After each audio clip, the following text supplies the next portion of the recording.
Dr. Jonathan Chimakonam, who is going to give us an opening remark and also read to us the Dean's message for this workshop. So Dr. Jonathan.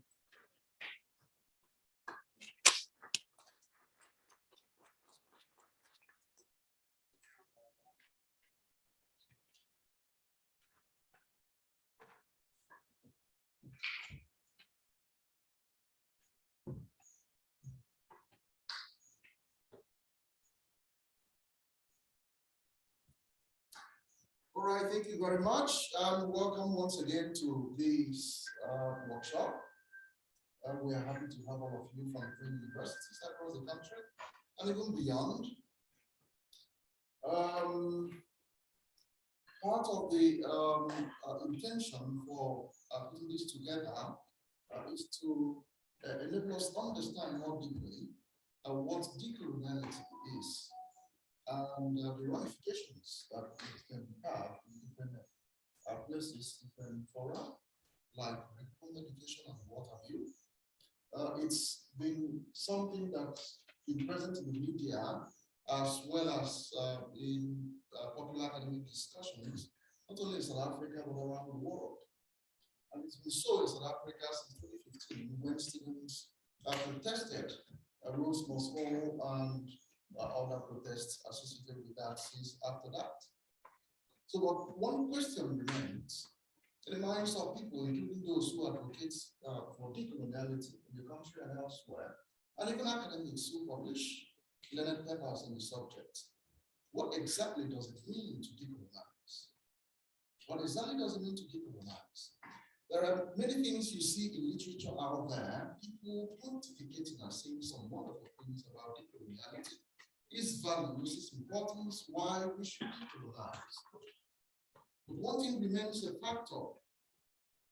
When you take it all in and then you take a step backward and say, okay, all these things that I've had and I've read, exactly what does it mean to decolonize? How do you decolonize?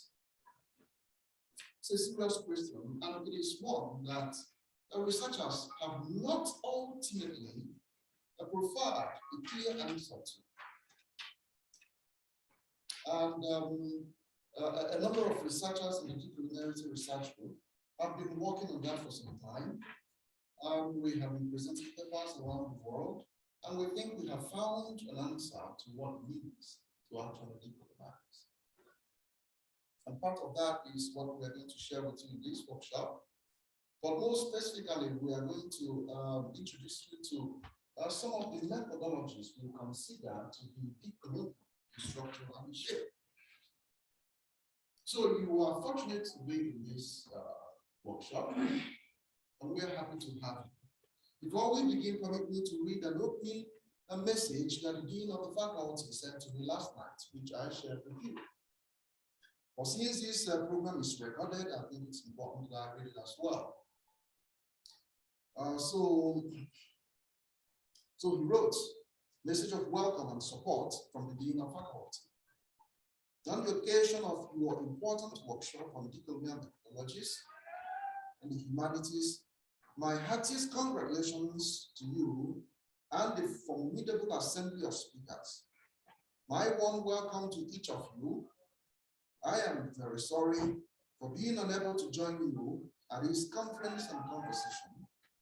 As mentioned, Dr. Keke, I am on leave this week, but I have you and a formidable array of speakers in my thoughts. This is a timely and topical discussion, which I am sure will be vibrant, rigorous, and engaging, not simply for the discipline of philosophy, but also for cognitive disciplines too. Indeed, also beyond the faculty, Dr. Keke, congratulations, firstly, on securing the NIHSS grant, and secondly, for convening a deep ontological and epistemologically enriching set of insights and perspectives.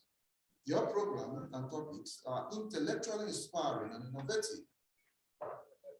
I am confident that the research products following your event today will be both intellectually responsive and, more importantly, impactful.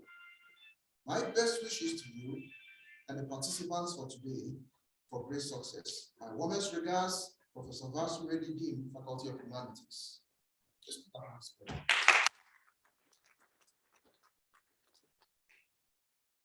Thank you very much. So, part of the reason why we chose these dates is to allow those of you to have space from your studies to participate. So we chose the weekend, we chose public holiday. Offers us an opportunity to get away from what we are, what we do in our various universities. So welcome once again. We have quite an array of speakers who have been researching, especially in unconventional ways, as far as decoloniality and its methodologies are concerned. Some of our speakers include Professor Jonathan O from University of Natal, who is yesterday. Put your hands together, please. We have Dr. Isaiah Negedu, who has multiple affiliations from South Africa to Nigeria. Please, put your hands together. Maduka, also from University of Calabar, the Conversational Method. Aribiah Attoe from University of Witwatersrand, South Africa. And then there are other resource persons who will be joining us from different places from the United States of America. We have Professor Christy Sike, who will be joining us tomorrow to give some talk. And we also have Dr. Leyla Tervanaro-Haidarian, who will be joining us from Austria after lunch today. And we have Professor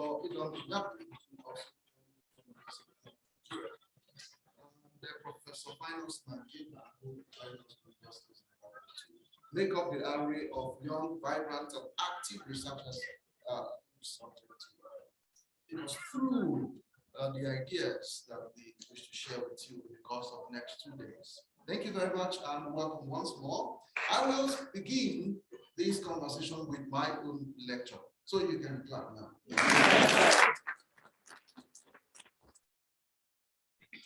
Okay, so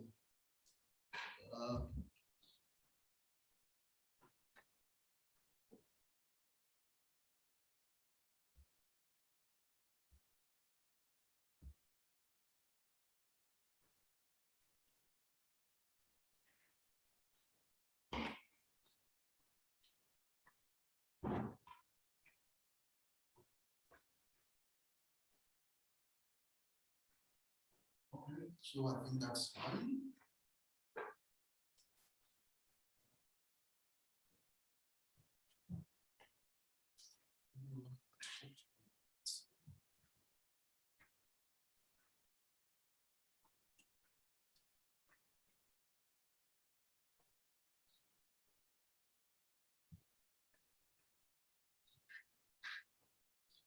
Okay, thank you once again.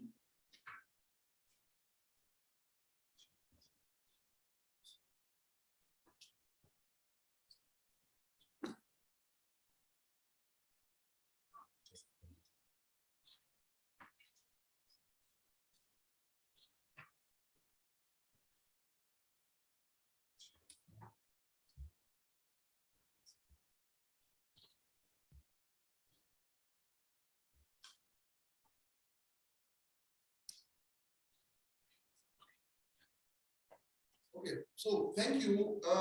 If you look at your program, the first talk today will be titled Decoloniality, Background and Prospects for Research. We've already taken 8 minutes into my time. I'll try and see how to go through these quickly. So I join you to pay attention, and we will flow together. I'm sure that most of you, of course, from different disciplines, may have heard the word, encountered the word, the concept decoloniality, decolonization, and in different ways that it's been uttered and used in the literature in the last couple of years, most especially, but it's been around since the 70s. And so for us to understand all these things and how they have to do with methodology of research, it's important that we go through history as briefly as we can, because when we talk about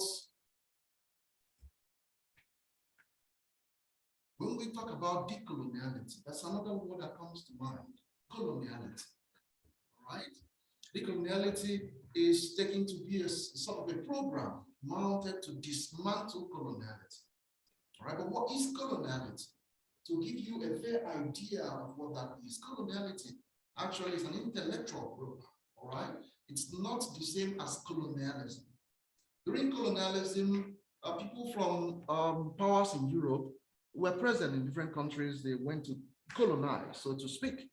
They've got administrative presence, they've got even military presence and all kinds of things there. Coloniality is not quite the same. There is no such administrative military presence in the countries that are under the weight of coloniality, because it's an intellectual program. All right, when colonialism was in full force, at some point, locals developed a consciousness to oppose it, and they developed nationalist ideologies in different countries that were colonized. And they mounted it against the colonial powers, all right, to push away the colonial powers, to seize the administration, to take over the rulership of their countries and of their peoples. But with coloniality, it's a different ballgame. There is no such administrators to push away. There are no such policies. There are no such draconian laws that marginalize locals. It's an intellectual program, all right? But it's an intellectual program that preceded, that came after colonialism itself. Colonialism as a master trope has coloniality as one of its forms of expressions. And that's what makes it very dangerous. Because if you can identify your enemy, you'll be able to fight that enemy. If you can identify a problem, you'll be able to come up with a solution to address it. But where such does not exist in flesh and blood, it becomes a lot more difficult. In fact, you may not even know that such a problem exists. Okay, and that is the case with coloniality.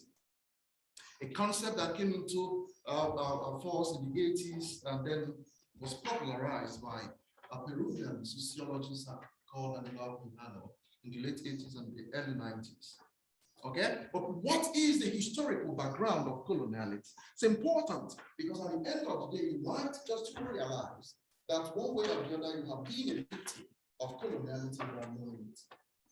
And it is one of the worst forms of repression and domination. So historically, coloniality proceeded from modernity itself, okay? And modernity in Europe was articulated, constructed around the 18th, late 17th, early 18th century AD. But before modernity emerged, there was a historical precedent that gave birth, that made sure, inspired it. For example, by the 15th century AD, the Holy Roman Empire had collapsed, and a new era was emerging, known as the Renaissance, the new beginning. It was brought about by the loss of the war in Jerusalem, the Crusades that the Christians lost against the Muslims in Jerusalem. And the returning knights were disillusioned and angry and bitter that the papacy, who had promised them victory in God's name, had failed. And they started asking questions as they came back. Perhaps the papacy, the Pope, does not speak for God. Perhaps he doesn't even hear from God. Perhaps God does not even care, take interest in the affairs of human beings. And this led to the withering of the enormous power that the matrimony of the church and the state held over Europe for 1,000 years, between the 5th century AD to 15th century AD. And then the new beginning ushered a new way of thinking. People can now think independently. Maybe we can determine our own future. Maybe we don't have to listen to the Pope and our priests anymore. Maybe God is not telling them all those things they claim that God is telling them. Maybe God is not even interested in our affairs. maybe we have to take our destinies into our own hands.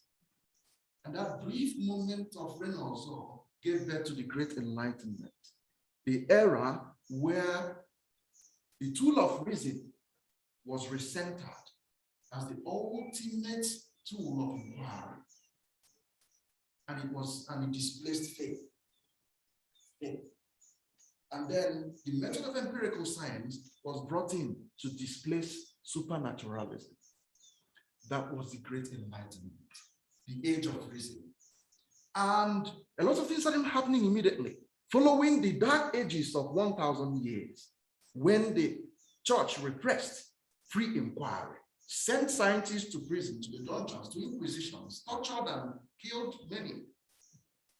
Like Hypatia of Alexandria was stoned by brothers in front of the altar for suggesting that the earth was what revolved around the sun and not the other way around, a position that Nicholas Copernicus came to confirm much more later in human history to be true. Galileo Galilei, who again entertained that, was sent to the Inquisition and forced to recant his position that the earth was not what revolved around the sun. Why was that? Because these things rival the positions in the Holy Bible, and the church would not have it. So it was a period of new beginning, from Renaissance to Enlightenment. And the French philosopher René Descartes, he published a book titled Discourse on Method, gave the world the idea, formulated reason as a method. And the British philosopher Francis Bacon, of course, produced the first template of modern science, modern empirical science method of inquiry, that demonstrable empirical protocol of science, in his book, Prof Mangena. And these two drove the world from the Great Enlightenment to modernity immediately. All right? And in using these tools, the world experienced the first the agrarian revolution and then the scientific revolution. But then, in constructing this modernity, there was a logic that was at the foundation.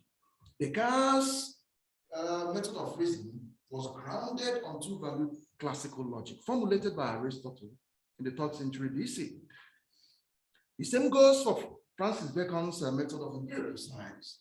And this logic, which is two-valued, okay, was what was at the foundation of the modernity that was constructed. But Europe needed to develop, but they had no resources anymore. The war, long protracted crusade, had depleted resources in Europe, and they needed resources from somewhere else.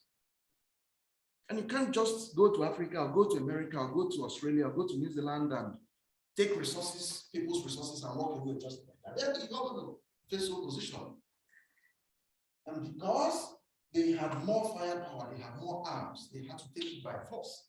And then they took land, and then they massacred people, but they had to justify it. The princes and kings and emperors of Europe had contracted henchmen, hatchetmen to go and get these resources and bring them back. And they used them in all many means necessary. Today, indigenous of Australia, New Zealand were nearly wiped out. They have heard of what King Leopold of Belgium did in the Congo. About 22 million people killed there for their resources. And the same is the story everywhere that was colonized. Then they had to justify it. They had to justify all those things because there were some people in Europe at that time who were not in support of such. So they had to find a justification. And they found that justification in racism. Because as at that time, in the early modern Europe, some anatomists and biologists were already developing theories about human stock around the world. And they came up with the idea that some people were superior and some people were inferior. And these merchants, these in modern time had to tap into that. So in their relationship with the rest of the world, they bought into that. And that ideology of racism was constructed on the basis of two-value logic as well. What is the essence of two-valued logic? That for any proposition, any statement at all, anything at all, you want to evaluate it in terms of whether it is true or false. There is no middle position. It's either the statement is true or it is false.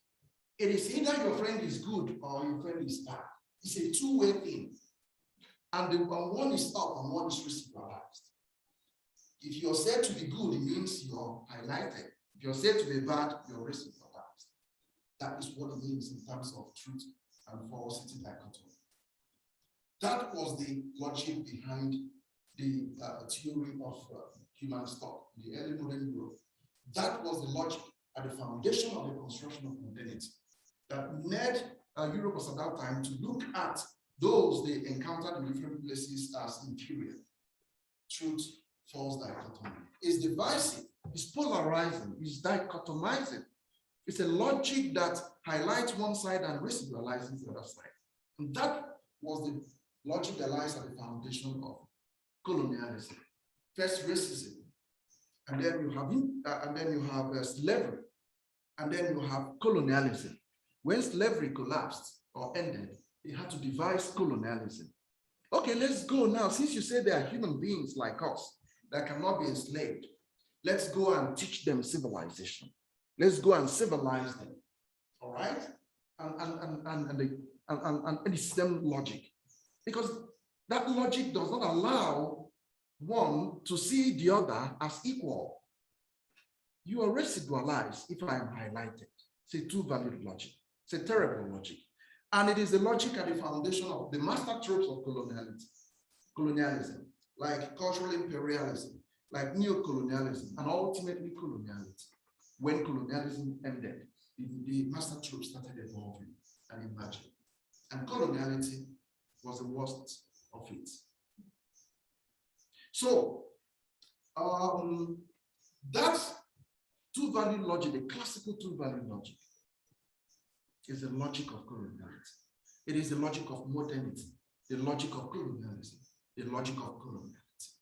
And if you want to dismantle coloniality, you do not devise a program that rests on the same logic.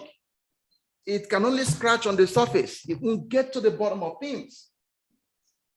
Logic, along with ontology, lies at the foundation of every system, something I'll get to as we proceed, and I need to move fast now. So, to refresh your mind, when campaign for decoloniality began, really different forms initially. In the 50s and 60s, you have those who promoted post-colonialism, you have postmodernism, and you have war system theorists, and you have border thinking and critical race theory, and onto the present time that I put forward a critical system thinking. And I will expatiate on this for you to understand the importance of these stages and, of course, the critical system thinking. Now, but there are popular conceptions of coloniality and decoloniality in some. Okay, what you find in literature out there can be summarized in these ways. For example, coloniality. We can describe it, having ideas of what is available in literature out there, as the imposition of a meta-narrative and repudiation of autoethnographies. Okay, by meta-narrative, we mean the position of the dominant group. Okay, someone, a group that maintains control of the production, regulation, and dissemination of knowledge. Those that decide who counts and who don't count. Okay, so you can describe their views as meta-narrative. All right, and autoethnographies become the position, the epistemic formation of different residualized cultures and worldviews.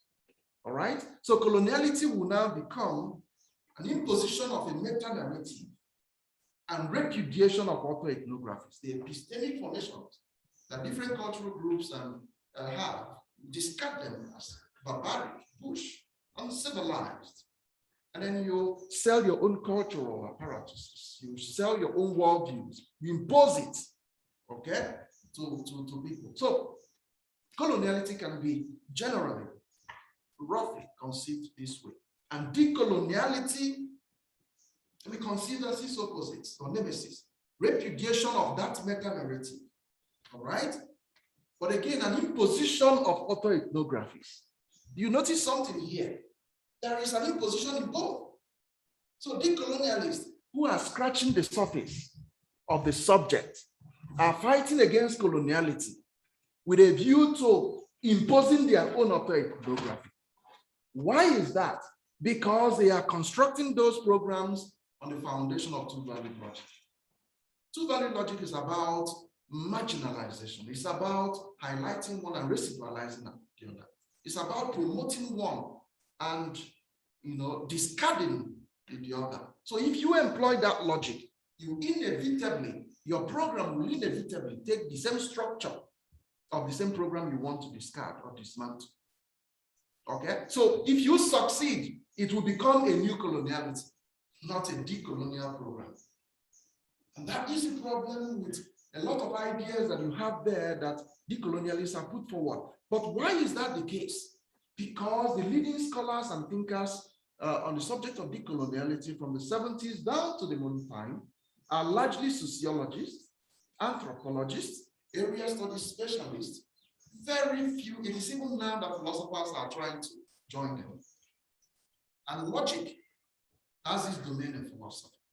So if it's a philosopher who ultimately understands the role that logic plays in everything, in thought, it's at the foundation. You don't see it, but it's there. And I'll get to that and explain how important the role that logic plays in thought itself and in system generally. So let's take a look at 4 strands of decoloniality you can find out that have been identified in literature. The first one I call insider decoloniality. These are the people who think from within, the border to repudiate the structure of modernity. All right? And you can see postmodernists like Fairbairn there, and you can see post-structuralists like Foucault there and Derrida, and you can see world system theorists like Immanuel Wallenstein there. These are Europeans. These are they are within. They are those who really largely own modernity, inherited it from their father. So they are thinking against it from within. All right? And then you have the outsider decoloniality. These are the people who think outside the border and repudiate subjectivity and structure. You can think of post-colonialists like Frantz Fanon and Edward Said, Enrique Dussel, Gayatri Spivak, Humibaba, and the rest of them. All right? And then you have the outlier decoloniality. These are the people who don't think within the border or outside the border. They think on the border. All right? And it's a new development that I've spotted in literature, and I can identify 2 scholars whose work reflects outlier decoloniality, and they include Björn Bragg and Björn Fretter. All right? And then the 4th one is a conversational decoloniality, which is my proposal in the literature. We'll come to that much later. Now, but the question is, why do we need to decolonize? People from the 19th century, 20th century have given us, before the idea of coloniality and decoloniality were formulated, have given us reasons why decoloniality should not be tolerated.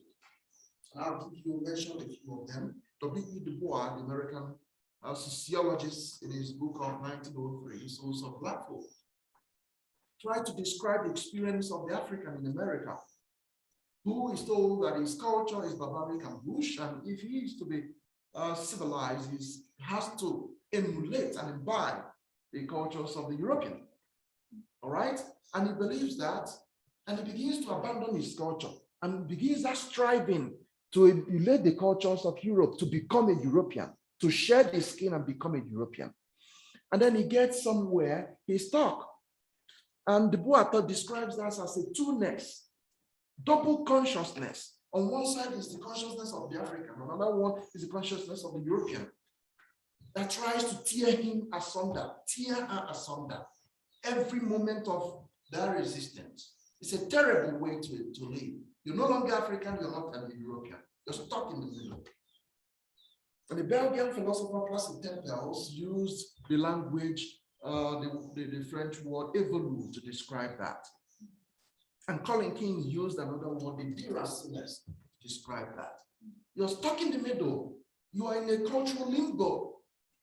And I remember Johnny Hengelbrock, a German intercultural philosopher, telling the story of his visit to Africa and striving to meet African culture for the first time. And according to him, what he saw in people were Western cultures in their worst forms. So it's possible. And then you interrogate yourself as an individual. Well, where is the Africa in you? You discover you are in a limbo somewhere. You know, that is the danger of coloniality. Now, Amos Wilson and Raju talk about the falsification of intellectual history. And what Jungo talks about, cultural bomb. There is a cultural bomb dropped in Africa. They are decimated people and they don't even know their left from their right anymore. Okay, and so on and so forth. Islam talks about colonialysis as a disease of the mind that most Africans, especially intellectuals, carry about. All right, and that was already harped by Frantz Fanon much earlier in his Return of the X, when he talked about what he calls the colonized intellectual. You've been educated in Europe or North America, and then you return back to Africa, a colonized intellectual. You are there teaching people to have no sense of pride in their culture. You're trying to magnify the European identity and diminish the African identity. And these children grow up looking at you. You should be a role model. And they grow up with that sense of confusion, thinking that at some point they will be like you and become proud, civilized people. And when they become like you, they discover the emptiness, the void in themselves that cannot be filled. And these are the reasons, more than enough reasons to talk about decolonization. Okay, and so on and so on and so forth. So let's proceed.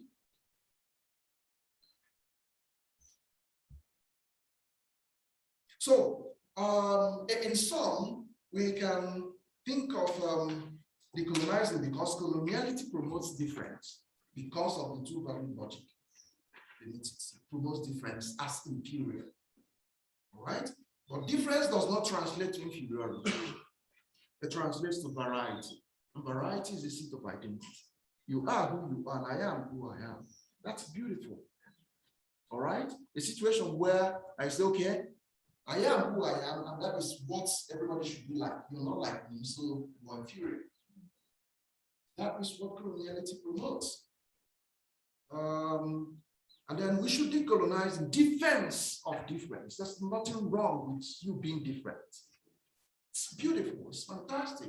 We all cannot be the same around the world. We cannot be the same in the room, in our classroom, in our families. We can't be the same. The beauty is in variety. Variety is not inferiority. But coloniality, because of his underlying logic, gives us the impression that difference is inferior. That's wrong, and that's all the more reason why we should decolonize. So next time someone asks why you think we should decolonize, give them a bunch of reasons. All right, so ultimately the difference is in logic. It's a powerful tool, yet a tool that can easily be weaponized and be weaponized in history to devastating effects. So, in theorizing coloniality, as many decolonial scholars have done, we can say a lot of interesting things about the subject. But if we haven't said anything about its logic, then we haven't said anything about its depth. The potency of the poison of coloniality is in its depth, logic. And I'll explain how logic occupies the foundation in every system in due course. So again, people have proposed ideas that we can look at and say this reflects some form of methodological program okay, on how we should decolonize. A German sociologist, Johannes Jans, in his book of 1961, when he's talking about African culture, Moon to an Outline of African Culture, that's the title of the book. Proposed the idea because the approach of taking a bit of what he calls the valuable past. Okay, Africans and African intellectuals in a bid, and politicians and what have you, economists who are trying to develop Africa and their states should not have this mentality of going to Europe to borrow some ideas. No. Rejecting whatever that is African. No. He says, there are good things about Africa and African worldviews and African ideas. And even though not all of them will be relevant for modern time, not everything about modern Europe will still be relevant for Africa. So we should think of absorbing the usable, the valuable past. Jewsiski also shares the same view from her, and then try to see what's relevant things we can also borrow elsewhere. Cultural borrowing has always been a fact in this world and has been part of civilization since the dawn of time. So there's nothing wrong with borrowing. But a situation whereby you borrow everything, that's wrong because you're throwing away your identity. How often do you see African countries when they have economic problems, they go to World Bank for an idea, or they look at the textbooks they studied and said in 1928, America had a Great Depression. And these were the ideas they applied to resuscitate their economies. That depression, our depression now in the 21st century, it looks like here in 1928. So perhaps we should borrow that idea without pausing to consider that 1928 is not the same as the 21st century. Without pausing to consider that people who lived in America in 1928 are not the people who live in South Africa in 2021. Without pausing to consider that the economic dynamics of the world in 1928 is not the same now, let alone the same for the country called United States and the country called South Africa in 2021. These are the dynamics. You've got to create problems, solutions for specific problems. And that is what these people are suggesting, and Maduka Enyimba talks about the great return. You've got to return to the roots and get it right once more. We've lost pace. We've got to come back. And so on and so forth. People, Emmanuel Wallenstein, the war system thinkers, and Sanani, talking about the delinking. Let's delink from these attitude and habit of following, kowtowing, absorbing, swallowing everything hook, line, and sinker, and so on and so forth. Since also talks about complementary, the method of complementary reflection. Let's not look at the world from a dichotomous perspective of two-value logic, but in a complementary fashion of some 1-3 value logic system, something we'll come to much later. And Freta talks about desecularization as a mental, intellectual program that Europe should undergo, and what he calls acceleration as what Africans should undergo, and people in different places that were formerly colonized to revive belief in their cultures.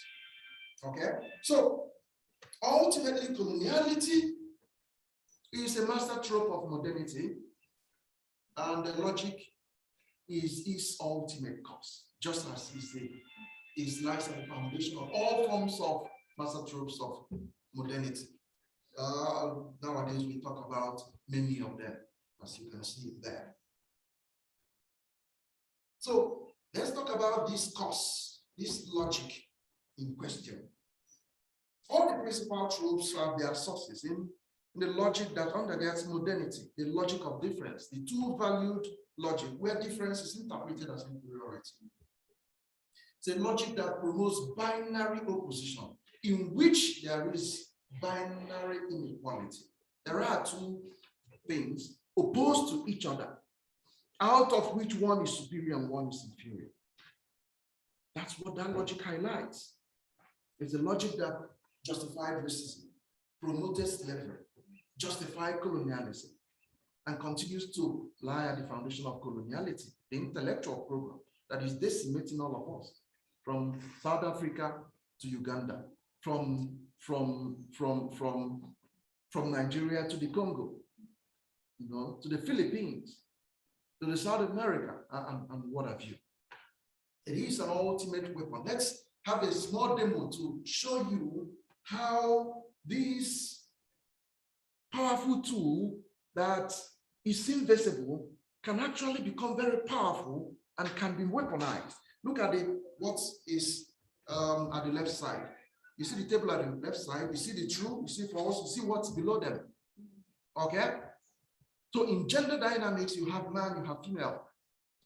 Okay, you have men, you have female. Female superior, male superior, female inferior. And then we have sexism. That's the problem. Okay? In racism, in race terms, we have, for example, European, we have Africa. We have racism. In economic terms, we have the rich and the poor. We have classism. It's a dichotomy. One is superior, one is inferior. That's logic, two-value logic. That's what it does. You have presence and absence in abstract thinking. Okay? If you're given presence and if you're given absence, which one would you really rank higher? Presence, absence, you say, what is really absence? It's not there, it's not there. Okay? And then let's flip that table for you to see what is on top and what is below. That is the power of two-value logic. It's very powerful. It's an intellectual program. And logic is not visible. You can't point at it. You can't say this is logic. No. It has these laws that you immediately realize if you are trained in logic when these laws are violated. But until then, it's not there. It doesn't have a presence. It's almost not there, but it's most powerful. More powerful than everything that is out there because it controls everything. And you get to understand how logic controls everything. Okay, so let's scroll past this and let's also scroll past this. These are people who have expressed some powerful ideas and opinions. Okay, so when we talk of how else can we conceptualize coloniality and decoloniality, I have given you earlier 3 positions, and I reserved the fourth position for the last, which is my own proposal. And I showed you what is faulty about the conceptualization of general conceptualization of coloniality and decoloniality that you find out there in literature. So why don't we, instead of conceptualizing decoloniality as repudiation of ideologies, repudiation of meta-narratives, okay, and imposition of autoethnographies, which leads us again to, which keeps us entrapped within the fans of two-value logic. Why don't we conceptualize decoloniality as authentication of autoethnographies? Different worldviews, different cultures, different peoples have got their epistemic formations. Why don't we endorse and authenticate that and find a way of strengthening and making them better instead of discarding them as if they were rubbish and nothing? That's a better way to think of decolonial program. Because in doing that, we would realize that even the autoethnographies, the program and the epistemic formation of different cultures can benefit by complementing with those of the previously dominant culture and vice versa. So complementarity becomes an important principle rather than contradiction that is highlighted in two-value logic. Now, complementarity is a principle you'll find in a strand of variant of three-value logic that some scholars are promoting nowadays. So this authentication involves 3 dimensions of a system: the foundational, the architectural, and the doctrinal. And I'll say something about a system shortly, but bear that in mind. So conversational decoloniality will not be a border thinking like the other 3 we discussed. It does not repudiate subjectivity because human being is the same everywhere. Okay? And it authenticates autoethnographies. It doesn't repudiate them. It is characterized by critical system thinking, following foundation, structure, and doctrine. And it uses 3-value true plot type of logic. It is principles. Okay, so let's hurry and get to most important things before we wrap it up. So coloniality and system thinking. Of course, you understand what we said about modernity being a system. At the foundation of it is logic. We'll get to that. These master tropes we touched. And then system thinking, okay, for your fair knowledge, is a holistic approach to analysis that focuses on the way that a system's constituent parts interrelate and how systems work over time and within the context of the larger system. But critical system thinking is different from system thinking because it criticizes the structure of system itself. And then, so decoloniality and critical system thinking, and these are some of the questions that you can see there. That critical system thinking is an approach that questions why the foundation, architecture, and doctrine of the system are built the way they are built and how they could be built in a different way. But this is what a system looks like. You wonder, what is a system? There is a system in everything, in everywhere. Without a system, you can't make sense of anything. You can't function. Any institutions will not function. That's education system. There is economic system. There are systems in different pockets and groups that the society thrives on. All right? But this is the typical structure of a system, irrespective of where it is found. It has the shape of a pyramid there and has 3 stages. At the bottom, you have is the foundation of a system. Every system has a foundation. And that foundation is logic and ontology. Logic deals with the laws guiding reasoning. And ontology deals with the realities, all right?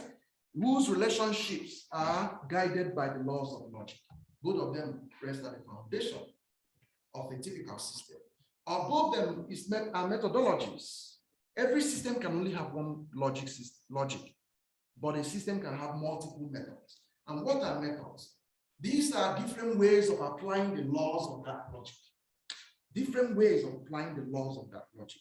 And on top of method, these are theories, the ideas that people now work with, all right?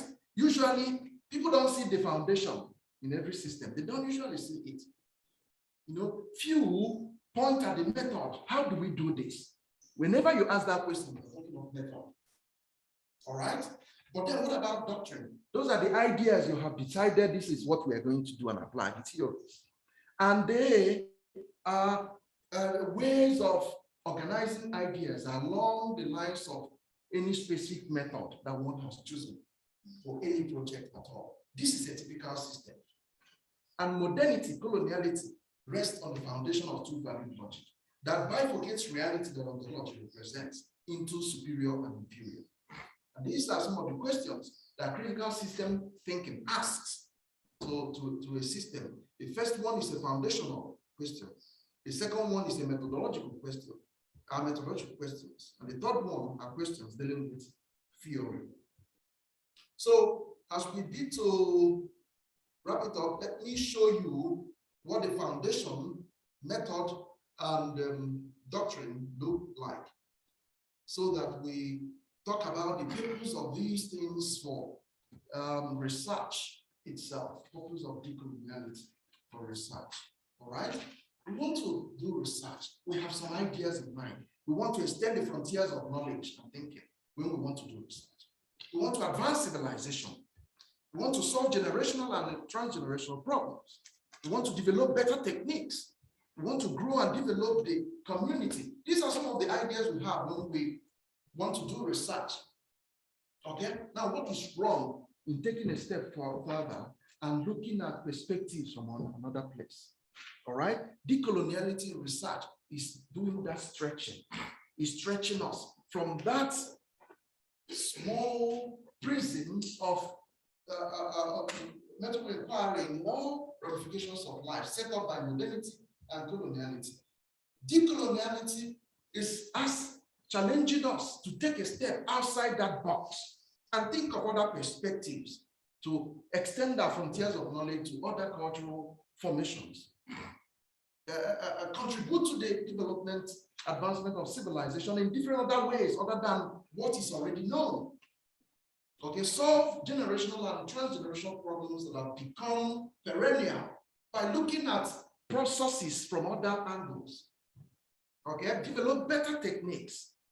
All right, they say cancer has no cure because we are following one particular regulated process. Why don't we look outside and see what other people have developed? That's what decoloniality will do when it comes to this research. So finally, critical system thinking through decoloniality has something to contribute for prospect of research. One is that it will challenge the convention in research approaches. For example, the logic foundation of thought and the methodological architecture of thought. Two, it will inspire change in conception of ideas. Okay, knowledge as perspectival, epistemic contextuality, epistemic cognitive complementarity. We can share a lot of things. You have yours, I have mine. Let's see how we can bring them together to develop something better, to advance us, to help us, to make things better. These are what decolonial approach, methodological approaches can engender in research and in knowledge creation, as the case may be. So finally, I leave you with this condensed idea that in research, as well as in practice, method is everything. Method is what guides your research. Guys, whatever you do is method. So you can easily identify it as method. It's everything. And the important thing is that method, when we look closely, will always lead us to the logic that underlies it. And if we want to decolonize ultimately, we have to dismantle the logic of coloniality. That two value logic and replace it with a much more humane, humanitarian, human-faced type of logic that can actually lead to the growth of all and advancement of our civilization. I'll stop here. Thank you very much.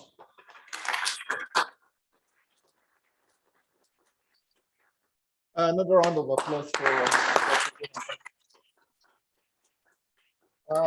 thank you very much, Dr. Jonathan, for your talk. I'm sure we all enjoyed his presentation, and we hope we can continue this conversation some other time.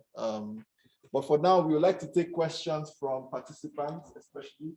So if you have any questions, let's spend the next 10 minutes asking our questions. So you indicate by raising your hand, and then I think Dr. Jonathan, you point and ask the question. So let's start. Hi, just please go back to slide 2. Slide what? Slide 2. Thank you. Slide 2.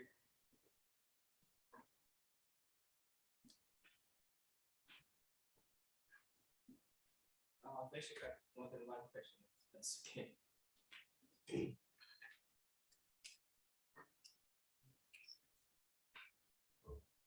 Not over here, sorry. Still there? Okay, so can we ask your question? I think I'll sprinkle water here. It's not. Okay. So you, if I remember correctly, you mentioned the word called statement, for instance, as postcolonialism, which differentiates it from critical theory and other theories that were on the slide. Okay, could you be audible? Can someone get the microphone to him? Okay. There is a microphone again.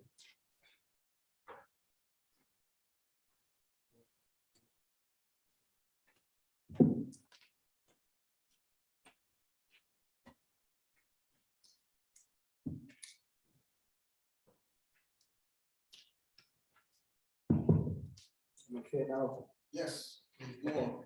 So I was saying in one of the slides, you differentiated postcolonialism, in which you referenced Stephen as one of the writers, differentiated that from critical race theory, other methods or theories that were on that slide. So I wanted to ask, is there a difference in your view?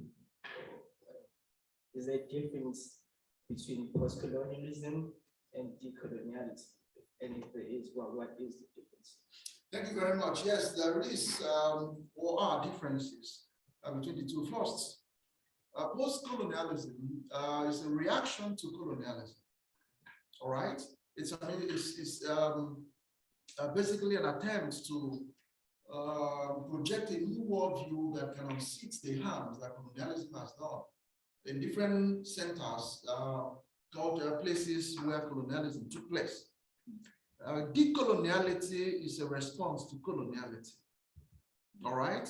Because coloniality is an intellectual program. Colonialism is not intellectual program in the sense of coloniality, okay? So post-colonialism response to colonialism, part of the agenda of post-colonialists in those days included the formation of different nationalist groups to fight colonial offices in their countries and wrestle power, political power, and economic power from those who were colonizing them at that time, and gain political independence. These were part of the agenda of post-colonialism. Those were not part of the agenda of decoloniality, because coloniality is an intellectual program. All right, so part of the agenda of decoloniality would include to cultivate a new cultural orientation, intellectual orientation that will enable people who had suffered the after effect of colonialism that transmogrified into coloniality to gain intellectual independence. All right, look at Africa, for example. Why is it that people will go to CNN and give you all kinds of economists from Harvard and World Bank go to CNN and go give you all kinds of stupid theories why Africa has not been making progress since independence? They will say they were not ready. What does it mean they were not ready?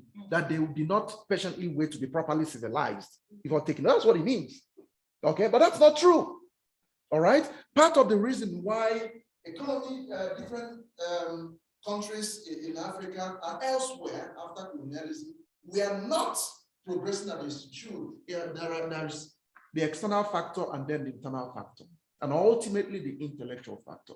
The external factor would include agendas such as claims of neo-colonialism, people staying in Britain and controlling the economies of countries in Africa, people staying in France and controlling the economies of countries they formerly colonized in Africa, making sure that they are milking them and remanding them in poverty, making sure using regime change to ensure that proper intellectuals who can save these countries don't emerge as leaders. What happened to Patrice Lumumba of the Congo? What happened to Kwame Nkrumah of Ghana? These people is now in public space. Were killed through CIA instigated regime change. What happened to Amilcar Cabral in Guinea-Bissau? It's the same thing. All right. So when they do away with these people, they put colonized intellectuals, as Prof Fainos will say, those who don't even understand the danger they are in. They are suffering from colonialism, as Ezani will say. They put them in power. And these people do as they want them to do. If you do not get proper education, there's a difference between education and proper education. And there's even a wider difference between miseducation and proper education. You can have the de facto certificate from Harvard, but how much of what you studied there makes sense to you? Because the logic and intellectual foundation of what you are put through in those schools are strange to your own culture. So what do you do? What do? They learn to adapt and follow pattern. You often see people return with first certificates in physics and chemistry and what have you. They went there and followed pattern. Okay, this is how it doesn't make sense to them, but they follow the pattern and got the grades. But they don't understand the logic underlying what they studied. And when they return here, he's a powerful physicist with PhD, but he can't even come up with any idea. He's a great chemist, great physician, wonderful philosopher, a PhD from Harvard and Cambridge. But he cannot even conceptualize a simple concept or come up with a new idea. They might be fluent in colonial language, but there's a difference between fluency in a colonial language and the ability to express new thoughts. And when we return as colonized intellectuals, we take possession of universities and begin to damage the mentality of our people. Representing the Europeans, you're representing the Westerners, who may not ultimately have pushed you to go and do that. But because the education you got is incongruent with your cultural roots, you did not even understand the underlying logic. So you cannot use it for anything good. And you will continue to sit in the house of power in Africa and look up to them over there to guide you on how to rule and solve your problems. Because it's one thing to secure political power. It's another thing to be able to use it to change and solve problems and change lives. And you need proper education to be able to do that. And that is not what you will get most times. And when we talk about decolonizing the curriculum, now colonizing intellectuals masquerading as teachers and miseducating our children. From your kindergarten to secondary school to university, how much of what they teach you there do you really make sense of? How much? How much? You are following pattern. Because there's a disconnect between your cultural roots and what your education is supposed to cultivate you from outside out. And you need to decolonize the curriculum to be able to do that. All right, thank you. Thank you. Okay, I think we have time for 2 other questions, and please let it be brief, and let the responses be also brief. Okay. I hope I can Say, say that. Okay, him, and then.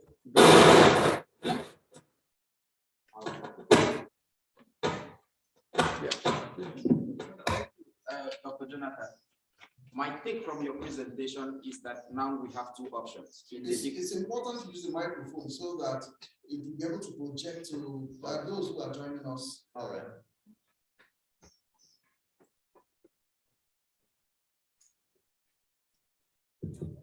Thank you. Dr. Jonathan, my take from your presentation is that we now have 2 options. It's either we continue with the 2-valued logic, which sustains coloniality, or we embrace the 3-valued logic, which will dislodge coloniality. And then that still leaves us with the either the 2-valued or the 3-valued, and then boils down to the 2-valued logic earlier on. So my question now is there a possibility of a more than 3-valued kind of logic in the decolonial agenda? Thank you. There's always a possibility in everything. It's important not to. In the business of learning and knowledge, one important humble lesson is to maintain an open door, because knowledge continues to grow. That's always a possibility. And in the literature, logicians have theorized about many valued logics. All right. I am interested in a variant of 3-valued logic. There are logicians who have also theorized in 3-valued logic. From the 1920s, when the Polish logician Jan Lukasiewicz came up with the foremost theory of 3-valued logic, down to Susan Hack and Stephen Klein and the rest of them to the modern time, I have theorized a variant of 3-valued logic, which I call Ezumezu logic, and something that would be the mainstay of another lecture in a couple of hours from now, and I'll be able to explain that better. So yeah, it's possible, but I have theorized what I think is best. And in terms of the dichotomy you try to draw there between either choosing 2-valued logic or 3-valued logic, it's important for us to observe what we do when we use logic to evaluate propositions and realities and what have you. Okay, what you are thinking about takes us to a macro level. And at that place, you're no longer using that, you're not using that dichotomy in a way of evaluating propositions. Okay? It's an intellectual idea you have, either this or that. If I ask you, all right, put that into logical equation, let us see how either 2-value logic or this, you discover that the framework is not there. Okay? Because you're outside the framework of logic itself as a principle that is used to evaluate propositions. All right? So I am not drawing a line as such as you think between 2-value logic and all that. I am saying that 2-value logic as an instrument is not good enough to serve as the foundation of a decolonial program. And I give reasons for that. And I am in this place proposing a variant of 3-value logic and explain why it offers us something better. If you use a machete and give someone a cut in the arm, Okay? And then you want to suit that wound. You don't go and bring the same machete and then you begin to scrape the same place you have already given a deep cut. You can only worsen the cut there. You need something else to suit it. You know, it's a kind of an example that explains why a variant of three-value logic is preferred by me and defended in publications in that regard. Thank you. Okay, so the last one, please. No, I think we have one other question here. Then. Are you watching the time?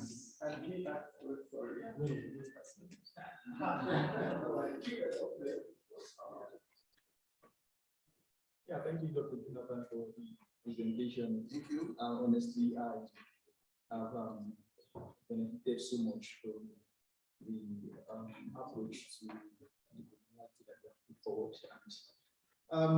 My question comes from the four strands of decoloniality that we put forward. Of course, we know about the new approach, conversational decoloniality. But I want a clarification on the third strand of decoloniality that you mentioned, that's outlier decoloniality. I asked the question because you cited Jan Freta as one proponent of that strand of decoloniality. So I just want to be sure of what you mean by an outlier decolonial approach, because I do not understand reading Jan Freta and the kind of approach that it took towards the superiorizing race. I see him more as an outsider decolonial kind of scholar. So I just need some kind of clarification on that. Yes, Jan Freta will suit the criteria of an outsider decolonialist if you consider his nativity, if you approach it from an ontological point of view. You say that he's a European, right? And the decolonial program is a program that comes from the group, the South, all right? So you could say that it suits that perspective, but I am not considering it from the ontological perspective. I'm not looking at the person proposing the idea. I'm looking at the idea, structure of idea that is putting forward. And I describe that as an outlier. What's the issue here? Who said that?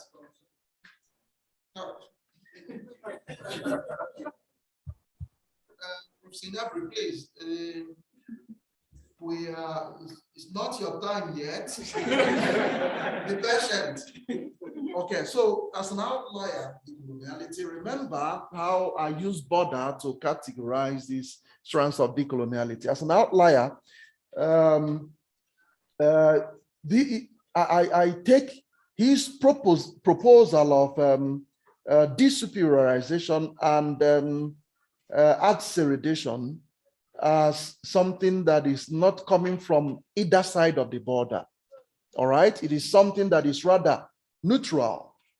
Okay, he's standing there and he's telling, hey, you Westerners, you've got to go through the program of desuperiorization and stop having this sense of empty sense of superiority. Oh, ye people from the South, you have to go through the program of adseridation and start having internal self-belief that you are good enough and equal to everyone else. So it does seem like someone, an unbiased empire, standing in between, instead of by this side of the border or the other side of the border. Thank you. Thank you. So I agree with you that the two-valid logic promotes difference and inferiority to an extent that we don't want to conclude that it is a Western thought, because we know that this idea of two-valid logic promotes this idea of the self and the other. And I assume you are taking the line, towing the line of father as a Western thought, because the strands you identify, such as racism, slavery, and colonialism, are actually what we can link to that. But I want to draw the illustration from two things that are probably dominant in African thought. Let's take patriarchal aside, which is the first one, because patriarchal might not just be African, but our conception of personhood that I emphasize the idea of moral excellence puts us in that logic of the self and the other. You agree with me that personhood in that sense of moral excellence draw that dichotomy. So two things now is implication. One, we have to agree that this idea of true value logic is not only Western, but African, even in the traditional sense, or we extend the strand which you have identified beyond racism, slavery to colonialism, and to some of these strands, such as patriarchal and personhood, which we have Africans implicated. I don't know if you agree with me. Okay, that was a brief lecture.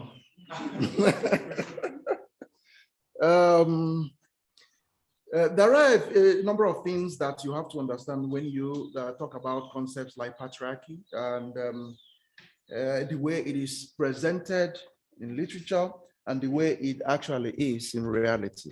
Okay, you've got to open your mind and open your eyes. Coloniality is quite deep seated. Nowadays, there's this deluge of literature pouring down everywhere. You open the social media, you see it in television screens, you pick up an article, everybody is talking about gender problems, this and this. So the point that we're almost thinking that gender is a problem. Gender is not a problem. It's a social construct, quite all right, but it's not a problem. All right, it's something that enables us to identify people. And I said, variety is not inferior. Variety is not, difference is not inferior, it's variety, and it's beautiful. All right, now, this literature bombards us so much that we think that gender is a problem. It's not a problem. What is problematic is abuse of gender, misuse of gender, where someone constructs a higher plane for their gender and reduces members of other gender. All right? If we eviscerate gender, how do we identify ourselves? We'll be doing severe injustice to new forms of gender that are imagined, those who wish to be known and recognized for whom they are. All right? And do you really have to apologize to anybody for being a woman? Do you have to apologize for being a man? They talk about...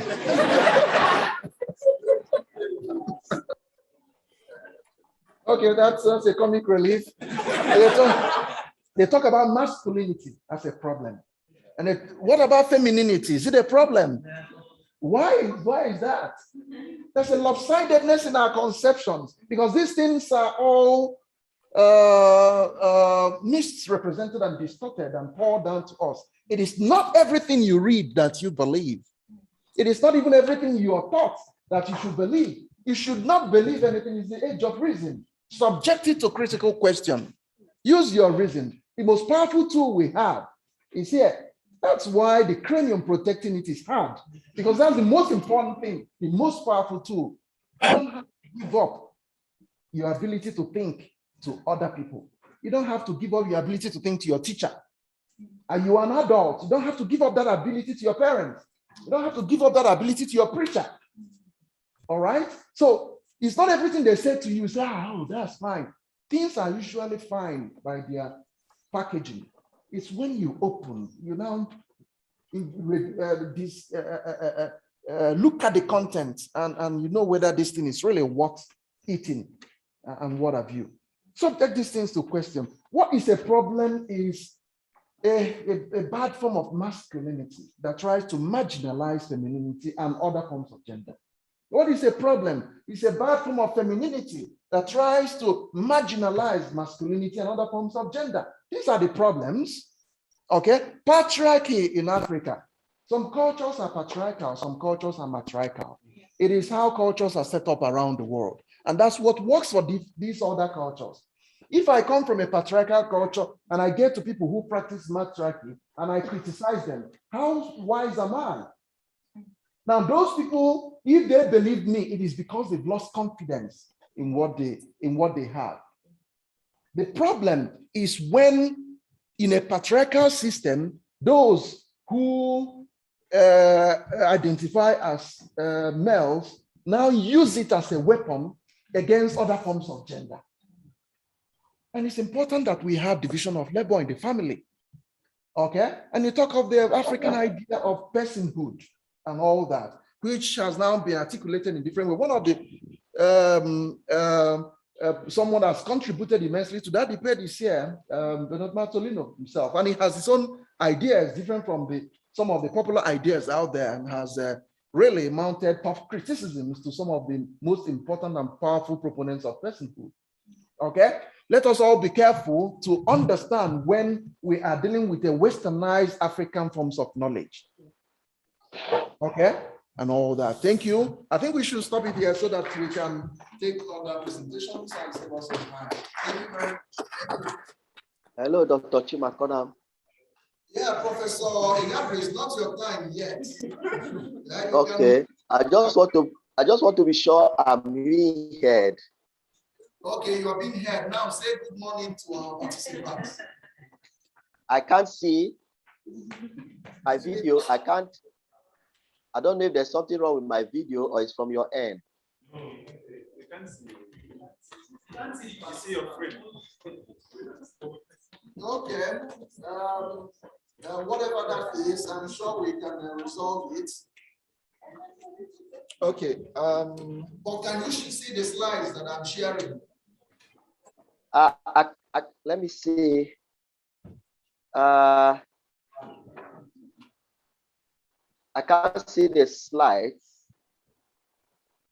You had removed me for some reason. Okay, just hold on. The session is ongoing, please. Thank you. I'll take over. Okay. Thank you very much, Jonathan, for your talk. Mute yourself, please. Okay. All right. Thank you, Dr. Jonathan, for your talk. It was very passionate. I'd like to very quickly invite our next speaker, Dr. Isaiah Negedu, who is going to be talking to us on why decolonial research methods in the humanities, interrogating the master tropes. Thank you very much, Dr. Negedu.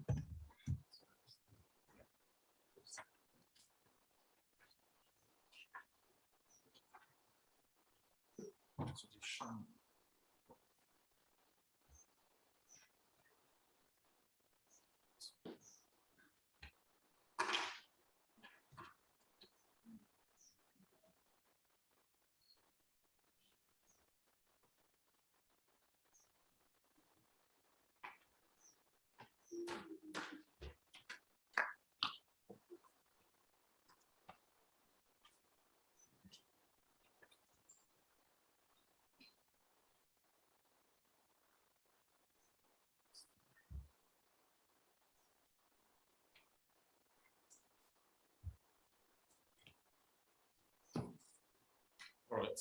Yeah, thank you for your talk, Dr. Jonathan. I think in responding to some of the questions, I noticed you also delved into a bit into my theme, investigating the master trope. So I want to thank you for this privilege, this opportunity to share my thoughts. Largely, what I'll be presenting my own take from, of course, several scholars which I've studied in the Decolonial project and how they've influenced me. So it will come with some notable examples for us to understand. Now, when we talk of a trope, simply defined, a trope is a motif. A motif. So a trope is a motif. And if you recall in one of the slides of Jonathan, he said colonialism is connected to coloniality. And that is what power does. You know, power acquires, it takes, it keeps, and it mutates. It mutates. So I'm interested in how power has kept us for so long and how it has mutated from then till now. And how we also, to some extent, play into that colonial card through our own actions. But first of all, I want to make us understand that when we talk of imperialism, coloniality, and we make reference to the West in this sense is limited to the Euro-American world. And this Euro-American world comprises of what we call 6 linguistic families. So not every nation in that world are part of it. So for instance, you can't be from Cuba and tell yourself that you have the privilege. You don't have it. So these linguistic families, of course, we have Italian, Portuguese, and Spanish that were dominant in the Renaissance. And we have French, German, and English since the Enlightenment. So I want us to take note of this. So if you speak any of these languages, you are implicated in what we refer to as the Euro-American world. Now, one of the ways that they try to keep us perpetually in that colonial system is the fact that, these 6 modern languages, or those who speak these 6 modern languages, traditionally create institutions. And in creating these institutions, they ensure that they raise up, quote unquote, obedient children to preserve their institutions. And in raising obedient children, you have to keep disobedient children away from it. So we have in the 15th and 16th century, the church tried to ensure that it dominated the world and had a grip on the world. Then from the 18th century, of course, the rise of science, philosophy, where at that point, the focus was on reason. So when the church took charge, as Chimakonam says, the emphasis was on what? Divine law. But from the age of reason, of course, the emphasis was what? On reason. But that was not the main problem. The main problem was in the fact that the church felt that it had a divine mandate to bring all nations on the face of the earth to servitude. And for you to be free, you have 2 options. It is either you belong to one of these linguistic families, where you are considered as a rational being, or you do that by affiliation. So we have many persons, of course, coming from our own continent and from the global south, who have ensured that they play into the hands of the Euro-American world so that they could have a space in white establishment.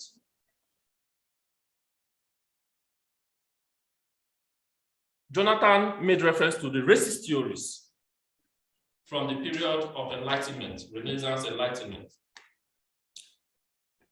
And majorly, you discover that emphasis has been on the West, the role the West has played in order, to ensure that the whole idea of classification of human beings, ranking, remains the same, remains static.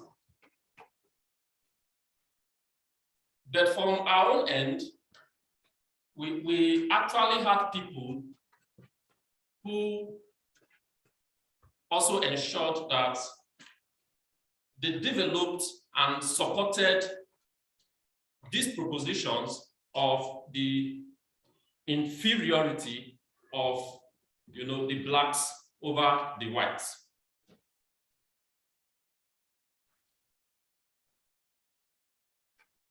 In the 15th century, the man we refer to as Leo Africanus, that is Al-Hassan ibn Muhammad, of course, is an African with his own traditional name as Muhammad, Al-Hassan ibn Muhammad. But you had a situation where he had to publish a book describing Africa. This is an African. Published a book describing Africa long before Hegel existed, long before Immanuel Kant existed, and even before Descartes existed. An African had earlier published a book describing the Africans, his own race, as inferior. So, and by doing that, the Pope Leo X, said, okay, having been able to do this, we can now rely on this source. Why? Because it is coming from the continent itself that says it is inferior. But that was not even the point. The point lies in the fact that by doing that, the church was able to bestow on Leo Africanus the capacity to reason. Now, what is interesting is the fact that the church did not only take over the world, but the church decides who had the capacity to reason. So it is only when the church tells that you have that capacity to reason that you can tell yourself that, yes, you are a rational being. And it was on that basis that Leo Africanus, having been able to achieve that, to describe his own continent as inferior, his name was changed from Ibn Muhammad, and the Pope said, now you will be called what? Leo Africanus. Why? Because you are now civilized. I think the American scholar Cornel West will refer to those category of persons as, race identifiers. And of course, my focus has always been on those race identifiers on the African continent who want to support, policies coming from the West, neoliberal policies. But when they support these policies, the aim of supporting these policies, when you go through them, is to ensure that they also have a space in the Euro-American establishment. It is not for the good of the continent. It is always how much comes to my pocket in the long run. Amos Wilson was talking about, the country America. And of course, I relate that to Africa. He said, if you want to understand, and I'll say that about Africa, if you want to understand any problem in Africa, you have to go back and think of those who profit from it, not those who suffer from it. So, and we have many beneficiaries of Euro-American privileges on the African continent. So why we are here proposing, decolonial options for ourselves, as I think it was Benjamin Borongo who said that if I want to fight for African rights, so I have to use one hand, then the other hand to hold those Africans who are trying to bring me down. So we have, I think we have more in-house fighting to do than even to face the external community, because on the long run, if you can defeat, I think if we can defeat race identifiers on the African continent, then we have solved largely most of our problems, because these are the middlemen that were used during the colonial era. Now we are talking of bodily colonialism now, that were used during the colonial era, to ensure that they sell their people to Europe, to the Euro-American world. And we still have them performing the same function today, but in a mutated form, through the policies, the support, and the rest. So I'll go straight to explain why the humanities, why do we need decolonial options in the humanities? So why the humanities? Like the name goes, I say it is the human sciences. Discipline in the human sciences cannot always be universalized without reviewing the recipient environment. Of course, Jonathan talks of scholars who come from the West, African scholars who study from the West, in the West, they return back to the continent and, you know, they push the ideas they've learned there, of course, in a linear fashion, you know, and it has no bearing on the African environment. And just as it is for them, so I think it should be for us, that if you cannot villagize a discipline, then it is useless to your people. So, you know, discipline in the human sciences cannot always be universalized without removing the recipient environment. Now, the West is cashing out in the domain of technology, you know that. So the human sciences is up for grabs. So, and well, we cannot say we have winners or losers yet in the human sciences. So, and that is where, that is why it is important to us in the humanities and social sciences. So there is a shift from decolonization, bodily presence, to decoloniality, epistemic presence.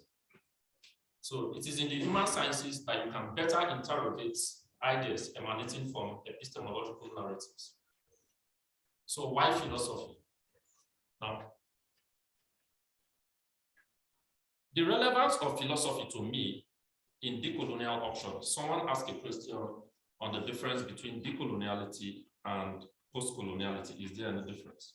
Now, from literatures I've studied, my conclusion is this, that post-coloniality has to do with a critique of colonialism, while decoloniality has to do with the epistemic foundation that is providing epistemological narratives in favor of your ideas. So decoloniality is about finding an epistemological foundation for the logic of exteriority. So decoloniality finds its abode more on philosophy. Why? Because of the emphasis on epistemology. He talked of the logical foundation, providing logical basis. So being provincially located on the oppressed side of humanity does not mean that you are engaged in decoloniality.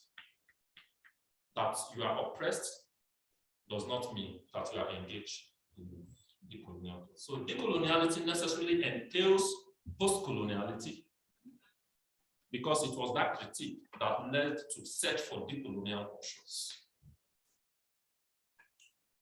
So you can therefore be engaged in post-colonial studies without decoloniality.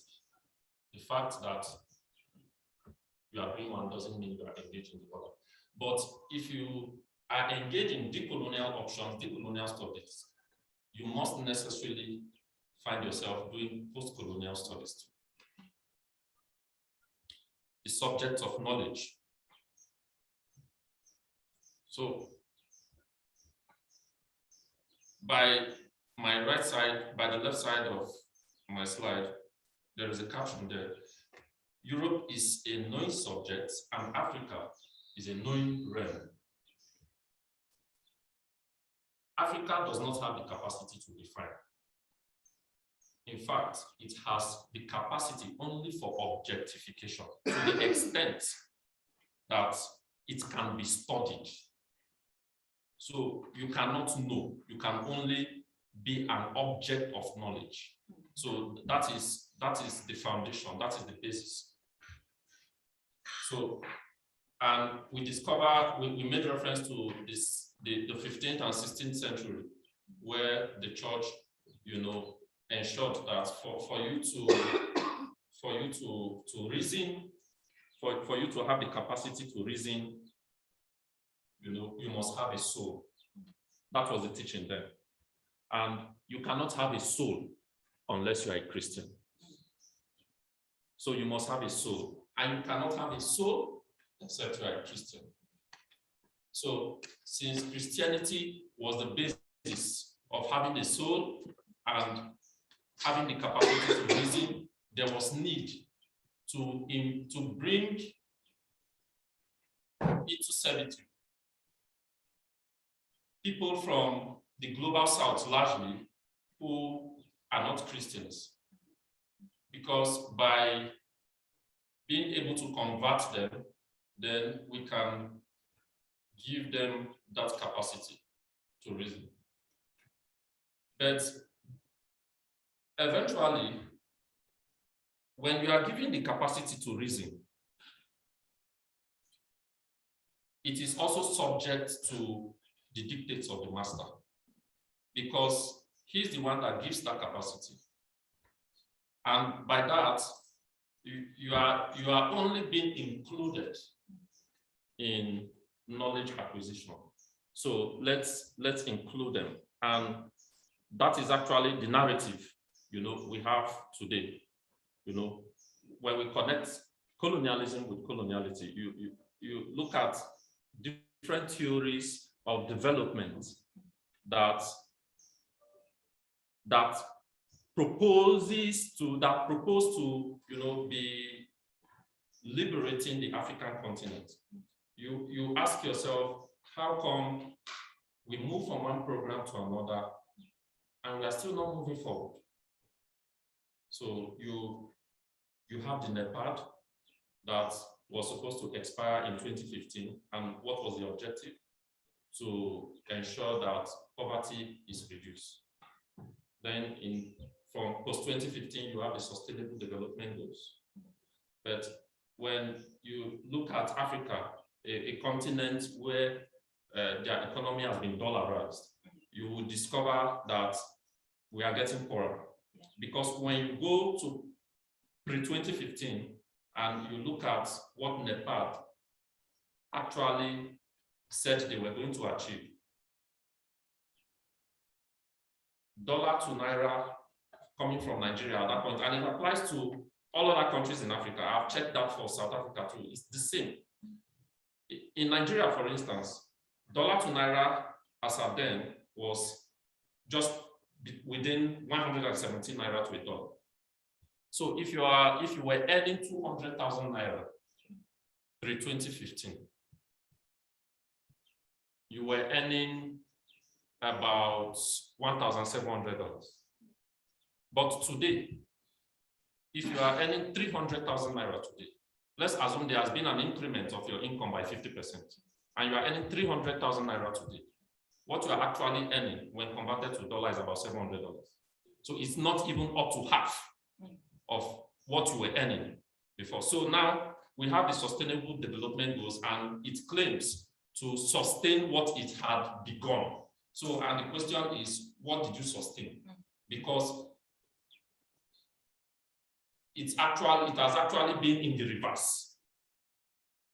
So you have the ecclesiastical endorsements, of course, European mail, indigenous Euro-American peoples. You see, I use my indigenous in quotes because we are meant to believe that those indigenous Euro-American peoples were what? The Red Indians. The Red Indians. But David Imhotep, in this century has written his own book. The first Americans were Africans. And based on archaeological evidence, it says that, yeah, even the blacks were in America before the Red Indians. And it was all, the conspiracy of Columbus, who said that, well,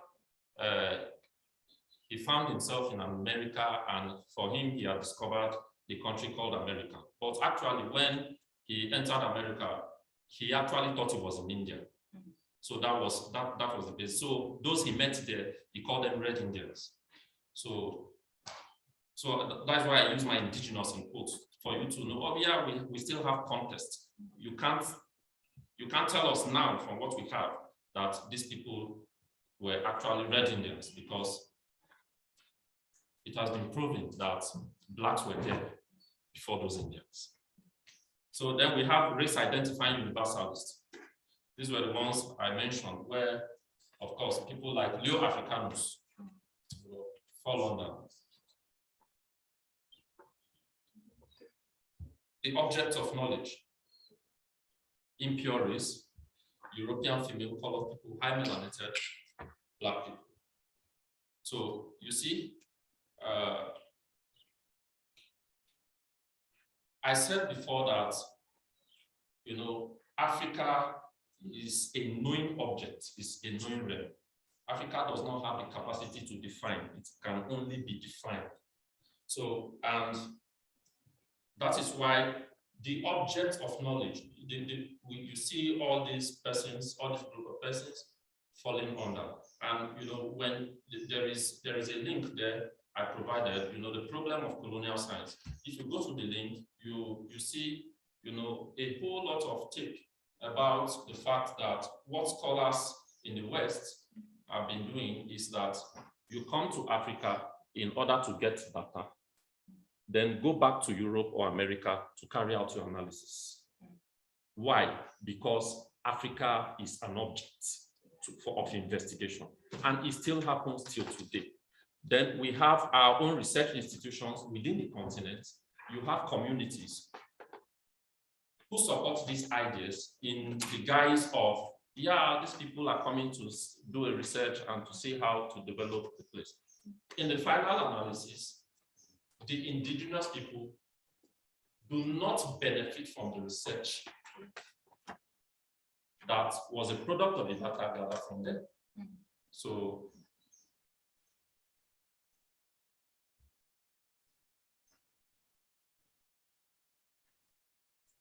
new wine in old wine skin. The movement of the structures of the world has always been from a theo to an ego politics of knowledge. Theology, when the church was in charge, to ego politics of knowledge, rationalization, which was implemented more, with the cogito of Descartes, René Descartes. And that is why, for those who are the Decolonial Summer School in 2020, one of the scholars, he told us Africans, he said, we read many of these Western scholars with a lot of generosity. We really do not understand their thoughts. So if you are coming from Nigeria, for instance, you see people still writing, still doing some research, and I've seen some of them till date. The importance of the cogito to the African continent. And you wonder how such topic, of course, got approval in the first place. So that you want to tell us the importance of the Descartes cogito to an entire continent, right? How the cogito can fit into just an entire continent. The idea of one man that was written outside your culture without regard for it. So we have such problems till date in scholarship. The object of this movement remains the same. You see on the slide there, you see a picture of Sarah Batman, who was carted away in the 19th century, put in a British museum. So, an African lady being showcased in Belgium. Then, just too recently, again, you know all the debates about the COVID-19 vaccine and how it's who should take it first. And some were saying, no, test it first on Africans. So it's just the same mentality. They are objects. They are objects. They are objects. So the psychology of the master is smart enough not to get involved directly in discourse of inferiority, superiority contest. The master knows somehow that the servant on his own will proclaim it. The master knows that he will proclaim it. So the psychology of the colonized. So the psychology of the colonized partly arises out of self-inflicted epistemology. It is an epistemology that extols the primacy of intuitiveness over analytical reasoning. Of course, Wole Soyinka gave us such examples in one of his works, that when you look at the whole idea of Africans not being able to reason, you have, of course, the West telling us how analytical reasoning is a mark of high human development. And because it's a mark of high human development, it came to the conclusion that the West is highly developed. Then he said, where the problem comes from partly is the fact that Africans came up and said, intuitive knowledge is a mark of human development, and the Africa has intuitive knowledge, therefore the Africa is developed. But he said that the problem comes from the fact that intuition that is being promoted by the African is lesser than analytical. So you were not supposed to use intuition, but you were supposed to use analytic and include a report. So you see, that is why we talk of, self-inflicted epistemology. And somehow there are ways by which the colonized still project that till date in form of, acceptance of certain racist remark to show your status of inferiority. But these forms of racism come in a very mild way that it's possible for you not to even understand them in the first place. So I give examples of some of those comments. You have the current American president, when he was the vice president under Barack Obama, he said that Black children are as intelligent as white kids. So that statement looks friendly, but it is racist. It means that there has been a classification and there is a benchmark. And the benchmark is whiteness. Yeah. So, but this statement was well received. In describing Barack Obama and the possibility of Barack Obama becoming the American president, he made reference to the fact also that, yes, you have a Black man who has acquired all the degrees from notable universities, and we think that, yeah, he is fit enough to become our president. So using the education of Barack Obama as a proof is just to tell you that this is not something that usually happens among the Blacks. They are not usually very educated. So it's a subtle form of racism that it's very difficult for you to identify. You just need to accept it. So you could meet your friend from Europe or any other place, of course, for some who travel a lot. And you may have heard comments of, do you know Bernard is from Africa? And you respond, yes, I know Bernard. Or no, I don't know Bernard. Your response, either in the affirmative or negative, shows that you play into that racist card of Africa being an enclosed space where everyone knows everybody. Yeah. So you see, that is how we play into those cards, self-inflicted psychology. Now, of humanitas and anthropos. Now, this is based on classification.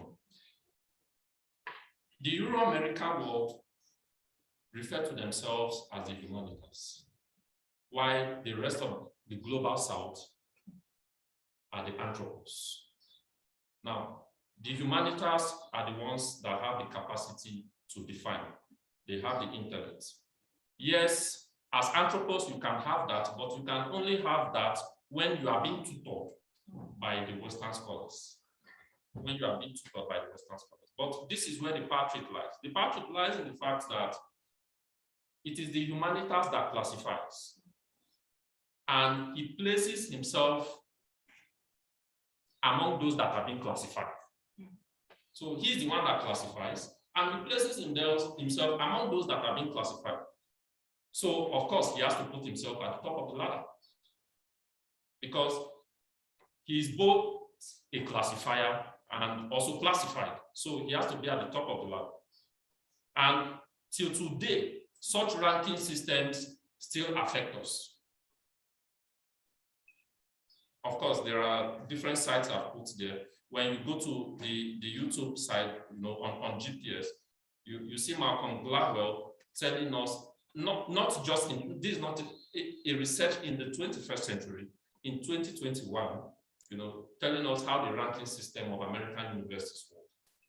And that the best universities in America, with 91.4% accuracy, it has been able to tell that there are 3 indices. 1, the amount of endowment. 2, the number of white kids in American university. And 3, the high rate of the school fees. These are the 3 major indices to determine the ranking system. So you should not just imagine what it implies for you as an African that studied in Africa. In the first place, when you go to most of our universities, they are black kids, so we are even disqualified in the first place. Yes. So what is the nature of our endowment? So you see, these systems remain still exist till date.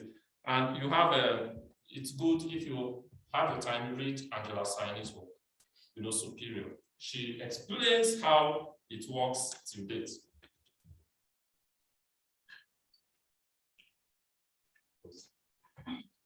So, reinventing old tricks. In order to understand yesterday, it is necessary to study the lights, how the lights were turned off in the first place.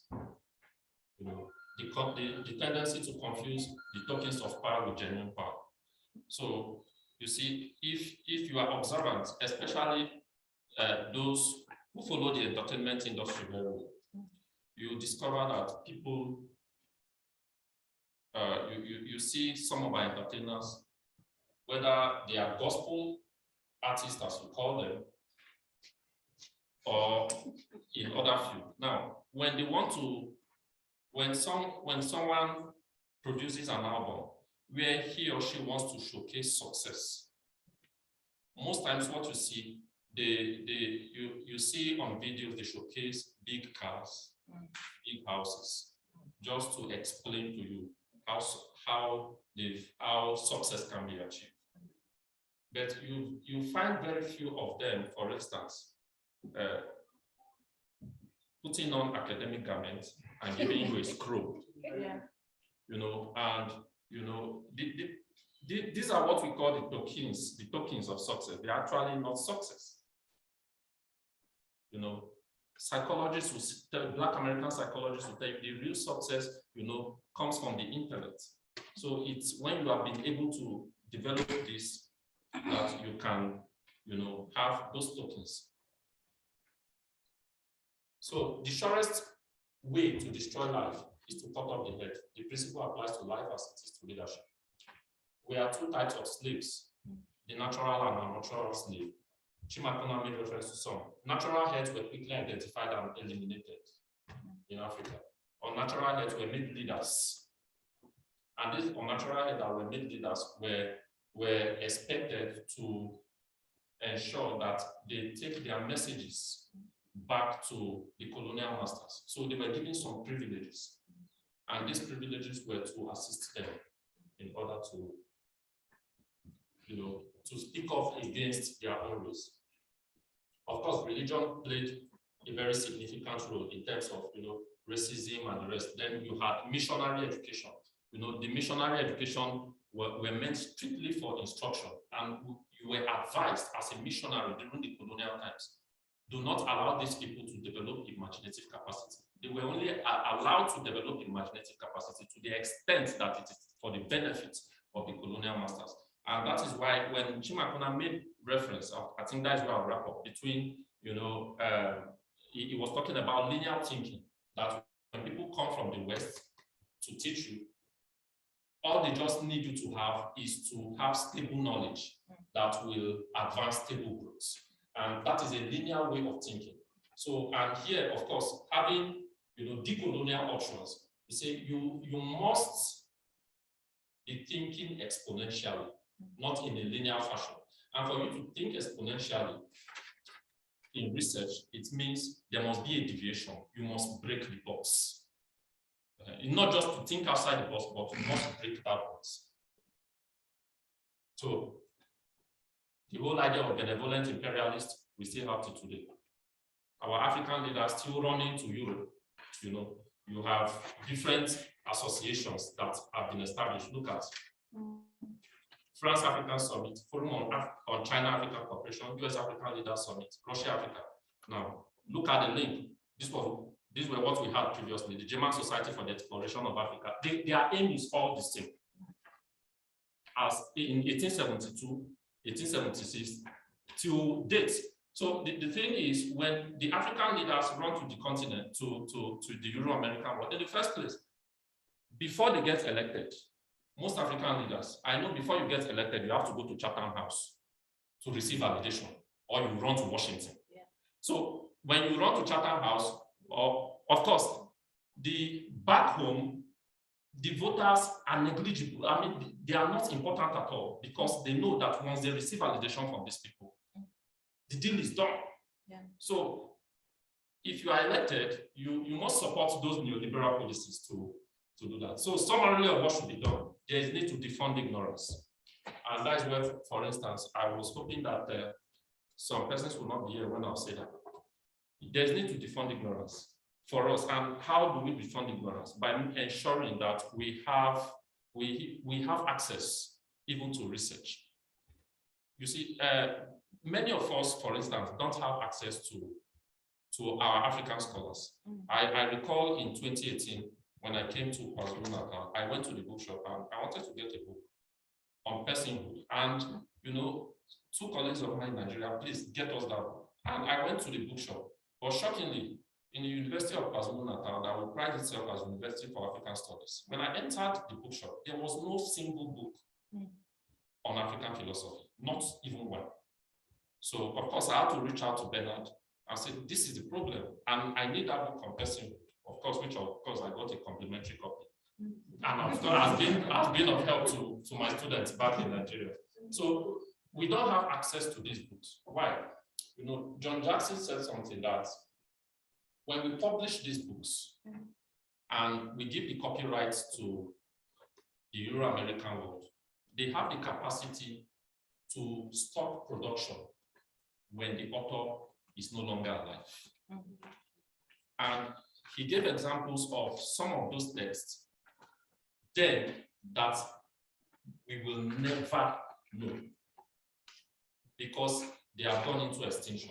Those you gave the copyright have stopped the production. Why? Because of the fact that they liberate some persons coming from the global south. Yeah. So, you know, if we are going to defund ignorance, as we said, then we have to bring knowledge back home. Of course, we may argue some publish their works here, but it's also not accessible sometimes when you want to get that. And coupled with the fact that our university system has even made things worse to ensure that, yeah, for you to publish, for you to get rated or get accessed, you must patronize those people. So there's need to quickly identify scholars who are beneficiaries of cynical tokenism. So I said the generation before us spent time improving their humanity and theorizing the possibility of philosophizing African worldview. The baton has been passed to the 21st century Africans to implement rules. Thank you.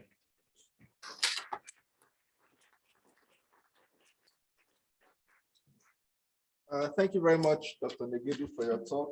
So quickly, if you have any questions, we'll take about 4 questions. Please let them be brief so that we can move on to the next presentation on time. Yeah, okay. Okay. So questions.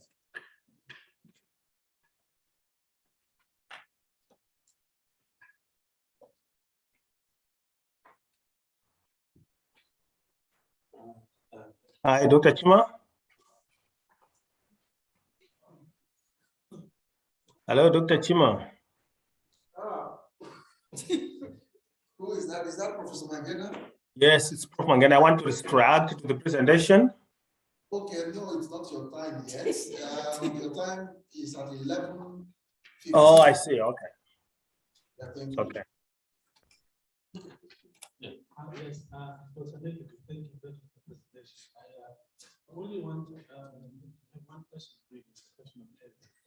You precisely about the example you talked about. again, but for those joining us online. Oh, okay. So yes, you made an example about a PhD thesis that used the Kant's cogito to implement it in Africa, and you presented it as though you have objections to it, mainly because it is Cartesian cogito being implemented in Africa. So what I wanted to understand is, are you saying that Western philosophers ought not to be used or studied in order to be implemented in Africa, or am I misreading your? Yeah, okay, yeah. You didn't misread me entirely, but I would say, when I want to talk about decolonial options for me, I would want to go with, Watamiknono and the rest of the scholars, that you need to study the scholars. And the reason I think you need to study them, because if there's going to be an exponential level of success as against the linear level of success, we need to study them in order to delink from them. Yeah. If you don't know them, how will you know what you are delinking from? Yeah. But I'm not saying scholars should not be studied from the West. Of course, if their theories are viable. Decolonial options, for me, do not necessarily mean total decolonization. Of course, our lives, colonialism, slavery, and the rest, coupled with neoliberal policies, have shown that our lives are intertwined. So you cannot totally decolonize. So you should be able to study them. So I only make reference to that because when the cogito was written, it wasn't in your favor. The cogito was written in order to prioritize the reason of the Euro-American war over the blacks. So we were not part of the cogito when it was written.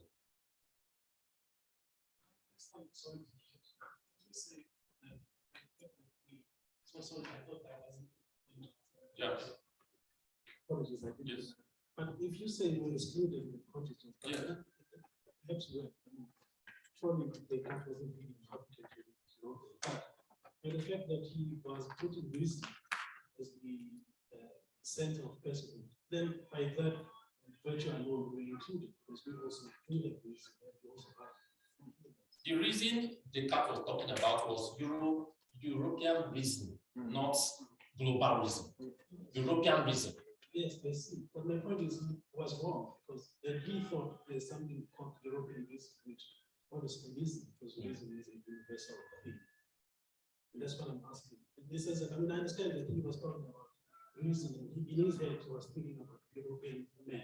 Yes.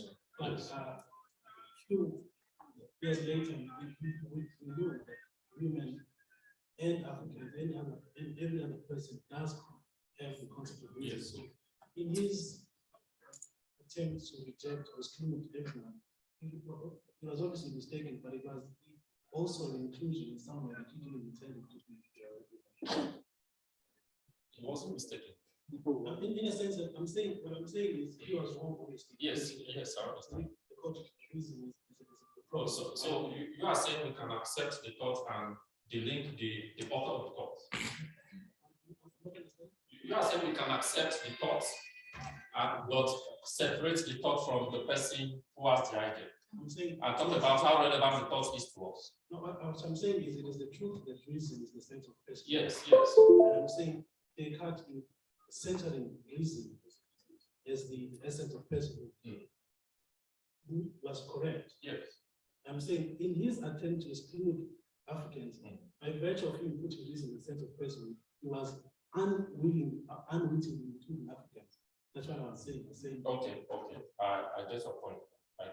Because even geneticists will tell us that 85 to 90% of what we have today as difference actually comes from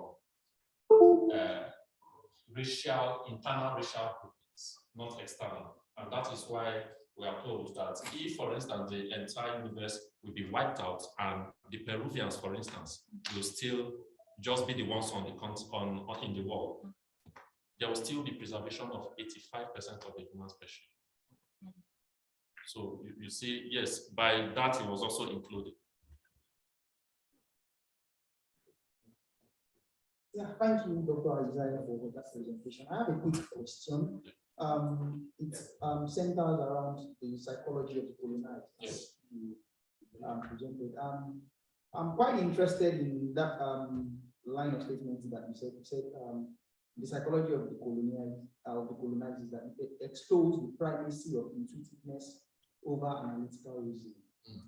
I have a lot of struggle trying to understand what you're saying there. And perhaps if you be very clear in that, perhaps you should explain that to me. And also try as much as possible to make me understand what kind of psychology we use to approach or to try and debunk this psychology. Okay, thank you. Yeah, you know, I used the example coming from Wole Soyinka, where he talked of course, I think it was Leopold Senghor that came up with the idea of, also supported the idea of Africans having intuition as against analytic thoughts. So, and he was saying that in order to despise Western scholars who would want to say, yes, Africans cannot reason analytically. So Wole Soyinka said, no, you were not even supposed in the first place to say, yes, we don't have analytic thoughts, but we have intuitive reasoning. He is saying that you should not come up with the idea of intuition. Stick to the analytical thought that has been debunked for people coming from the global south, and include people from the global south in that analytical thoughts without necessarily bringing up intuition. Because if you bring out intuition, it inferiorizes you. So that is the whole idea. So when I said, you said I should explain how can we overcome such psychology. Now, for me, okay. Okay, so thank you very much. Thank you very much for your questions. Thank you very much, Dr. Isaiah. Please, a round of applause for him. We'll take a short break and reconvene at 11:15 for the next talk by Professor Fainos Mangena. So 10 minutes. Tea break, please. Let's go outside and do our statements.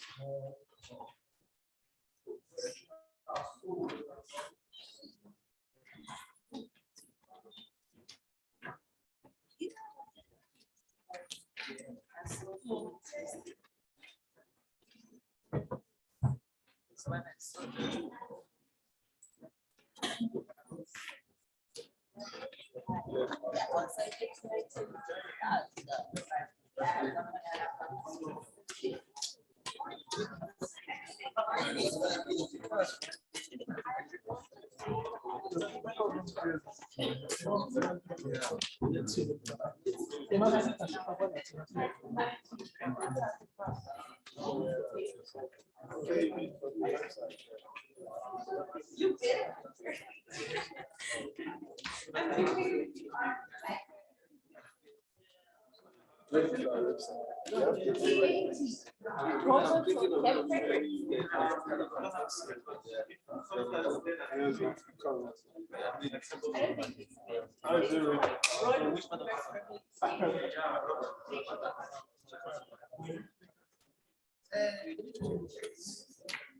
you work on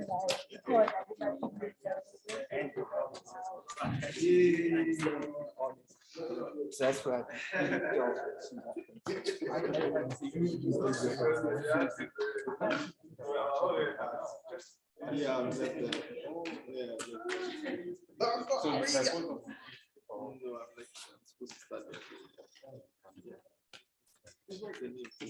Oh, but you.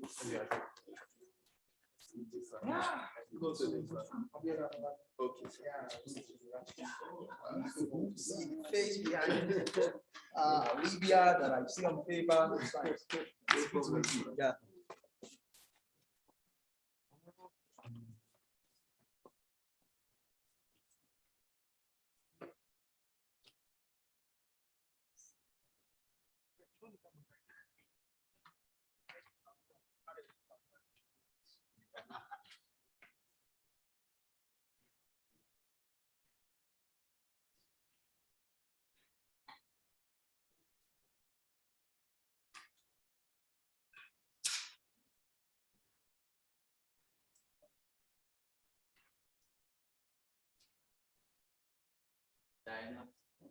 My name is not Diana.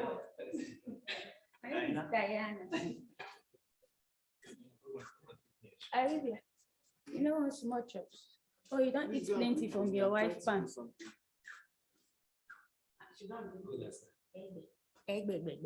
Doing this small thing with it, you know, commando. Yeah. So that, Oh my God. You eventually overcame your. this, oh shit. Just What are you shy about? snap as many as you can. Snap as many as you can. She's Look at me now.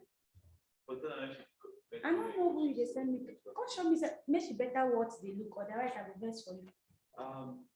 if you see Ben can identify for you. Just Ben, no, why not? I'll ask her. Yeah. So can you just help me? But you're not allowed to do anything here. Come over and get your small chops. I'm taking as much as I can. Sit down for the chair. Decolonial snapping. Oh, this camera is nice. Me too, I want to. Camera is so bright. I start from here.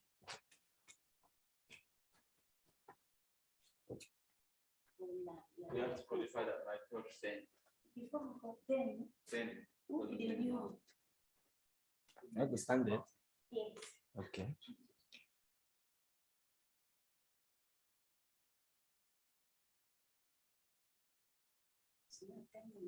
I've snapped. I guess nothing.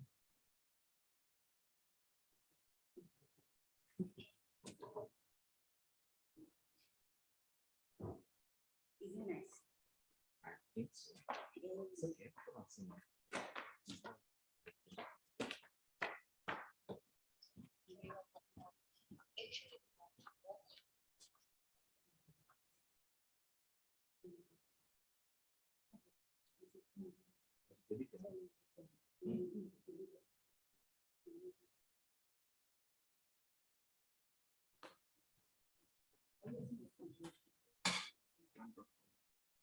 Say,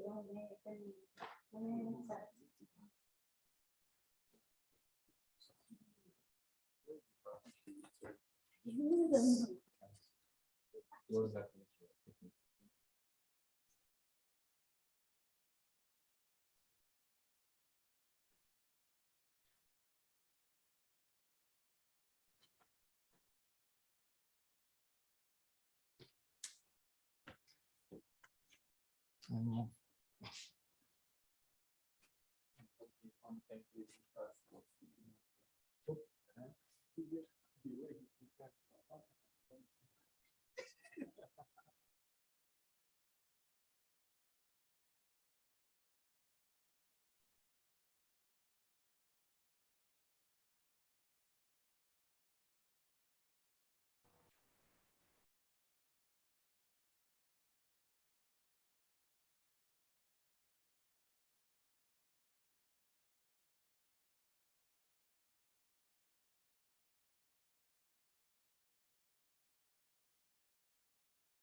I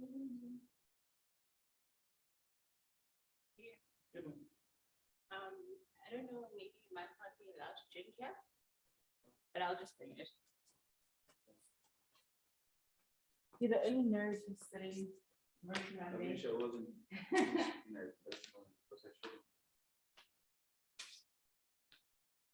Well, sir? You said you're doing this stuff, trying to make me your type of person. Thank you, sugar. I only have green tea without sugar. I'm trying not to, make sure that I don't, after the end of the whole day, I actually stay. Yeah, today is long. Yeah. And by the evening, you might be tired. Yeah, can't stay now. Are you working on your reference? Nah, I've actually done that. Now it's just a word, it's just using grammar. Thank you.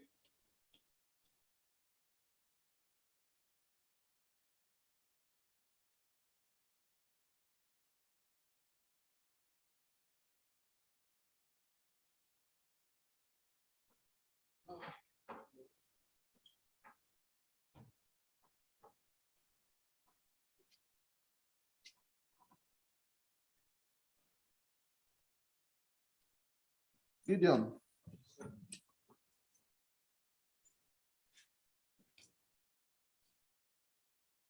How you doing? You go for tea break.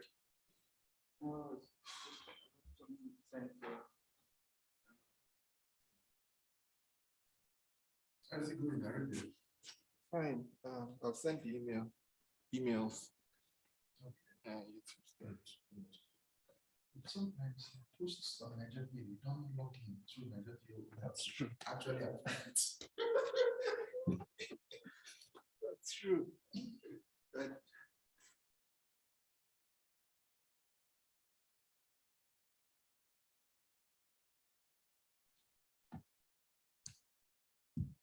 So Mangena, are you there? If you are, please share your slide. Yes, I'm there, Dr. Chima. So please share your slides. Okay. Let's make sure everything is working. Aha, you can see it. Can you see the slides now? Hello, Dr. Chima? Yes, we can see it. Okay. You can see it is fine. Everything is perfect. So I can start the presentation right away? No, please go and call everybody in. We went on tea It's break. It's all right. It's okay. We have to call people in now, so maybe in a matter of 2 minutes. It's better now, isn't it? Yeah, it's fine. Otherwise, Okay. how are you doing? The volume too high or okay, speak again. Let's know if your voice is too loud. Yes, Dr. Chima? Can you hear me? Gideon, how is the voice? Is it too loud? No, it's not too loud. It's fine. Okay. So they say your voice is okay. It's not too loud. Okay. So it's okay, isn't it? It's okay. Thank you. So our students, our delegates are coming in gradually. As soon as they are all seated, I'll give you the signal to start. Okay. That would be great. Maybe I will introduce you and you will start. I've already done 5 minutes of your time, but let's see how we can manage that time. Ordinarily, you're supposed to stop. Your talk is supposed to last for 15 minutes. How many minutes? 15 minutes. Oh, I thought it was 30 minutes. And we've lost 5 minutes already. So if you'll be able to wrap it up before, what is it? Before 12 p.m., it will be fine so that we'll have time for questions. Okay, I will try my best. I will just run through the presentation. I will speak to it. Yeah, don't rush it. Be a classroom type of experience so that Yes. don't rush it. If you prepare for 30 minutes, 35, 40 minutes is okay. Thank you very much. So I'm going to step out now to ensure that everyone is in, then we'll introduce. Okay.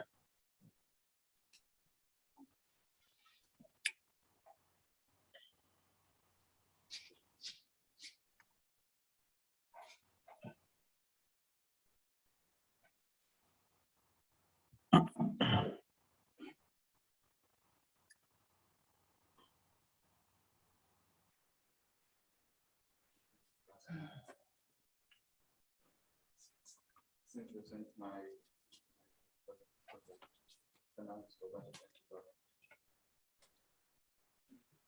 since the external collaboration, the thing is at least once a week. We didn't get the chance to going back and forth to analyze the seat and now just like now I have to because yes, that would like to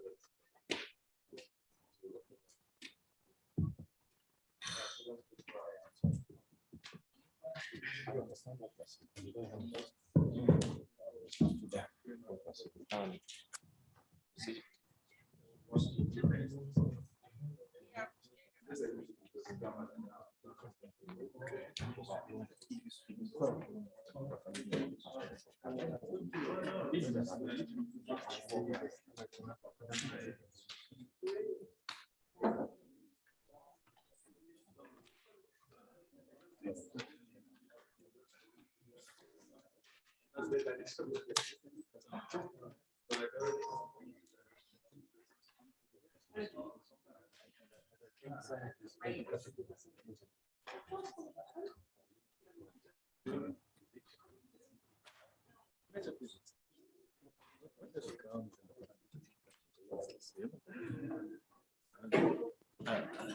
Some may say it's communitarian, others may reject it. A variety of things now that constitute metaphysics. Yet in the West, we are told that metaphysics is not a single thing. So that's why I say it's interesting. But you also have to think what your commitments are and what your hunch is on the matter. Yeah, because you've got a particular hunch. Follow it through. Don't, as Jonathan said, don't be scared. When I was disturbed recently with the committee, one student wanted to write a thesis criticizing me. I was going to supervise it, and they're blocking. They say you can't criticize your supervisor. And you don't mind. You don't mind.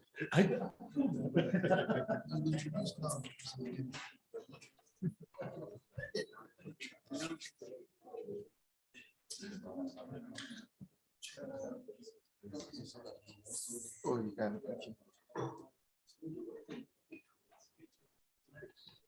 Okay, so our next speaker would be Professor Fainos Mangena from the University of Zimbabwe, and he will be speaking to us on research in the humanities and African direction for the new millennium.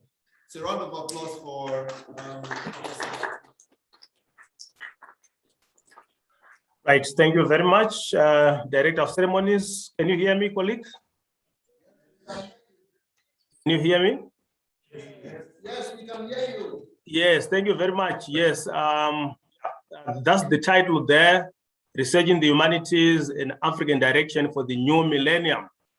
The previous speakers laid the foundation for me, and I will just ride on that. So that's basically what I'm going to talk about. Overview of my presentation.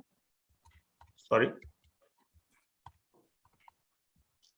I can't go to the next slide. I don't know what's happening here.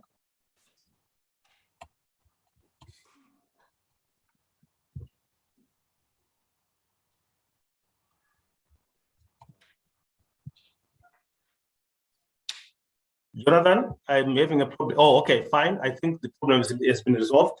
So that's the overview of my presentation there. I'm going to look at about 5, 6-line items, research, what it is, humanities research, millennium learners or new millennium learners, if you want, new millennium learners in the humanities in Africa, then the challenges faced by new millennium learners in the humanities in Africa, and then what needs to be done.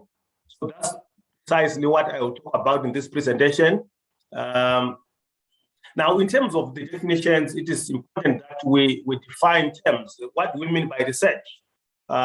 Because we are academics, we can't just proceed without defining, key terms. By definition, research is the process of discovering knowledge, and that's very critical for students and for researchers as well.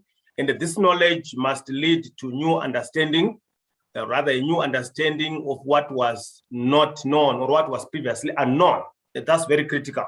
But it is also important that we distinguish research from what is not research. Very often when you walk in the streets, you hear people saying, I want to do research on the price of an iPhone in America, or the price of a Huawei phone in Japan or in China. When in actual fact, what they are doing there is not research, but it's just about information gathering, but they call that research. So I think it is important that we make a distinction between what is research and what is not research. Basically, research is to do with the broadening of our knowledge.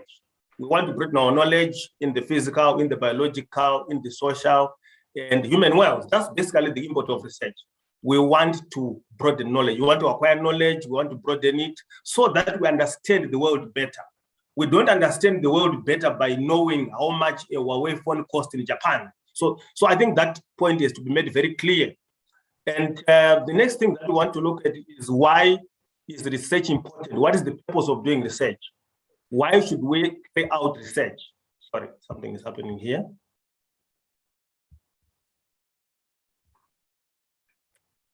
Why should we carry out research? This thing is playing tricks with me. Please bear with me.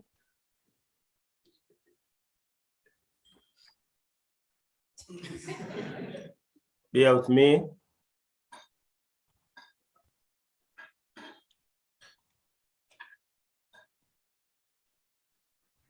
Okay, so the purpose of research, basically, colleagues, is to understand the world and to learn how knowledge can be used, that we gather from the research that we do, how that knowledge can help us to improve our lives.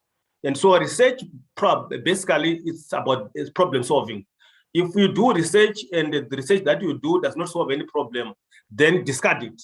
So the purpose of research is to improve our lives.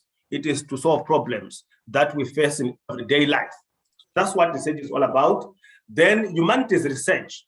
When many people think of research generally, what immediately comes to their minds is that they think of laboratories, they think of people who are wearing white dust coats with microscopes around their necks, doing this and that.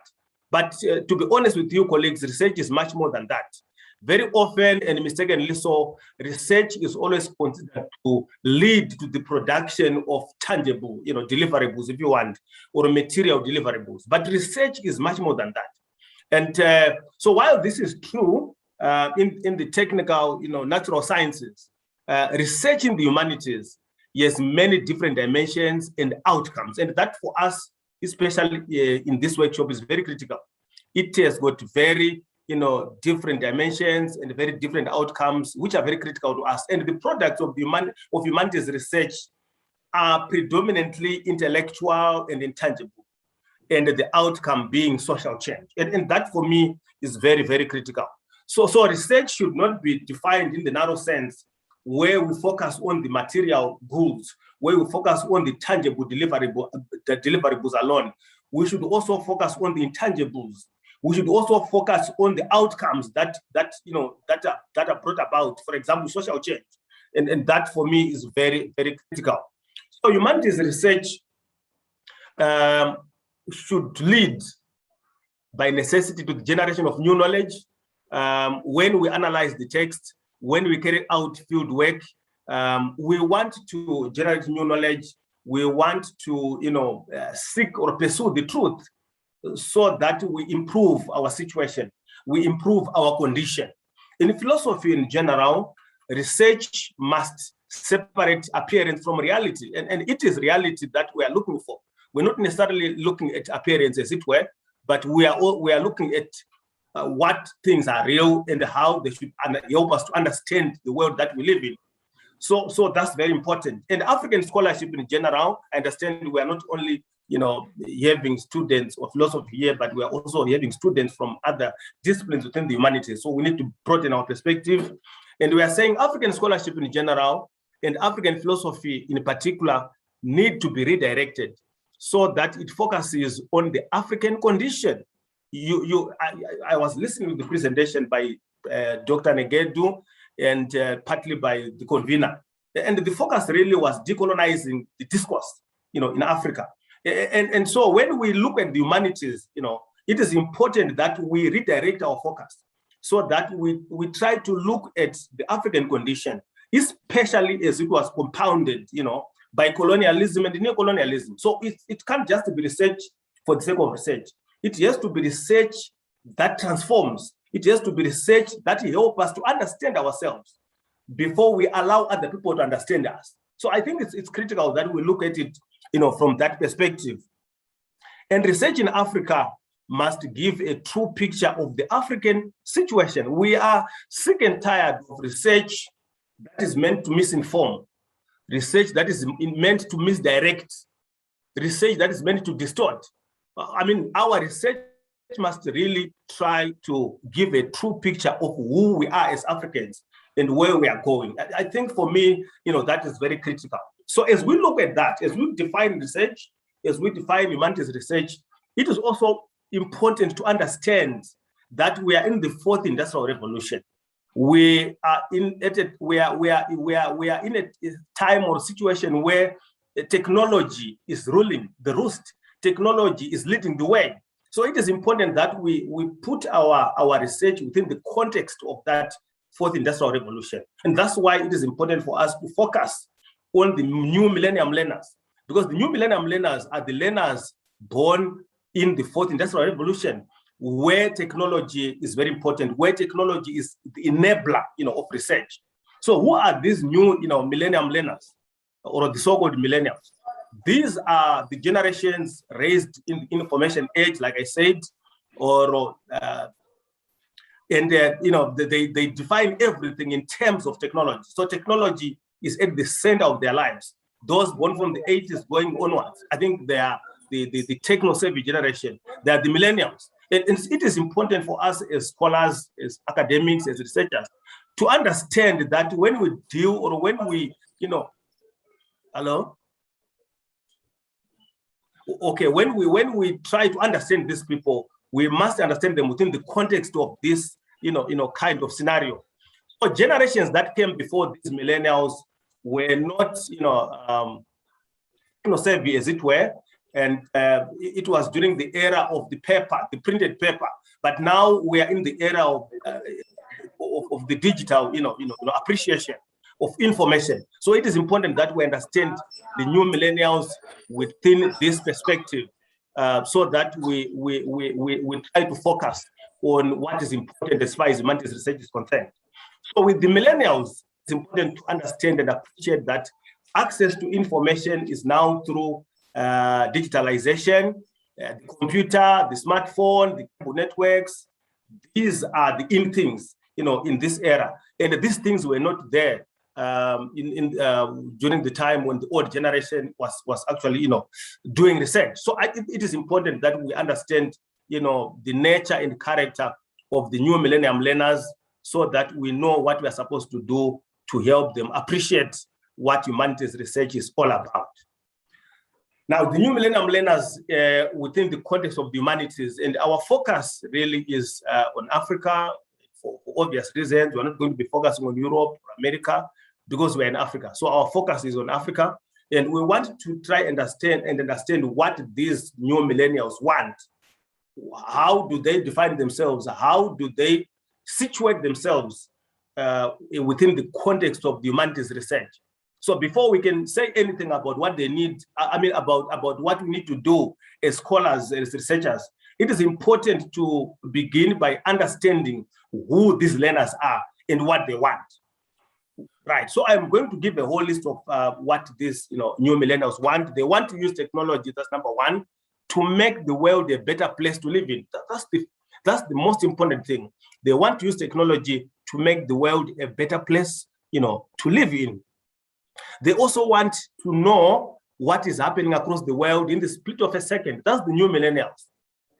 They want to access data so easily without going through the rigors of reading and analyzing a text, which was the case during our time, for example, myself and others. So they want to circumvent that and still be able to understand and access the world, using digital knowledge or digital, devices. That's very critical. They also want to break the barriers of geography by accessing the world through, technologies like Zoom, video conferencing, blue jeans, and many other, enablers that are there today in the fourth industrial revolution. So the new millennials are a different generation because everything they do is now digitalized, right? And they also want to learn online and get the best out of that experience. They want to follow world events in the comfort of their homes. In the past, it was difficult. If you want to know and to understand what is happening in Spain, you want to understand what is happening in Japan, what is happening in Northern Ireland, it was very difficult for you to just get the information, right away. You would need to read the newspaper, watch television, but these days it's just a click of a button, and then you have an appreciation of what is happening, around the world. So that's the nature and character of the new millennials. They want to follow world events in the comfort of their home. They want to bring the world to one place through the click of a button. They want to start the world from the cultural lens. This is very critical for Africa, I think. They also want to understand the world from the cultural lens of their people, maintain a connection with their cultural roots, even when using technologies. So these are the kind of people who do not want to be divorced from their culture.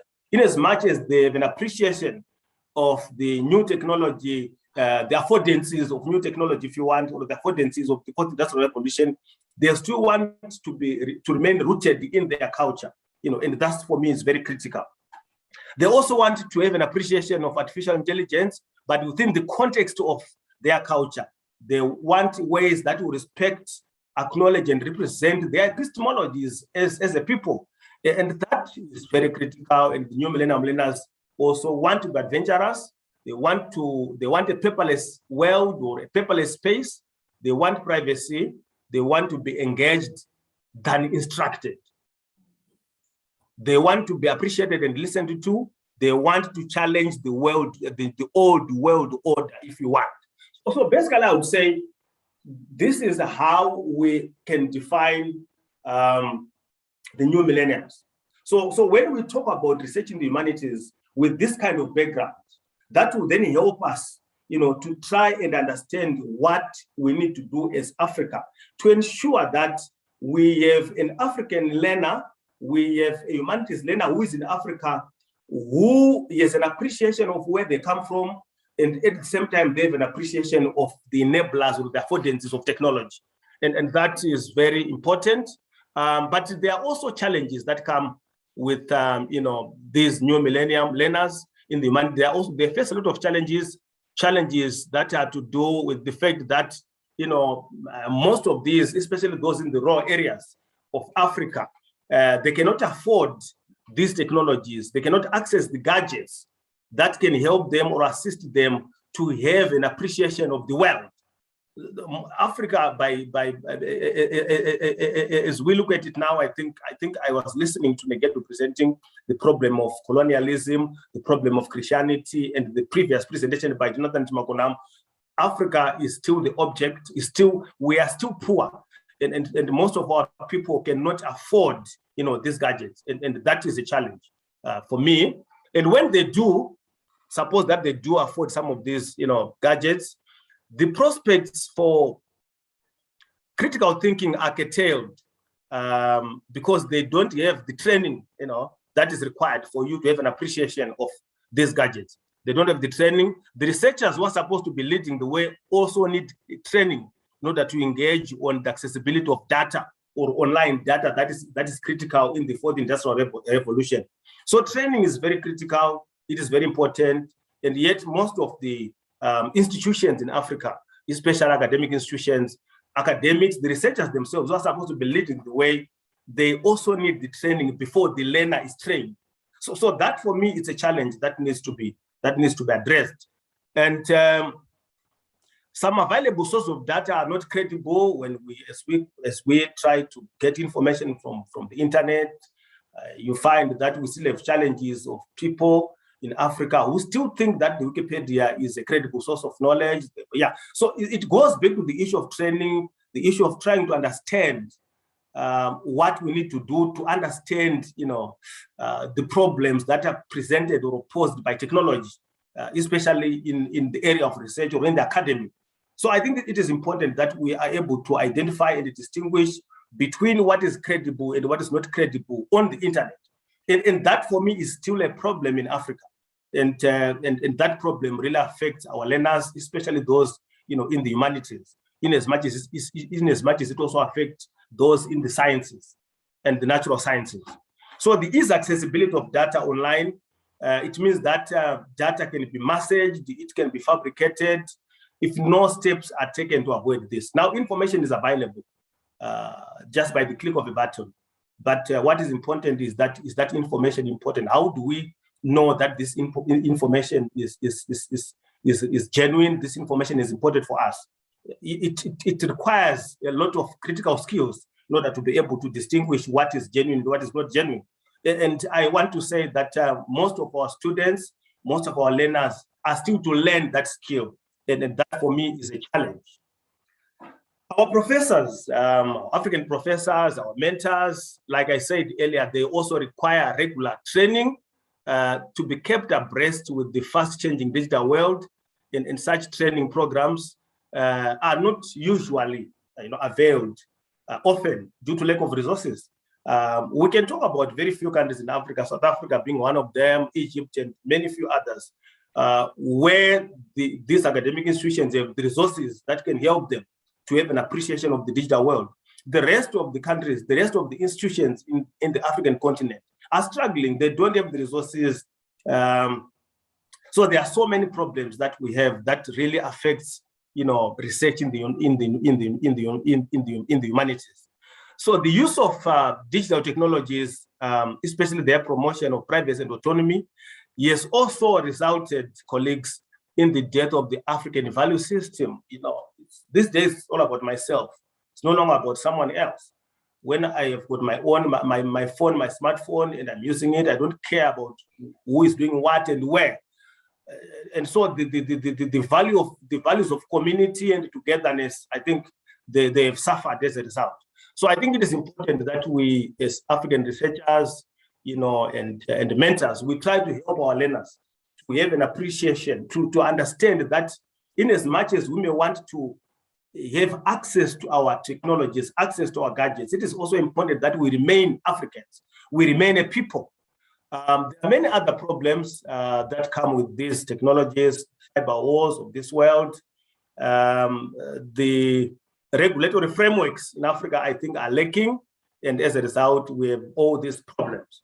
So basically, I would say, colleagues, these are some of the challenges that we encounter as we try to help the new millennium learner to appreciate or understand technology or the affordances of technology, or the fourth industrial revolution, while at the same time the learner, remains rooted in his or her culture, as a person. So what do we then need to do? Having cited all these problems, what do we need to do in order to mitigate the problems, solve the problems, so that we have a new direction that will not only help the learner, but that will also help the researcher. It is important that we promote the use of ICTs in humanities research in Africa. It's very important. It is important that African universities come up with monitoring and evaluation mechanisms regarding how learners access online research. And one way to do this could be to tighten plagiarism policies, and also to have the regulatory frameworks that will guide the process. There is also a need for professors and lecturers and mentors in these academic institutions to be trained, or to at least be able to distinguish between credible and non-credible online data or online information. So if the professor cannot make that distinction, if the lecturer senior lecturer cannot make that distinction, it will be very difficult for the learner to make that distinction either. So it's important for us as professors to have an appreciation of that.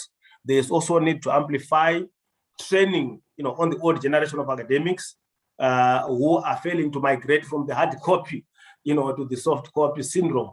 And I think this needs to be tempered. I have got professors in my institutions here who are resisting technology, in as much as you may want to try to encourage them to do that, they will still take you back to the old world where they would use the hard copy. So I think it's important that there is a change of attitudes as far as the old generation of academics is concerned, so that they are also kept abreast with the new developments that are brought about by, you know, the fourth industrial revolution.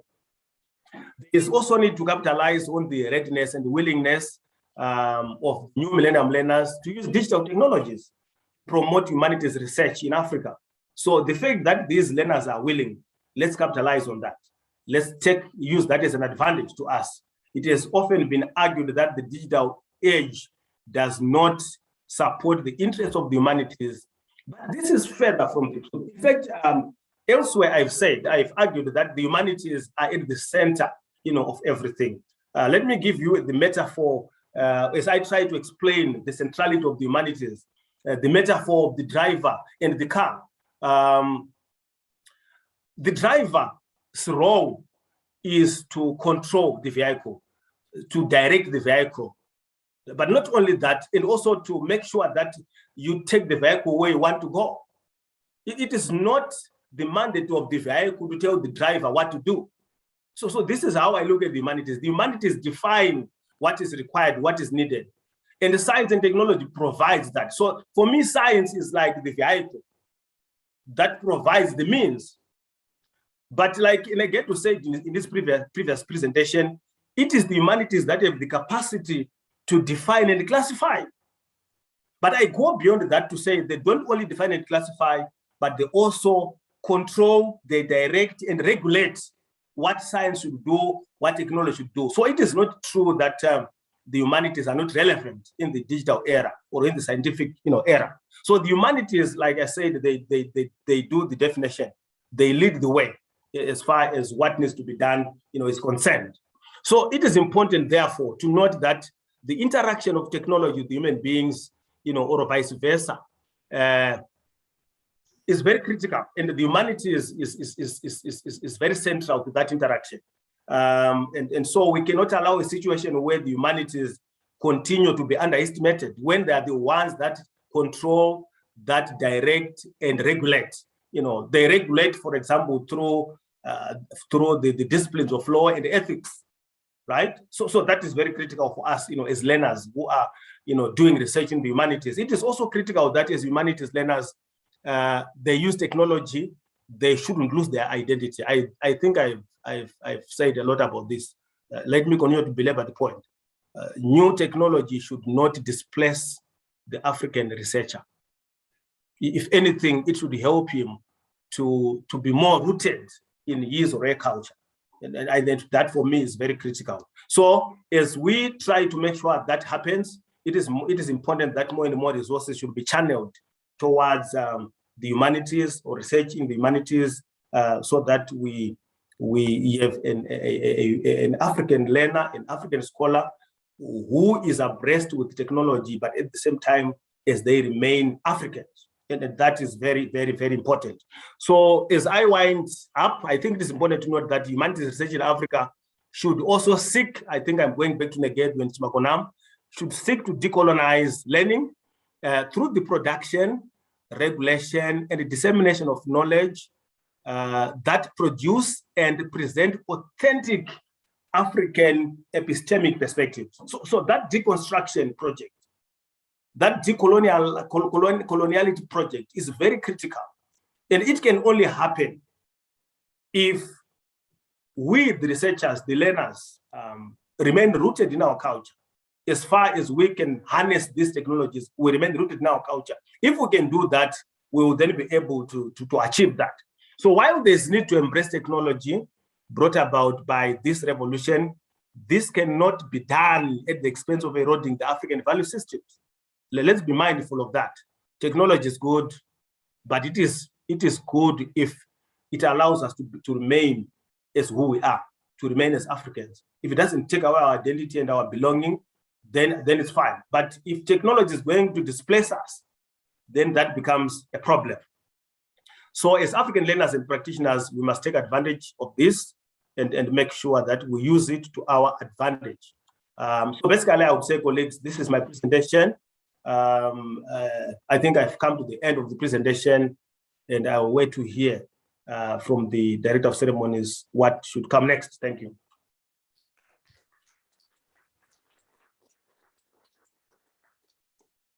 Thank you very much, Professor Fainos. So it's time for questions. We'll take about 3 or 4. If you have any questions, indicate and give you the mic.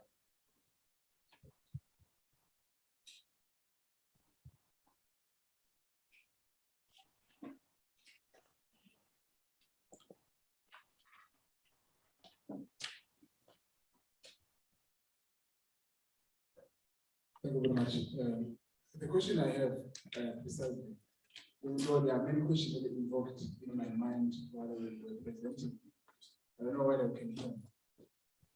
I can't hear you. So can you speak up so that I can hear you? Okay.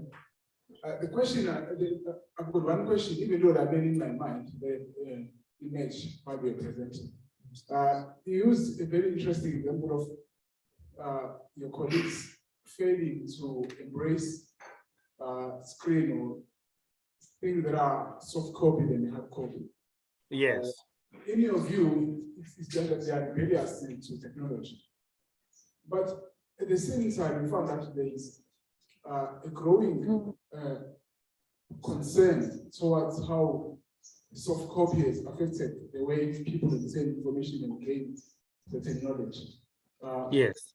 So in my view, I don't know, do you view them as being rebellious, or there are certain things in technology that are not, they appear good, but they're not worthy to be taken serious in the sense that it's propagated. So I want to understand to what extent do you see them as rebellious, or are they also considering other factors that are caused by soft copy?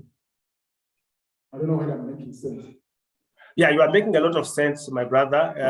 That's a very important point that you are raising.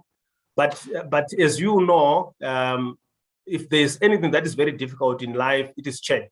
If you want people to change from the ways that they used to do things, you obviously, or in most cases, face a lot of resistance.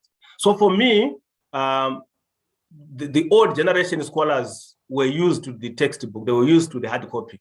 Now, for one to tell them today to say, no, we can now migrate from that copy to the soft copy, yeah, it will be very difficult. So for me, it's just a question of attitude change than anything.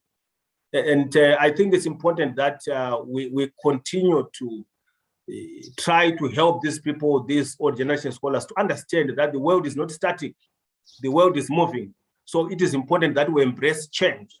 If new technology brings in new things, it is important that we embrace it so that we can move on.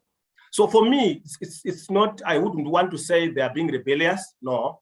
It's a question of us trying to persuade them, trying to make them understand the givenness of new technology, the importance of new technology, how it can help better our lives. I think that way they will be able to appreciate why it's important, you know, to shift from their positions. So for me, it's really about attitude change than anything.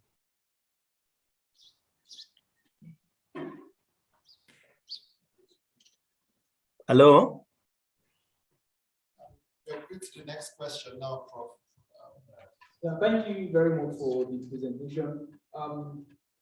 What you rightly said all through the presentation, to me, aligns with the move, maybe in Africa now, as regards to digital humanities. Yes. Digital humanities is coming up in Africa. But my question is, when we think about the sovereignty of science, I mean, maybe Western science and science in the purview of the Euro-American, and we are trying to employ digital humanities in the African perspective. Yes. I want to take these in line with something that Dr. Isaiah said, that we should break the box, not just think outside the box. Yes. For me, I think it must start with trying to decolonize science, and decolonize science should go even into the fabric of some of these digital products that we are talking about. So yes. I am trying to ask, will we be asking too much to go deeper than just using all of these technologies, but rather trying to evolve new technologies that aligns with our own perspective. Yes. Yes. So it's more of a comment than a question, my brother, eh? Hello? Hello. Hello, can you hear me? Yes. Is that a comment or a question? I thought it was a comment. Would we be asking too much? So it's asking, would we be asking too much? If we decide to talk about decolonizing science, if we decide to talk level about of these digital technologies that we are using, at the level of the digital technologies we are using now. No, we will not be asking too much. That's the way to go. And I think that's the essence of Jonathan Chimakonam's Ezumezu logic in other writings. It's important that we decolonize our science so that we have a science that speaks to us, that speaks to our aspirations, that speaks to our value system. So for as long as we rely on science from other places, then we have a serious problem because we don't have anything of our own. So in as much as we may want to talk about the humanities that are, Africa context, it is also important that we decolonize our sciences. We talk about our African logic, our African epistemology, African metaphysics, etc., etc. So I think you are in the right direction. That's what we need to do. So even when we embrace technology, let's do it within that particular context. Otherwise, as Negedu pointed out in the previous presentation, we will remain the object of research from the West. Good morning, Professor Mangena. This is Bernard. Yes. I just want to probably comment and ask something. Can you speak up a bit? I can't hear you. Can you hear me now? Yes, I think it's better now. Yes, I just want to comment and ask something, maybe, I don't know, whichever way you take it. Yes. And apologies to the students for stealing their time. But I'm fascinated with these technological questions, particularly from practicality here in Africa. Yes. You see, we can talk technology and say, oh, technology is going to make a difference, etc., etc. Point number one, technology does not work where there is no electricity. Yes. Zimbabwe, 12 hours of the time, you don't have electricity, so I don't know what you charge. Your card Yes. to recharging them. Is that Bernard? It's absolutely unpredictable when Yes. the next power cut is going to come.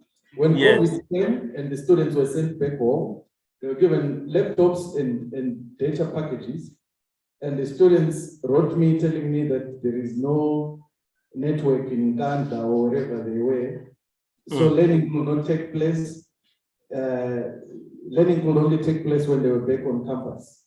Yes. So really, for me, what difference is? I mean, you introduce technology in an underdeveloped place.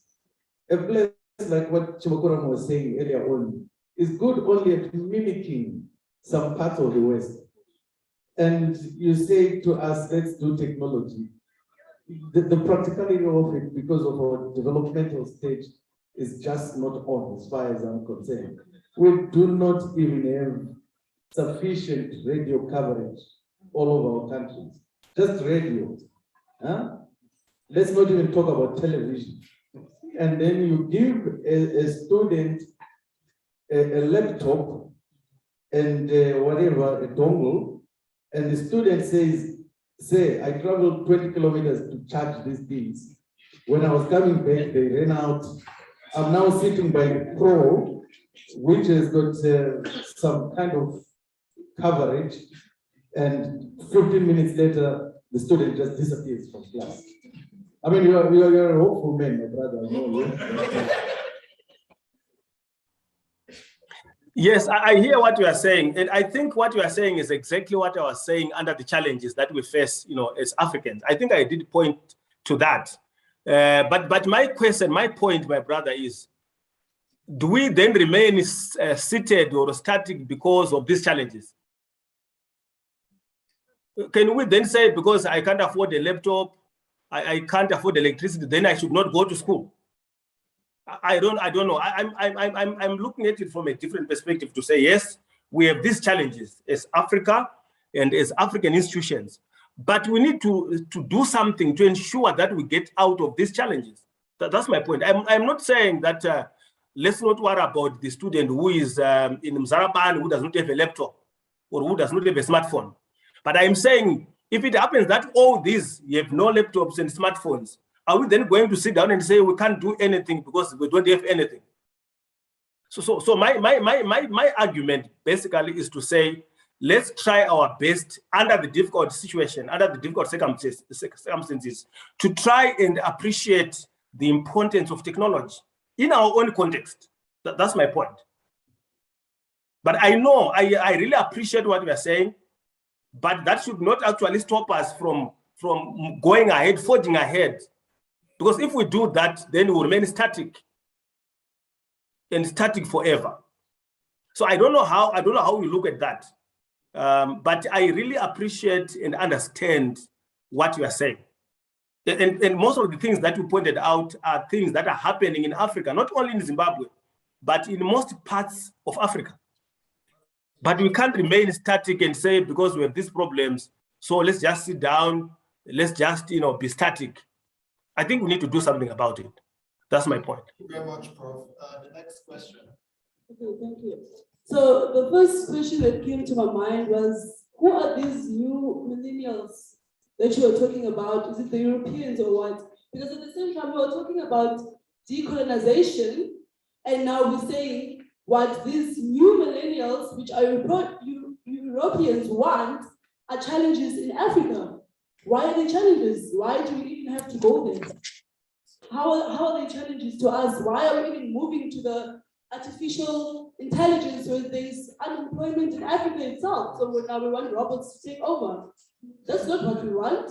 So these new millennials that you are referring to are Europeans, and now we are making Europeans want our challenges. Why is that? Okay, thank you very much, my sister. I think I was very careful to avoid, particularizing the new millennials, because the word the new millennial is very broad. It can refer to a European, it can refer to an African. But I think I tried my best to contextualize when I said the new millennium learners in the humanities in Africa. By that, I was trying to say that I was trying to focus on the African learner who is also affected by this discourse of new millennialism. So that was my point. I thought by saying that I was able to distinguish between the African new millennium learner and the European new millennium learner. Okay, I hope I'm trying to make sense. I'm trying to do justice to your question. And so that justifies why if it is new millennium learner in Africa, he has challenges that are different from the new millennium learner in Europe, for example, in America, because they are far more advanced than us in terms of technology. I think I thought I was able to make that distinction. Okay, thank you very much, Prof. You can stop sharing your screen now. Thank you very much for your talk. Please, a round of applause for. Thank you. I'll now invite our next speaker, Dr. Maduka from the University of Calabar, to give his talk. Please, a round of applause for him.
Good day, everybody. Thank you very much for giving me the opportunity to talk to you. The general theme of this workshop is decolonial research methods in humanities. But I'm going to be talking on an overview of conversational thinking, the system of conversational thinking. Conversational thinking is one of the decolonial options. So I'm going to just make an overview so that we can have a general understanding of what the system of conversational thinking is as one of the decolonial options. So what I'm going to be doing first, I will give a general introduction, then give a two-step definition of conversational thinking, etymological definition and professional definition. And then I will make mention of some of the basic concepts, basic canons and principles that drive conversational thinking. And then I will now look at the three dimensions of conversational thinking. I'll be focusing really on conversational thinking as a theory of meaning, because that is where its direction towards decoloniality will be basically drawn from. And then, of course, I will be concluding by showing that conversational thinking is also both a method and a system of decoloniality. My talk really is going to be a rundown, because later lectures would be showing how conversational thinking is actually a decolonial method. I want to begin by saying that sometime in 2012, in the city of Calabar, a society was born.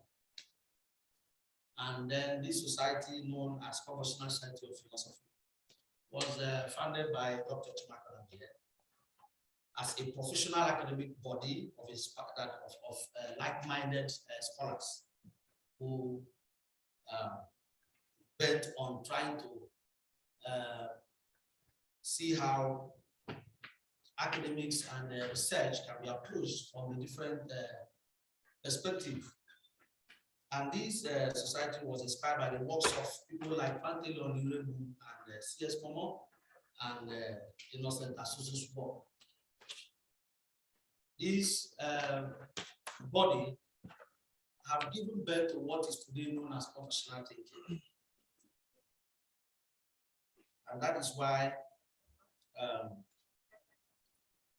conversational thinking is one of the major decolonial options we have in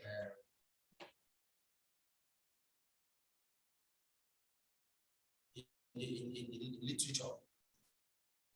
Etymologically, conversational thinking is drawn from the word aromaroka, which is an Igbo word, and it basically means relationship or communion. Tries to point to interdependence of realities. Find out in the works of Chimakonam and Weke and others. In fact, Aromaroka is actually used to mean critical conversation. Conversational thinking sees philosophy as an interplace or intercultural activity. In other words, it is not a border field discourse. It does not allow for imaginary barriers that we find in most Euro-American or Western works, or philosophical works, founded on the true-valued logic. Conversational thinking emphasizes borderlessness in the movement of reason. Reason as a vehicle of thought is perceived in conversational system of thinking as borderless, implying that it is not something that is limited to a particular culture.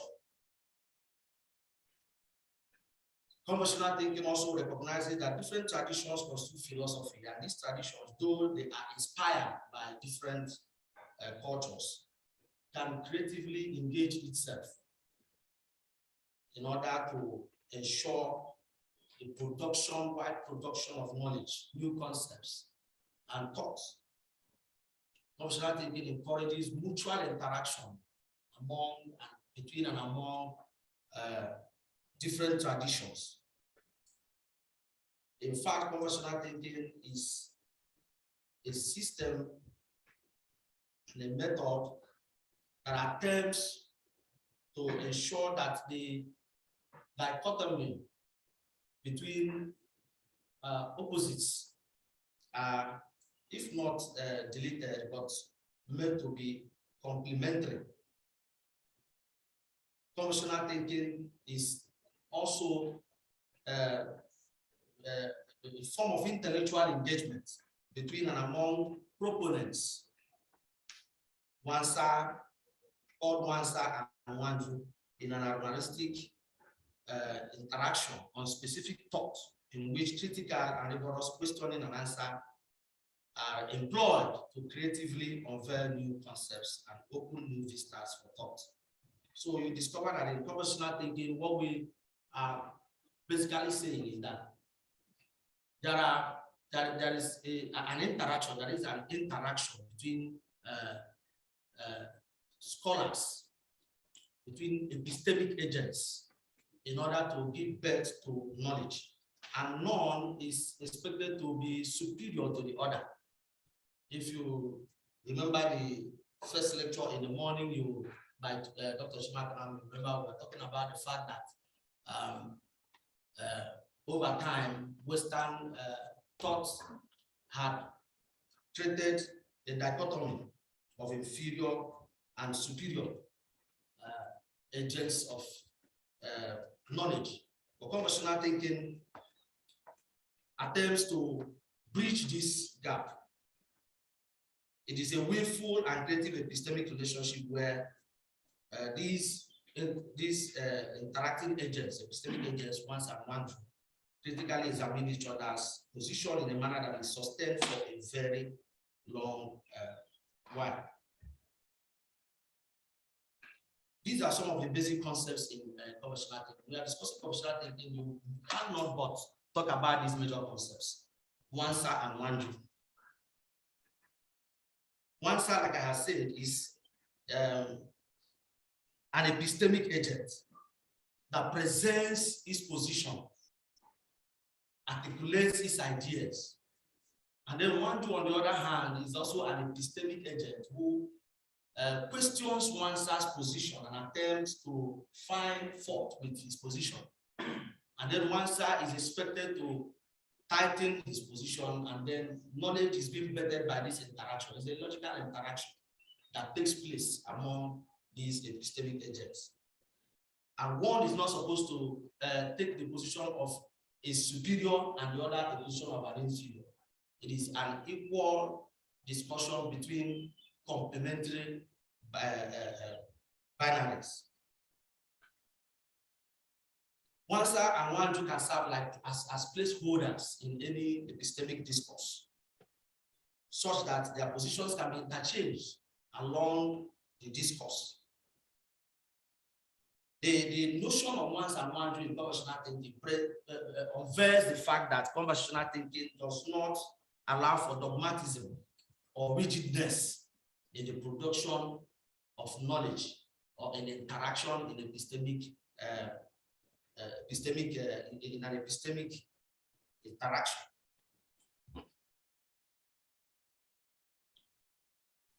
Another concept that's very basic in conversational thinking is what we call creative struggle. Creative struggle is the process that describes the critical relationship that exists between these two epistemic agents I've mentioned already, which is one side and one group, in a relationship of protestation and contestation. Like I explained earlier, one side and one group are engaged in an epistemic activity where there is interaction between them, attempts to make meaning and to understand each other, and also to project knowledge And then in the process, what they are engaged in is what we refer to in conventional thinking as creative struggle, which is a critical and logical relationship that exists between these two epistemic agents. The relationship is called creative because it opens new channels. That interaction opens new channels for thoughts and births new concepts and new ideas. It is also known as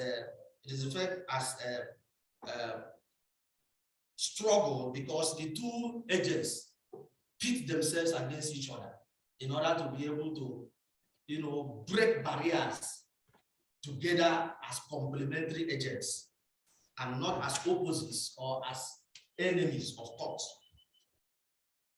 So conversational thinking is flexible in its approach and demands open-mindedness and willingness to tolerate every tradition and every perspective in the interactive process. So there is no effort as we have in most of the Euro-American approach in epistemology or discourse to try to dichotomize or make one to be inferior to the other or one to be the master and the other slave. Such positions or such attempt is not made available in conventional thinking. Conventional thinking is progressive. And then its major aim is not to actually arrive at any agreement between the two the discussants, two epistemic agents, but rather to sustain the discussions, to sustain the interaction, so that knowledge will continue to grow, knowledge will continue to be given birth to, concepts will be bettered, ideas will be created, novel ideas will be created, and this continues to be the case as society and of course intellectual community continues to grow. These are some of the basic principles in conversational thinking. I refer to these principles as traditional principles of conversational thinking because they were the very first formulation of principles in the development of conversational thinking. Presently, as I'm going to show in one of my slides shortly, there are new principles that have come up to also continue, that have been formulated in conversational thinking to continue to project the nature and the viability of the idea of conversational thinking or system of conversational thinking. We have multiculturalism, which demands that there should be room for every culture to participate in a mutual relationship that opens up further avenues for development and progressive transformation in every aspect of the society, both intellectual and of course educational and what have you. The next is transculturalism, which recommends that one should be able to see himself or herself in the other. This goes to show that there is an attempt, in fact, one of the major aims of conversational thinking is to break that barrier of subject-object dichotomy. The superior-inferior dichotomy. So transculturalism is a traditional principle of conversational thinking that recommends one making effort to see himself or herself in another. It demands it demands that we transcend from one culture or from our cultural centrism or judging to willingly and acting towards the other, in every interaction. These principles reveal that conversational thinking rejects lopsidedness, which, as I will soon show, two-value logic of the Western philosophy allows lopsidedness, superior-inferior relationship, and absolutization of any given idea or position. This is what two-value logic presents on the table that had led to the formulation of conversational thinking and had led to the idea of decoloniality, as have been explained by previous scholars, previous lectures.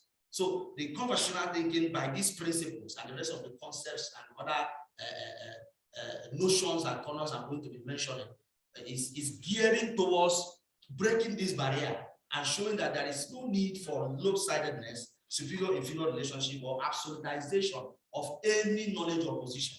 because every knowledge or every tradition counts.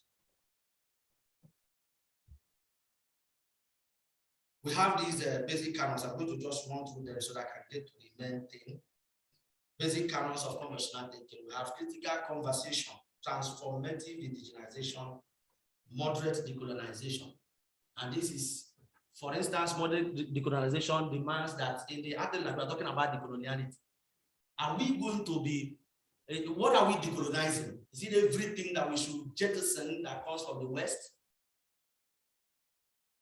Moderate decolonization, as one of the basic canons of conversational thinking, is of the thinking or suggest that we proceed with moderation. There are certain things that may still be very useful in the West or Western epistemology. And there are some certain things that should be useful in the epistemology of the South. And then we should be able to harness them and not just throw away everything because it's coming from the West. So this is what moderate decolonization demands. And it's also linked and closely related to constructive modernization. When we talk about the fact that there's a need for some aspect of African culture or life world to be modernized, are we going to throw away our culture, our values, in order to be modernized?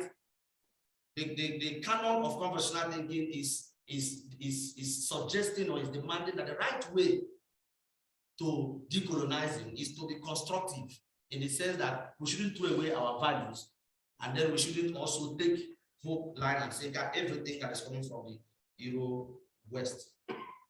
These canons are intended to underline the minimum requirements and the approach and direction that our thinking should follow in conversational engagement, and of course, in what we are talking about in decoloniality. These are actually how our reasoning should follow in our attempts to decolonize.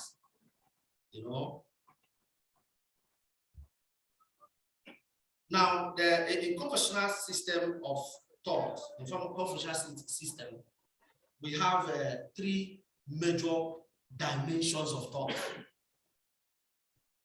We have what we call the foundational, the architectural, and the doctrinal. In the first lecture this morning, the lecturer, Dr. Chimakonam, made mention of it, but I'm going to explain it a little more here.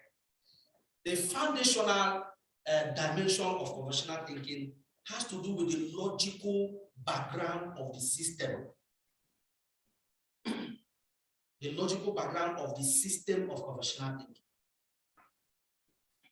And this logical background is what he had theorized and published in his recent work in 2019 as Ezumezu logic. I will just lay a foundation for it here briefly, because in the next few lectures from now, we'll deal with it more deeply or in depth. So Ezumezu logic, the essence of Ezumezu logic, summarily, is to weaken the three classical laws of thought found in Western logic, Aristotelian logic to be very precise, which is actually at the foundation of Western epistemology and Western discourse.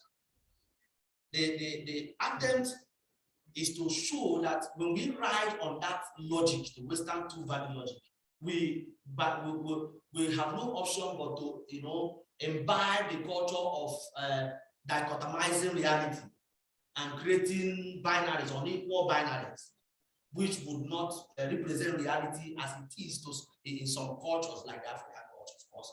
And so conversational thinking or Ezumezu logic, under its foundational dimension, attempts to not only show the loophole and the weaknesses of these two-value logic, but also introduce a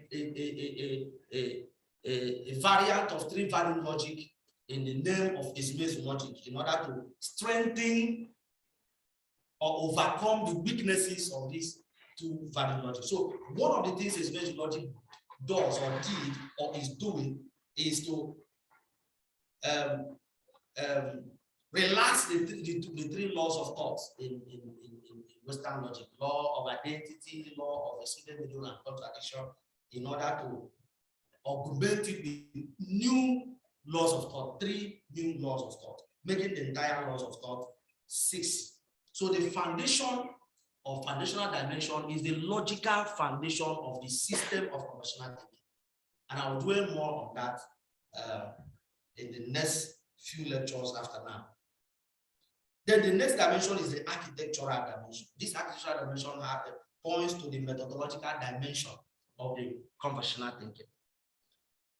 This aspect of conversational thinking shows that how the various applications of this logic, the Ezumezu logic, how it can be applied. In fact, the architectural is the methodological aspect of the system of conversational thinking, pointing to the applications of the various applications of the Ezumezu logic, which is the foundational.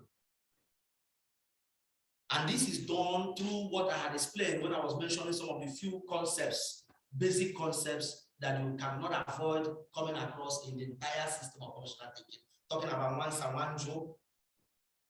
This application is found in the interaction between Wansa and Wanjo in any engagement and in any thought process.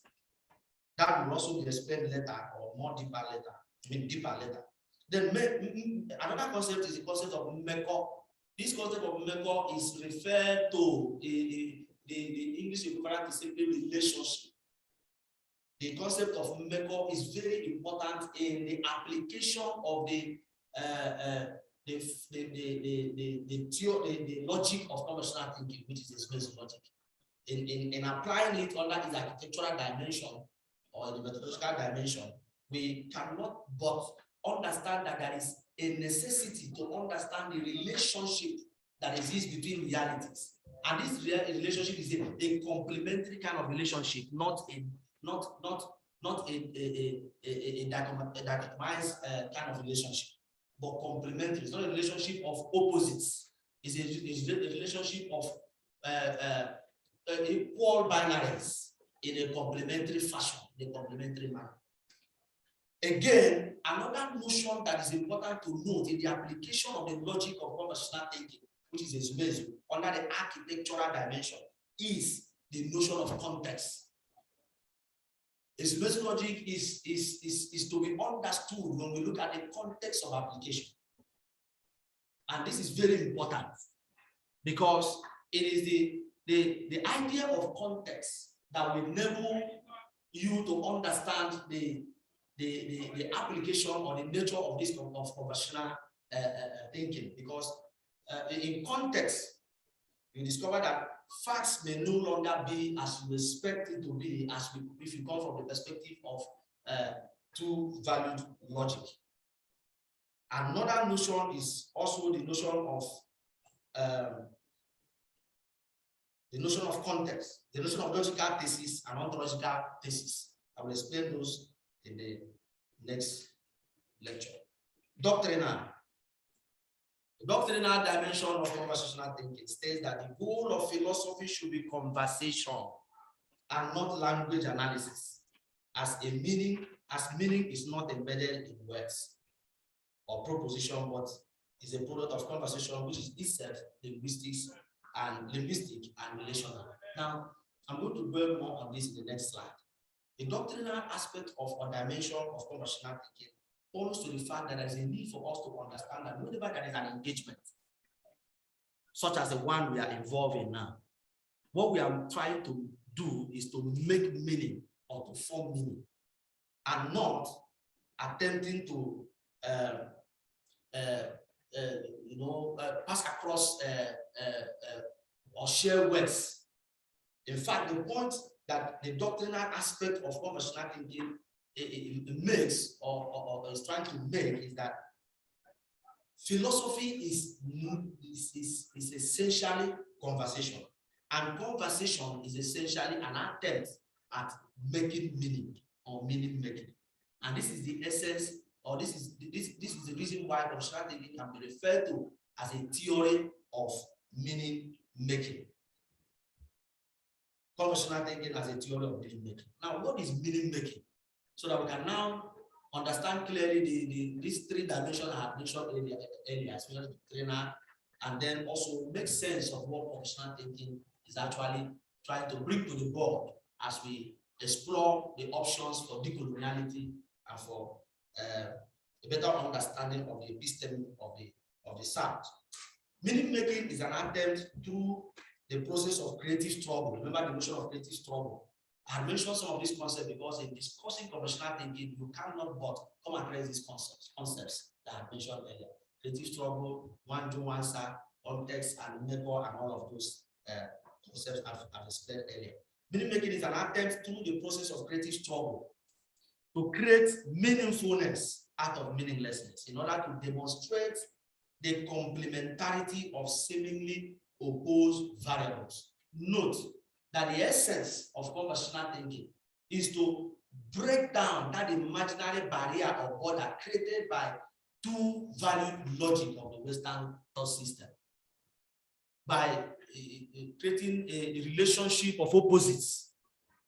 The essence of conversational thinking is to show that the relationship ought really to be a complementary relationship of equal binaries and not unequal binaries of superior, inferior, male, female, and all of that. So meaning making is an attempt through the process of creative struggle to create or demonstrate the complementarity of seemingly opposed variables. Everything that is meaningful proceeds from conversation. Philosophy is conversation going beyond borders in order to make meaning and form meaning. Meaning making is actually the goal of conversational thinking. For instance, the first, second, third lectures, and even the lecture we are having right now, there is an attempt for you as you are sitting out there listening to the lecturers to make meaning out of what they are saying.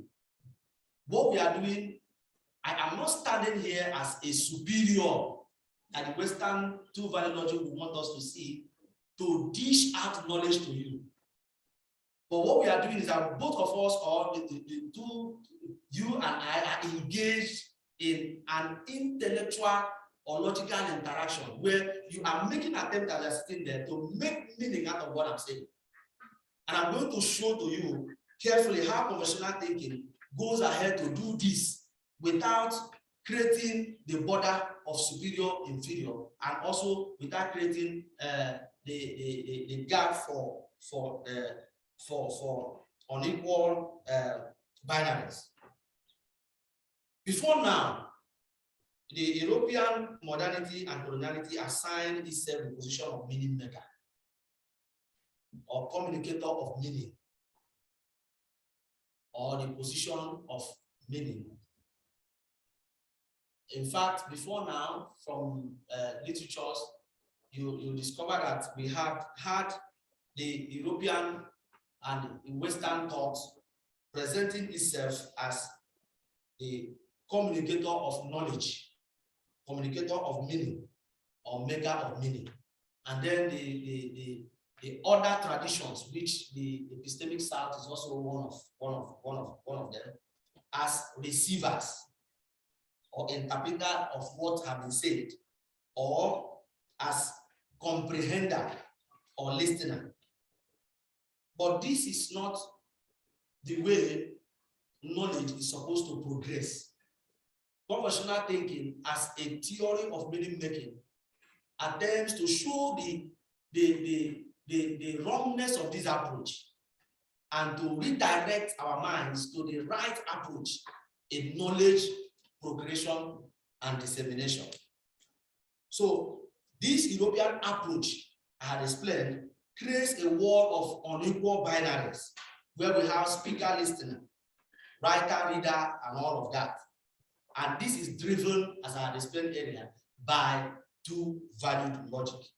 So to overcome this, conventional thinking now assigns language three major functions, unlike in the European discourse where language had only two major functions, communication and understanding, where the European or the Western scholar is, or the European episteme is the communicator, and the rest of the world is having the burden of understanding what was communicated. conversational thinking tries to deviate from this approach as being not correct in the sense that it creates problems in mutual interaction and relationship that can birth new knowledge. And so to do this, conversational thinking as a theory of meaning making assigns language 3 major functions. Remember, every lecture you have had this morning is passed across the vehicle, it has been disseminated to you by the vehicle of language. And language is also a combination of words. But before now, it is believed that when we discuss, we are disseminating words, we are trying to pass across words. But conversational thinking is saying that what we do is not, meaning is not embedded in words. But what we are doing is that we are doing what we are disseminating or passing across ideas that are carried as a vehicle by words. So our concern in conversational thinking as a theory of meaning making is not essentially on the words or the language, but the idea that the language or the word is carrying, which you and I are supposed to make meaning out of in order for us to have some form of progress in knowledge formation and in the rest of the aspect of human life. These 3 functions of language as assigned by conversational thinking that enables it to, emphasize the position of idea in words and language and discourse, and therefore in meaning making. Let's begin with the idea of the function of communication. In conversational thinking as a theory of meaning, communication is not an act performed by an actor. Ordinarily before now, it will look like I am the communicator here. As the speaker or actor, all of the lecturers are going to be communicators. Conversational thinking is changing this pattern of thinking in order for us to have the right perspective in knowledge production and our interaction with others. Now, communication for conversational theory of thinking is not an action performed by a person, say the speaker or the writer, if you are reading a work written by somebody. It is rather, I'd like you to pay attention to this because this is very fundamental. It is rather an external relationship between signs. All of the things I have said in the previous slides are actually bringing me to this. It is rather an external relationship between signs. Now, what are these signs? There are 3 signs who are externally engaged in a logical interaction when communication is going on. Not one person's act, but 3 interactors, which we identify in conversational thinking as signs, namely the signifier, which represents the words that you are hearing me speaking, or the words you are reading, assuming you are reading a work written by somebody. The writer is not communicating to you as a communicator, a sole communicator. You, the reader, you are involved in that communication. So the writer here is one of the signs of these 3-pronged interaction. And the signifier is the word. The significist is another sign involved in the external interaction known as communication. This significist, if you look at it there now, takes you back to the notion of once and one you have explained earlier, which are epistemic agents involved in any conversational engagement. So there are significances which where you belong to in the instance of what we are doing now. You and I are significants involved in this communication going on presently. And the words you are hearing me is one of the signs referred to as signifier. And then the 3rd sign that is involved in this communication in the process of meaning making in conversational thinking is what we refer to as the signifier, which is the idea. So you must understand that in conversational thinking as a theory of meaning making, there is an attempt to change the pattern of reasoning or understanding of how communication, understanding have been carried on before now based on the two-value logic of Western thought system. And Ezumezu logic or conversational thinking being an African-inspired system of thought, which is also founded on, if you remember the three dimensions, the foundational dimension, founded on the logic of Ezumezu, which is a variant of three-value logic. You will discover that it is making effort to do what? To show that this approach would not be helpful in the progress of not just the Africa, but the world generally, and indeed in philosophical studies. Now, communication, therefore, when you understand communication as involving three signs or three elements, if you like, the signifier, which is the word, the significes, which are the epistemic agents involved in the conversational engagement, and then the signified, which is the idea, then you will understand why communication is not a one-man or an actor's, a one-man performed activity. It is rather a creative struggle or an external logical interaction among these three signs I have mentioned in order to make or form meaning. The notion of meaning making or meaning formation is used interchangeably in the system of conversational thinking. These occur, this communication occur in place. In other words, it is a bodily kind of activity. It is visible. What we are doing now, we are involved in communication. I'm not the communicator. We are all involved in the act of communication from the perspective of conversational thinking as a theory of meaning making. And then, following this, conversational thinking then attempts to dismiss the idea that meaning is being transmitted from one person to another. Instead, meaning is shared. There are attempts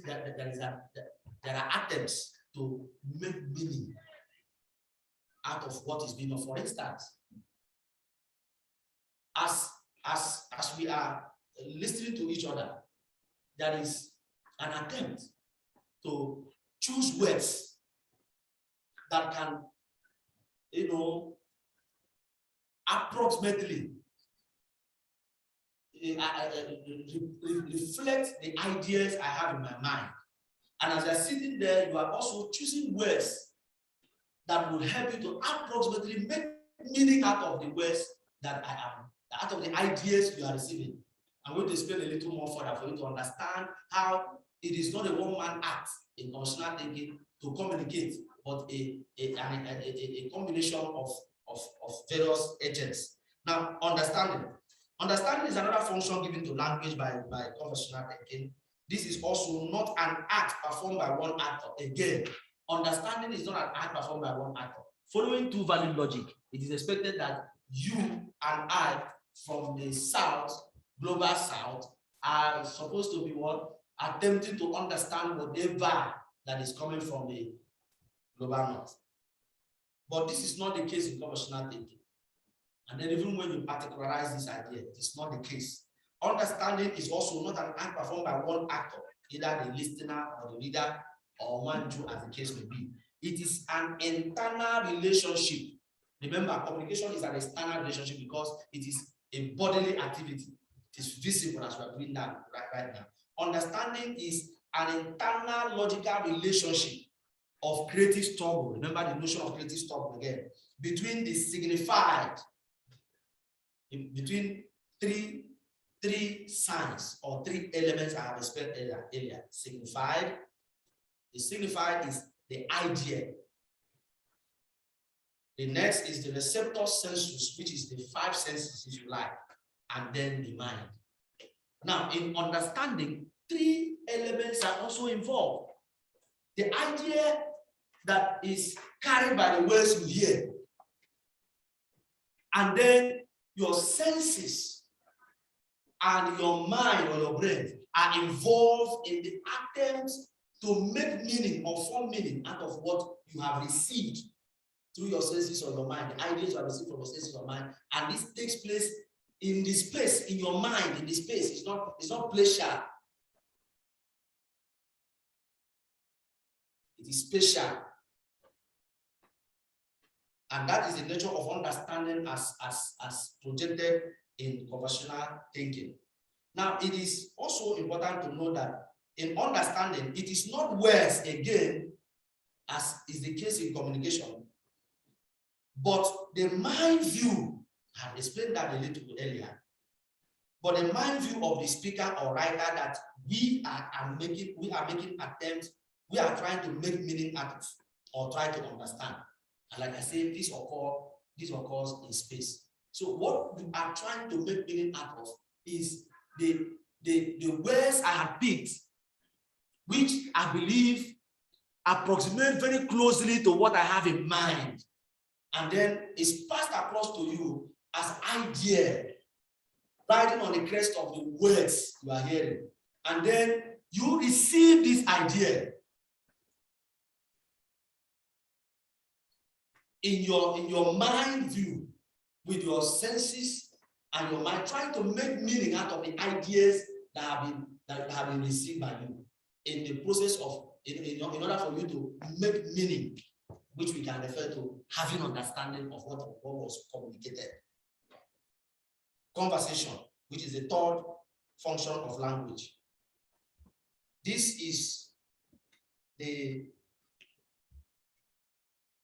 is not also a simple exchange between interlocutors, as would ordinarily be conceived. It is rather a context-dependent logical interaction of significance. Remember the notion of significance having to do with Mansa and Manju in the entire system of conversational thinking. And for the purpose is also to make meaning.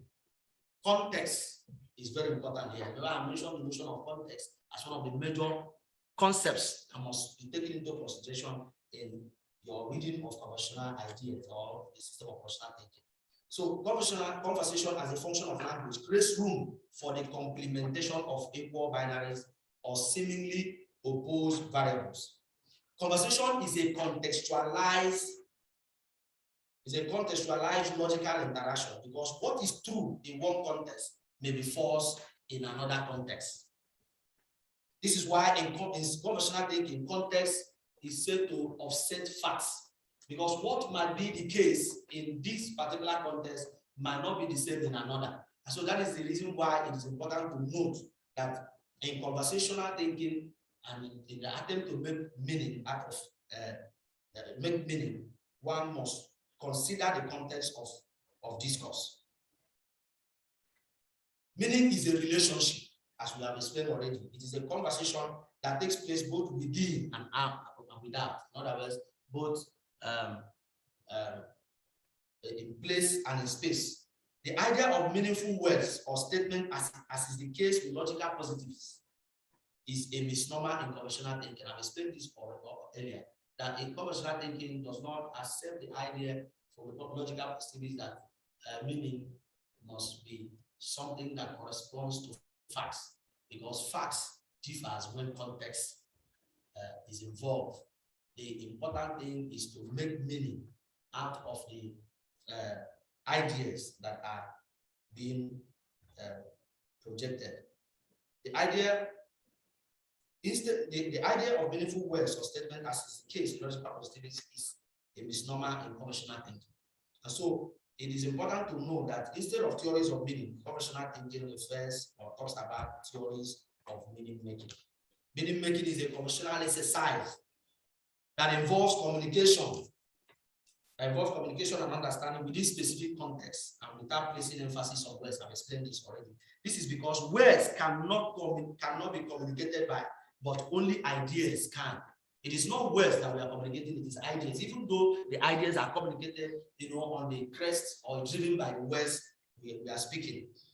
In conversational thinking, a conversation is said to have taken place when one, a speaker or writer or actor chooses words that approximate the idea he has in mind. I've explained this earlier. Two, the reader or listener is able to associate those ideas with a set of words that approximate the former's mindset. I have tried to explain this a while ago, that this is the essence of meaning making and meaning formation in conversational thinking. Conversion breaks down when these significances, Wansa and Wanju, fail in their above tasks, when they are not able to match their words as approximately as they can with the ideas in the minds of each other.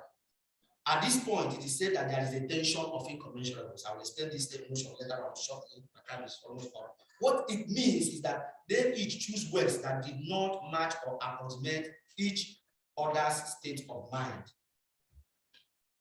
Now, this notion is very important. The notion of approximated linguistic transference of idea, ALTI. This concept explains in a summary form what we have been trying to discuss concerning meaning making. The concept is configured to demonstrate that at no point does conversational thinking expect that words chosen by one side or one Jew or the significance, if you like, should match in a precise manner with the meanings they have created. Now, you must note, like I have said from the beginning, that conversational thinking makes room for the other and does not absolutize.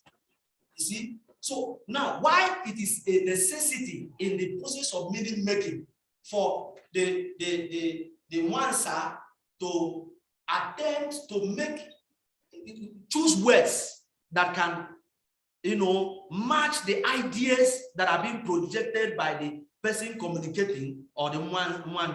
The essence or the goal must not be to get the exact words that will get the exact idea being shared, but something very close to it as much as possible.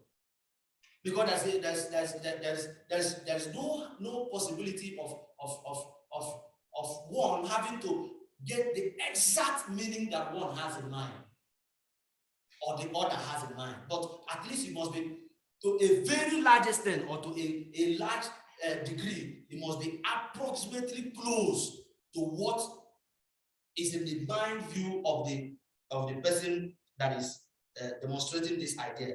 While one side attempts to convey meaning, one Jew is the one that attempts to receive them. I'm believing that you understand the notion of one side, one Jew now, as I'm just talking about it without explaining them. One side attempts to convey meaning, one Jew attempts to receive them as ideas through the process of meaning formation or meaning making. I've explained the nature of meaning making, all of this why. That's the attempt I've been trying to make with the significance, the signs, signifier, signified, and significist, and the fact that there is a need to choose words to match, to match approximately to what is in the mind of the one sharing the view. During which time, when this is happening, one to associate the received ideas with a set of words that he has chosen, or she has chosen, attempting to interpret the words to make their meaning. This is done with high level of attempt to approximate, not that you may have it exact or precisely the words that are in the mind. For instance, you may not have gotten exactly what I'm trying to tell you as the nature of conversational thinking, as a theory of meaning making, but you must have come a little closer to it. And when that has taken place, conversation has taken place. But where we are not able to have that level of approximation to our meanings or discussions, then conversation are broken down, and we have a situation of tension of incommensurables that would be explained if time will permit during this time. So what the two are looking for, the significance, what they are looking for, one side and one two, what they are looking for is actually approximated linguistic transference of idea, which is what I have explained, the ALTI, an attempt to at least be close to having to understand or interpret the idea that have been, that have been shared on the rest, on the crest of the West used in sharing them. So RT, in short, approximated linguistic transference of idea, RT, is the maximum range of meaning that can possibly be made out of a conveyed and received set of idea, not the precise. This is creating room for possibilities. It's not a straight jacket thing like we have in Western ideas or Western two-value logic. And that's the beauty of three-value logic, giving room for a third value. RT is an imaginary bar that does not presuppose precision. I've explained this already. But at the same time, it does not allow distortion of meaning. So when you are below the maximum, there is distortion of meaning and communication breaks down. But when there is to a very last extent, an attempt to come close to this RT, then communication has taken place. RT indicates that the point that when meaning may be varied, but not distorted. In other words, there is beauty in variety. That's one of the major things we must know about conversational thinking. There is room for variety. Variety, like Chimakonam said in the morning, is not does not refer to inferior superior, but actually shows beauty and authentication of identities. The relationship among these concepts, the concept of arty, benokel, incommensurables, and conventional, this is where I'm thinking, becomes clearer when we understand the context, when we understand it in the context of meaning making. Arty represents the benokel point in conventional thinking. Time will fail me to explain all of this, probably in the next lecture. Point beyond which meaning conversation is impossible. So when you get to that point where you are not able to make meaning of the received ideas, communication are broken down, and we say in conversational thinking that we reach a medical point or a place of tension of incommensurable. The tension of incommensurable sets in when the significance is one side and one two, go below the minimum point of art. Here, meaning is distorted. The local point is the limit of meaning making. The tension of incommensurables is the failure of meaning making. When we fail, as we have explained, the significances have failed in their attempt to make meaning from each other's idea. We say that the communication have failed, and then conversation has set in. This refers to the act of exceeding the limit of meaning making. So this occurs when the significants go with the wrong belief that words which precisely convey the meanings in their states of mind have been found, and that all alternative meanings have been expunged. Because there is no possibility of having a precise words, meaning, words to explain the meaning, that the idea that is conveyed. When one thinks that he has done so, he runs into a problem of conversation. So this diagram will explain what I have said earlier. I will not go for that now. Let me end the lecture here. Thank you very much.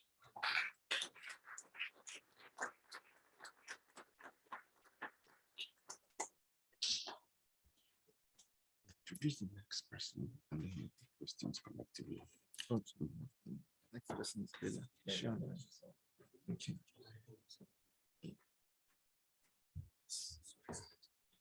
Thank you very much, Dr. Maduka, for your presentation. Because of time, you take the next presentation. Then at the end of that presentation, we can have questions and for both speakers. So I'd like to introduce our next speaker, who would be Dr. Leyla Haidarian. Yeah. Hi. Hi, Dr. Leyla, please can you share your slides if you have any? Yes, I do, and let me try and figure this out very quickly. Okay, I wanted to do portion of screen. I will try and be quick. Okay. 1 second. So, does everybody see my screen? No. Okay, not yet. It says I'm sharing it.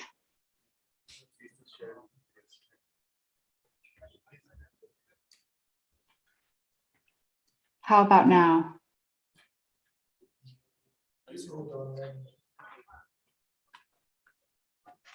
I'm having a hard time hearing. Yes, you can see your slides now. Okay, wonderful, wonderful. So I'll jump right in the interest of time. So thank you very much for having me. I would like to share with you today my real world experiences with the conversational method as a form of action research. And I would like to say that I'm still learning very much about the conversational method and about action research. And I'll explain a little more about what action research is, but I'm drawn to it primarily because it's not only a form of research where we are learning something about the world, but also shaping it and transforming it as we go along, as we are conducting research. And it's a very empowering form of research in my experience. So action research is a collaborative and interactive methodology of research generally applied in the social sciences.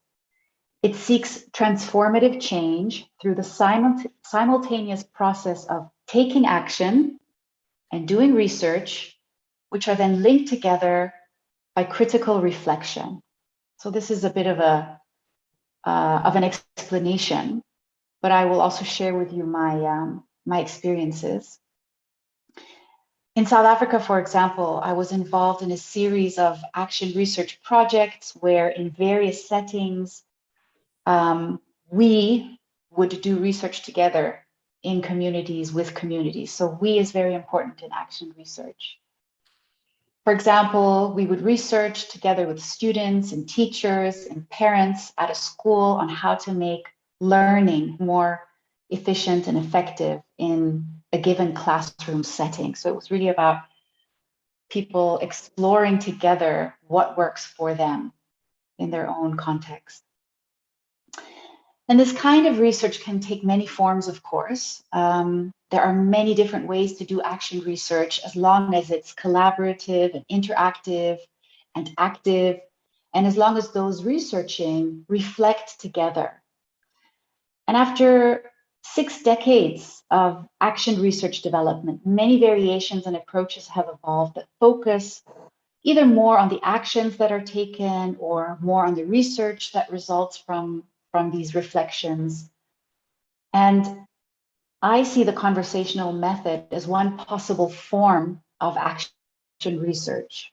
And in order to demonstrate how, I'd like to go back and cover just some of the basics of conversational thinking and then share with you how I applied that in the real world before returning to the discussion on action research. As we know, the conversational method or conversational philosophy is all about a respectful yet rigorous exchange between proponents of various theses. And the goal of a conversational exchange is not for views to synthesize or come together, but rather to allow each proposition to gain sophistication through a constant relational process in which epistemic agents challenge and refine each other's views. And I'm quoting directly. Conversationalism presupposes relationships between Mwanza, who is the epistemic agent that created an idea and therefore shoulders the responsibility of defending, clarifying, or revising it, and Mwanju, who can be defined as an epistemic agent that questions the viability and veracity of an idea created by Mwanza. And the relationship here is a critical one and may be described as a process of creative struggle. So when we probe the validity of a thesis, we do so by considering its specific thought world or context into which it was born and in which it grows. We assume that truth value is contextual or located within the context of a proposition. Propositions can be evaluated true or false, not as we suppose on the basis of the facts they assert, but rather on the basis of the context in which they assert those facts. Now, there are, of course, many texts about conversational thinking, and I am by no means an expert when it comes to philosophy in general, coming from communications, but I want to share with you my experiences of exploring the conversational method in an intercultural setting in Austria, where I'm currently based.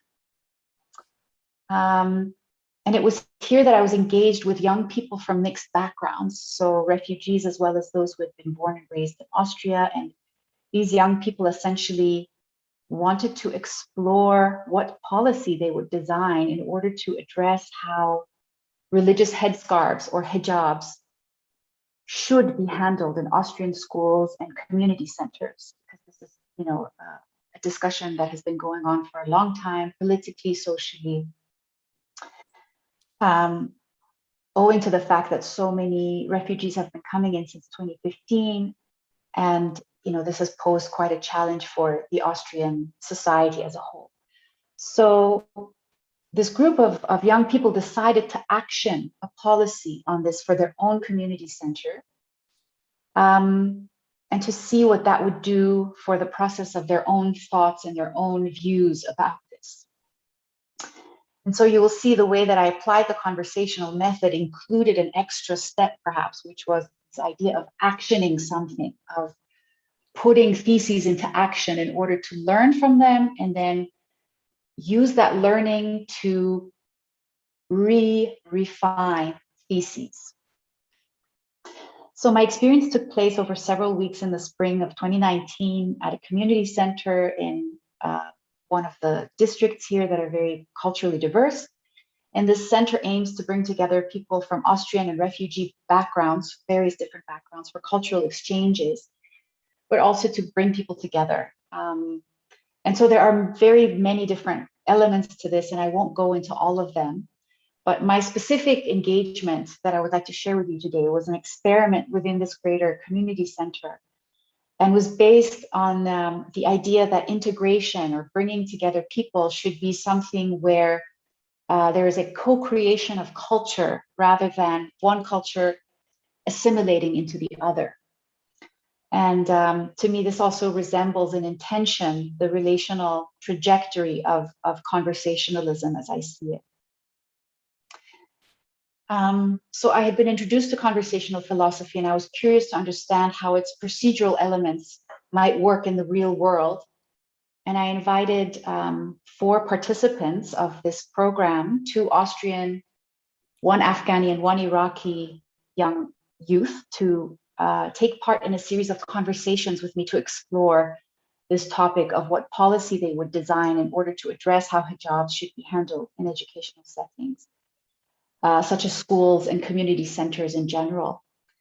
And in each group, 1 participant identified as a man, 1 identified as a woman. So we had quite a balance, just to give you some background of what that was like in practice. Just finding my slide.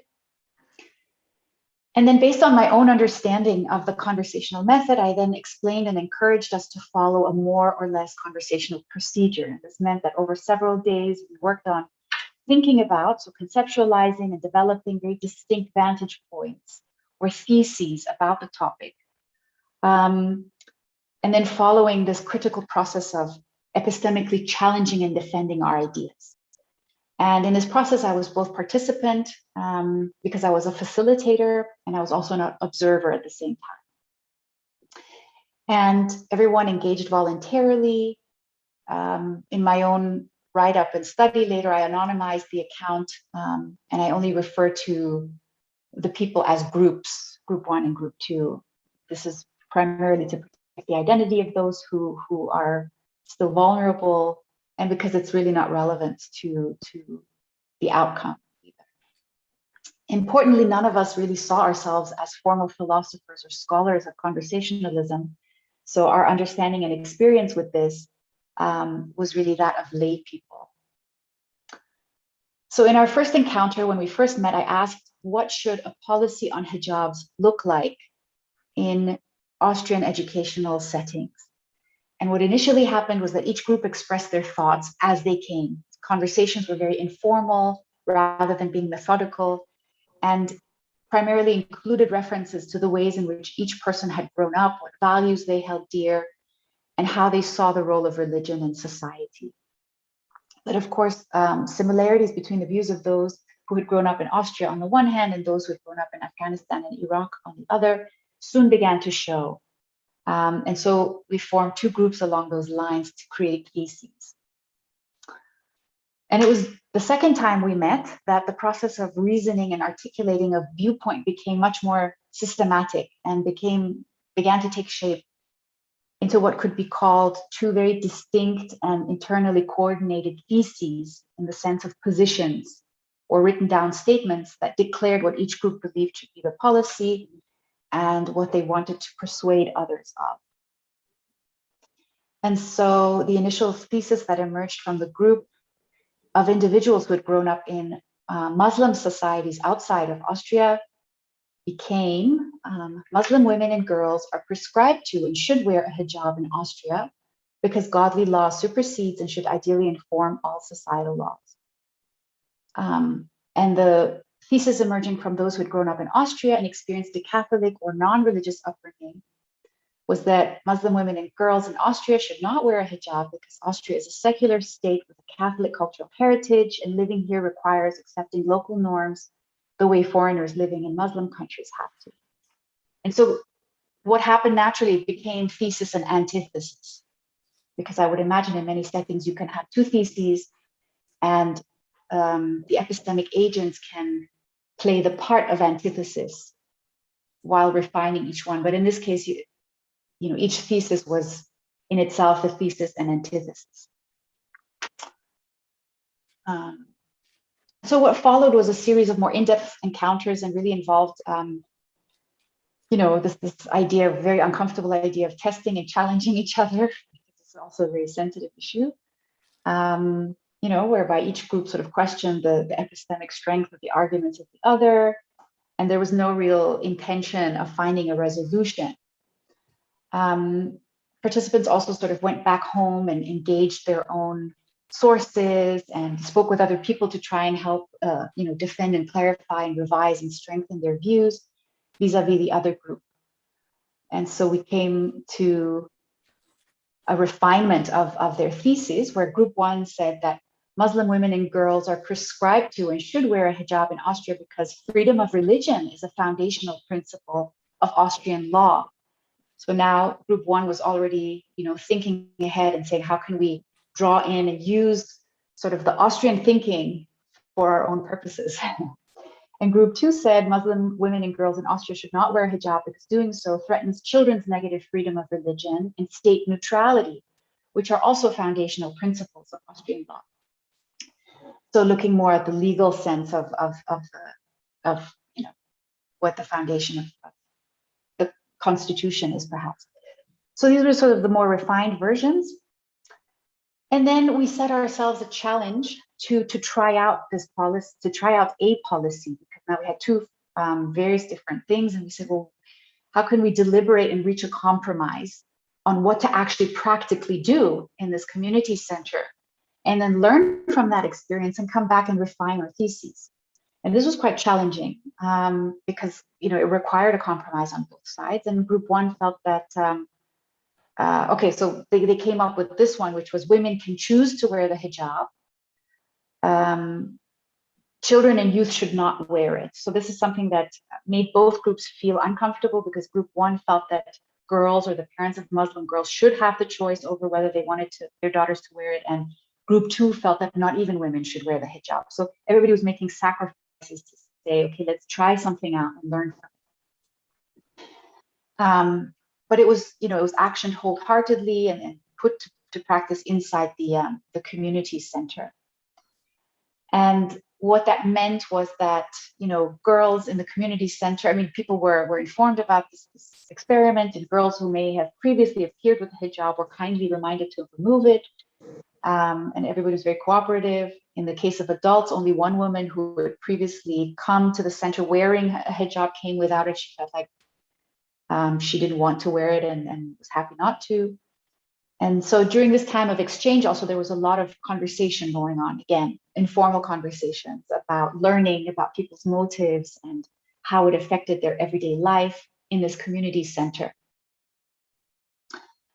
And then we returned to the formal discussion. And after a couple of days of trying this out, and I asked the members of both groups to re-engage in this creative struggle of revisiting and refining their theses based on these new insights that they had gained. And this then posed challenging because of the way that people had interacted. I think also nobody really wanted to go back to this rigorous process of argumentation because it is quite intense and emotional. But we eventually proceeded, and each group articulated and challenged and revised its position again, and then we came up with these two final versions where group one said Muslim women and girls are recommended to wear a hijab, but should do so of their own volition. Girls can be entirely exempt as they are not of age. Whereas group two, the Austrian group, said Muslim women should have the freedom to choose to wear a hijab because diversity and choice are both a part of freedom. Girls should not be encouraged to wear the hijab because they are not yet old enough to make that choice for themselves, but should also not be judged for wearing it. Yeah, basically that was their thesis as it matured. And so what we witnessed in this scenario was that they had come closer together. These theses had come closer together, effectively by emphasizing freedom of choice. And also the language was more moderate because instead of directives, should, must, those words were replaced by recommendations. And so then we agreed on the following policy going forward: anyone can wear what they want. But now returning to this idea of action research, we can see how it overlaps with the way that I applied the conversational method, or that we applied the conversational method. We said that action research is collaborative. It's a collaborative and interactive methodology of research, generally applied in the social sciences. It seeks transformative change through the simultaneous process of taking action and doing research, which are linked together by critical reflection. So all those elements are there in this process, really.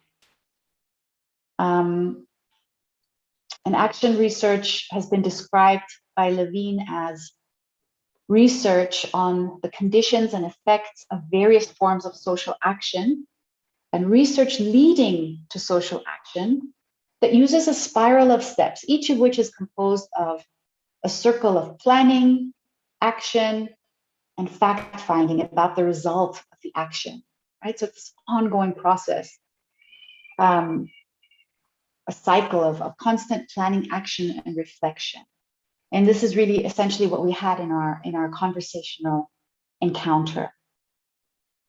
Action research challenges traditional social science by moving beyond reflective knowledge created by outside experts that sample variables to an active moment-to-moment theorizing, insight and data collecting by insiders, right? So everybody's a participant in this process. And in this sense, engaging in action research is a form of problem-based investigation by practitioners into their own practice.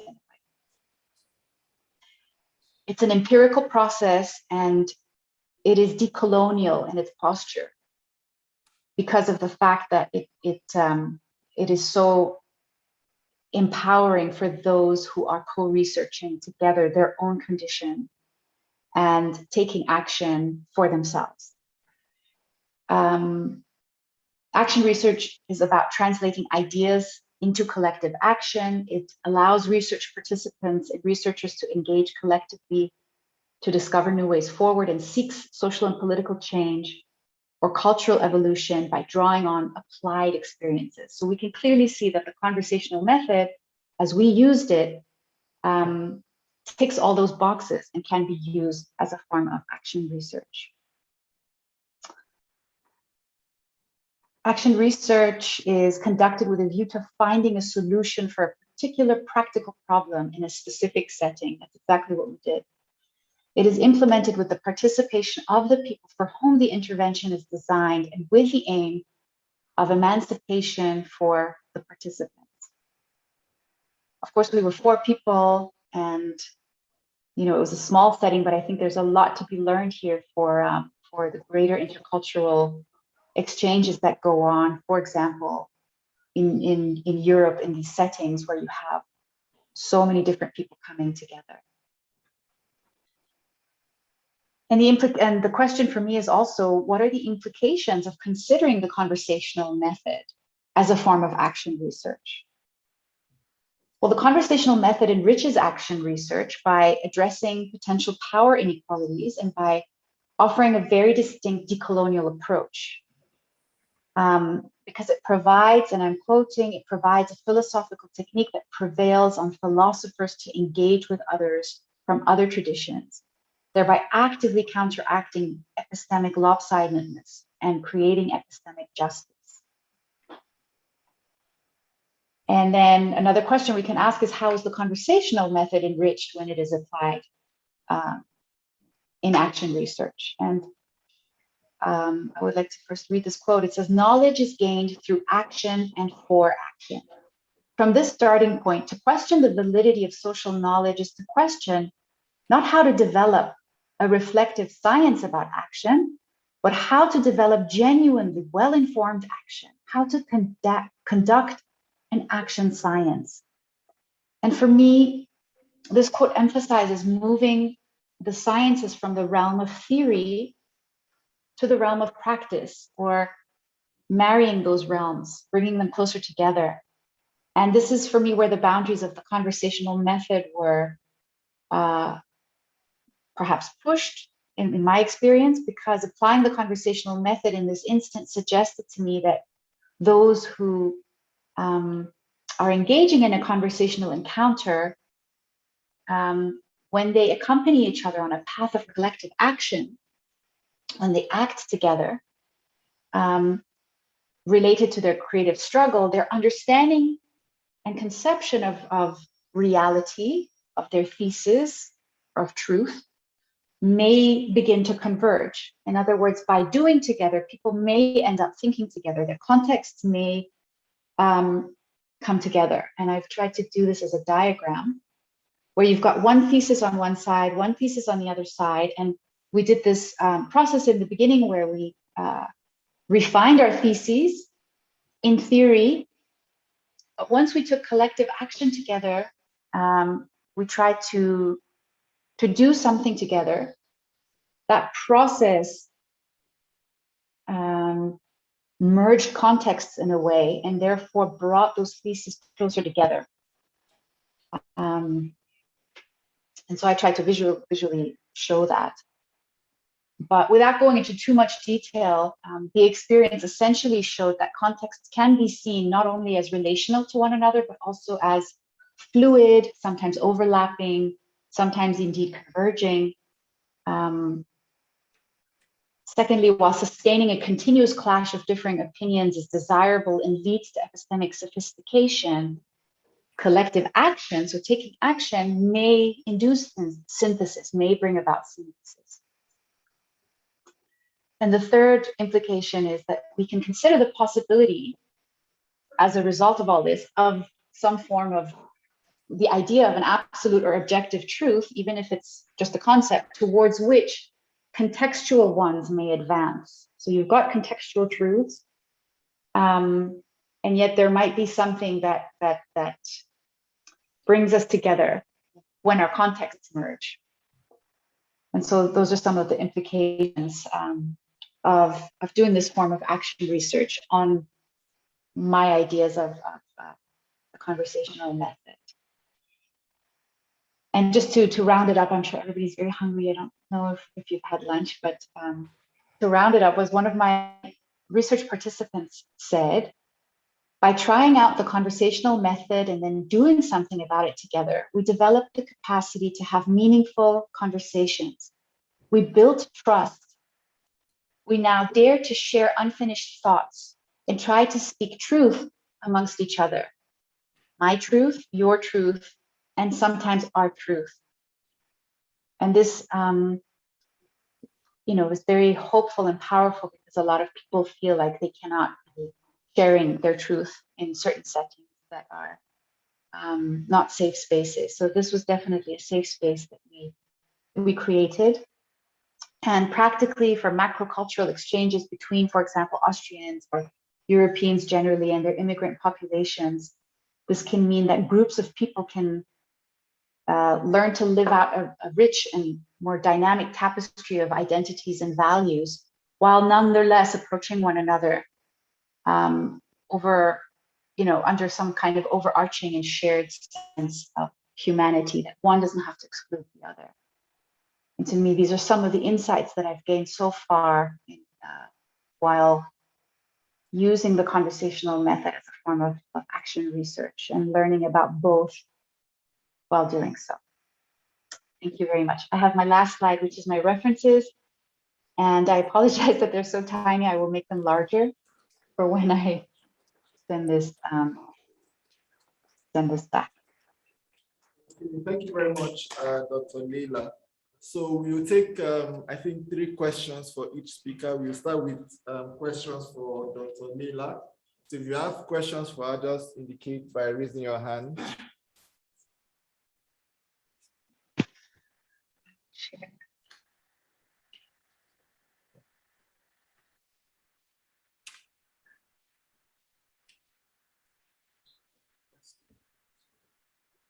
Hi, Dr. Leyla. Thank you for that presentation.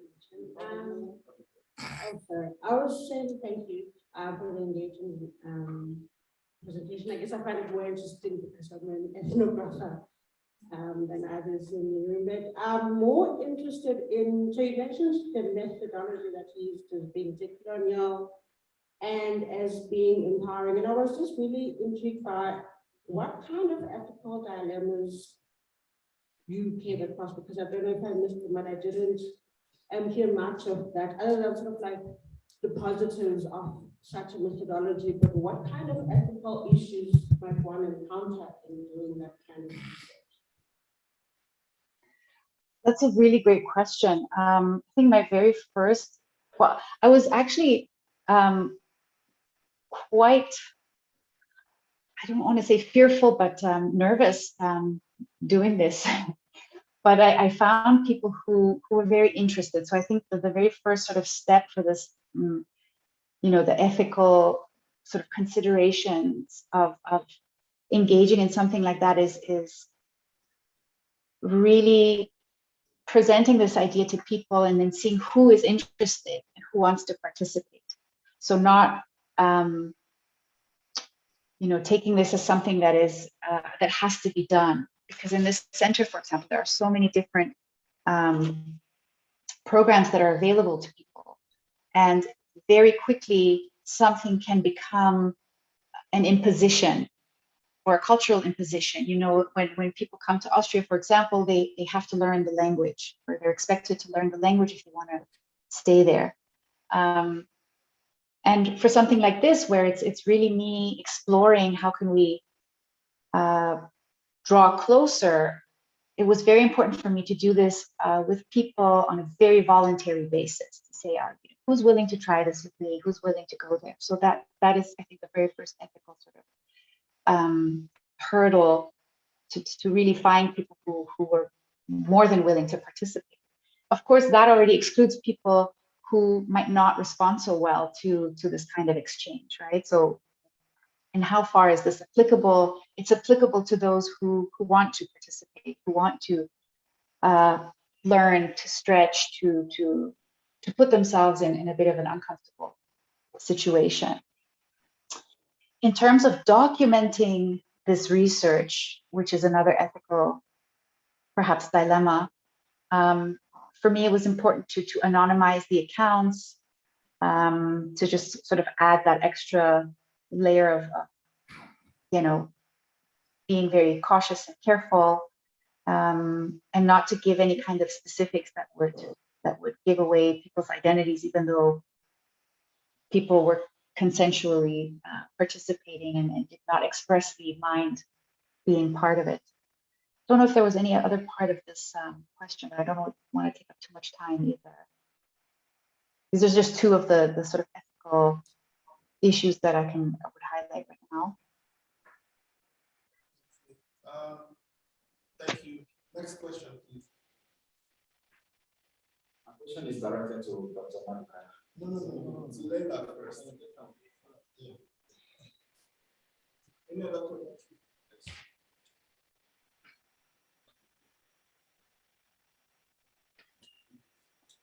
Thank you so much, Dr. Leyla, for the wonderful presentation, also the previous speaker. Okay. My question is with regards to what you mentioned on thesis and antithesis.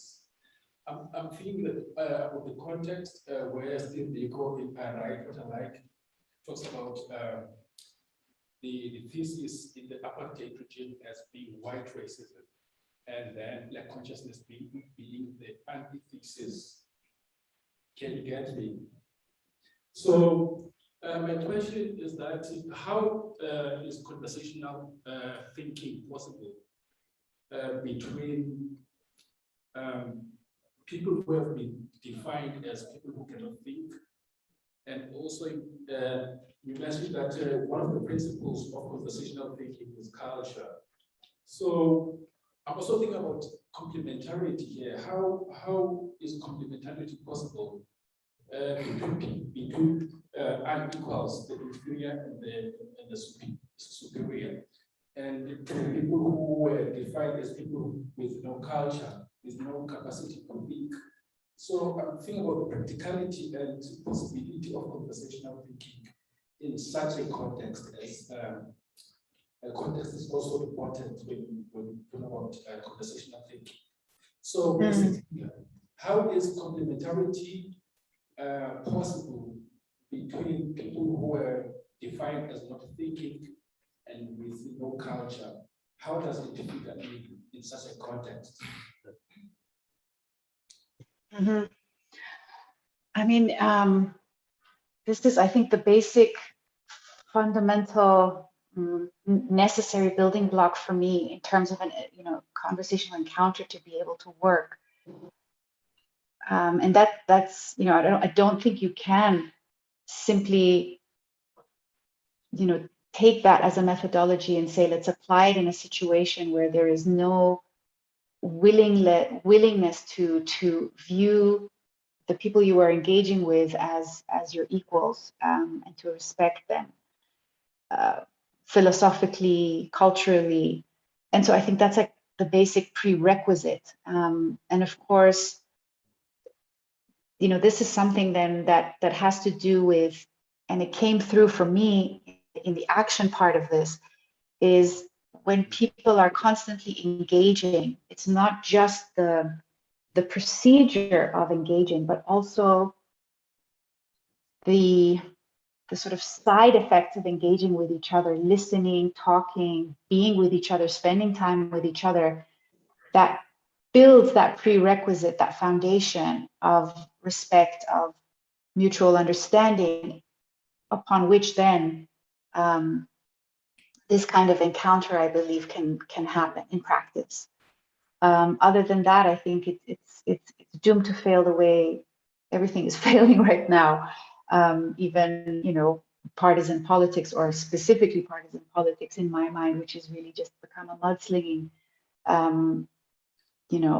mudslinging exercise. This Western liberal idea of engaging is not engaging, and it's also lacking that basic fundamental respect. And we've really, now more than ever, and I think with the Corona crisis as well, at least in Europe, I can say that these are the lines that are dividing us the most right now, is what people are thinking about this. And to be able to learn to speak and to listen and to respect other people's views is so foundational. Without that, you cannot be introducing these procedural elements and being successful. So I think it requires a lot of shared spaces, safe spaces, and trial and error, and it's very difficult and messy.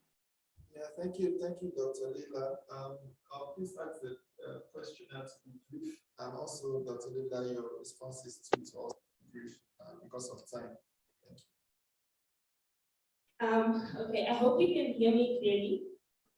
Thank you so much for the presentation. My question is about the conversational method, right, as a form of qualitative action research. So basically, like in theory, or when you understand how the method works, and also the conversation theory and stuff, it sounds really interesting and straightforward. But I wanted to find out what are the challenges that you actually face in terms of implementing it in reality with real people having a conversation, and how do you steer it to make sure it's a success? Because I don't know, it is a good method, but it sounds a little, like, how do you just make sure it's a success? And did you face any challenges to ensure that you implement the method accurately? Yes, absolutely, many challenges. And that's why I think it was helpful for us to take this also over several days and weeks, because we were learning as we were going along.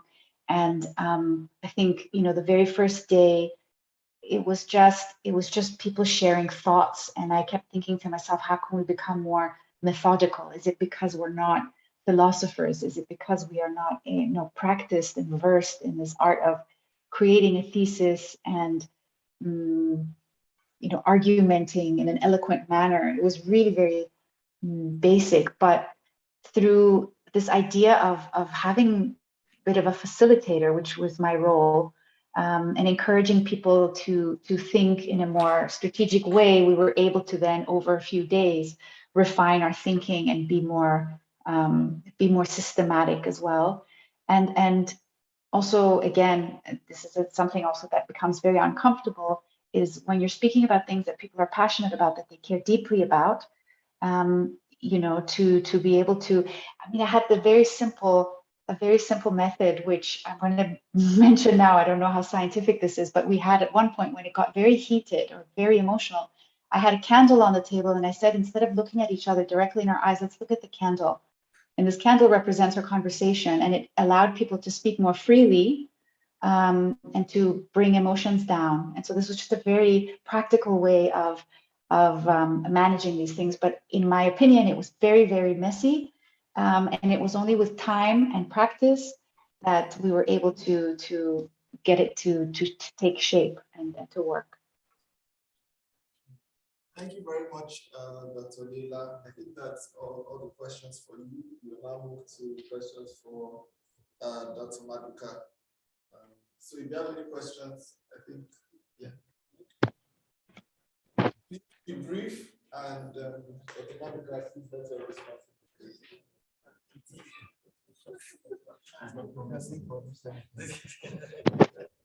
Dr. Maduka, please help me understand what you mean by conversational thinking does not allow for absolutism, because it appears to me that in itself is an absolute statement. Thank you. I'll be brief. I've been asked to be very brief. Conversational thinking is opposed to absolutization of any position or idea, because that in itself suggests that something should be looked up to as the ideal. And for conversational thinking, there is no ideal. So what we try to do in conversational thinking is to create room for every tradition to present what it has on the table. And so we cannot project one to be the ideal. And when we do that, we fall into the problem we are trying to solve, which is the problem of two-value logic. Yeah.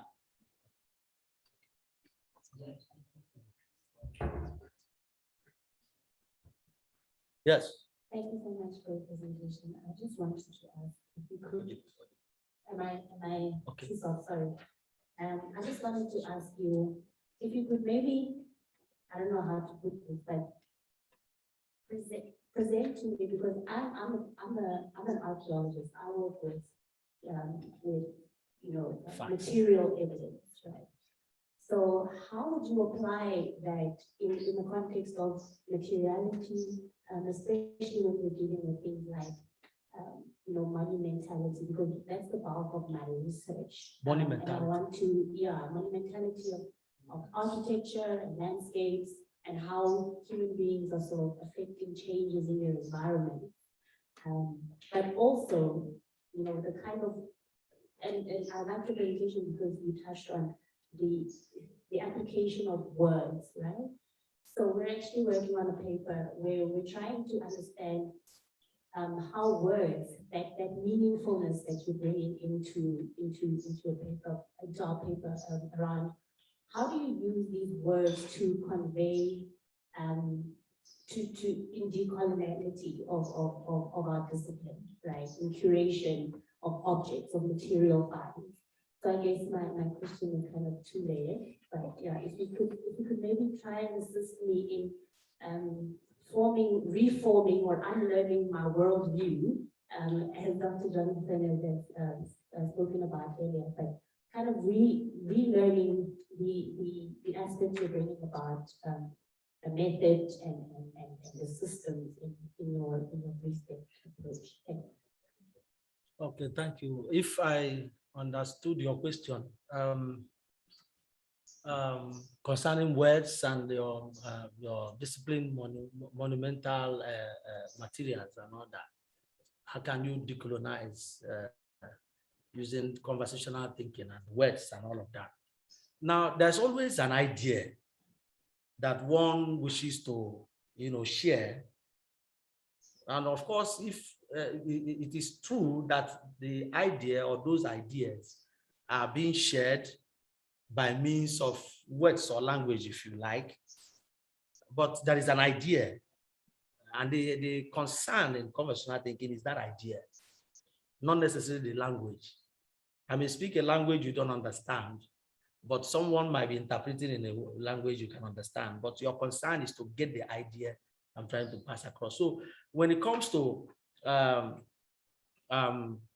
monumental materials and then trying to decolonize, if I understood your question, the idea should be from, the question should be, what idea do you want to pass across?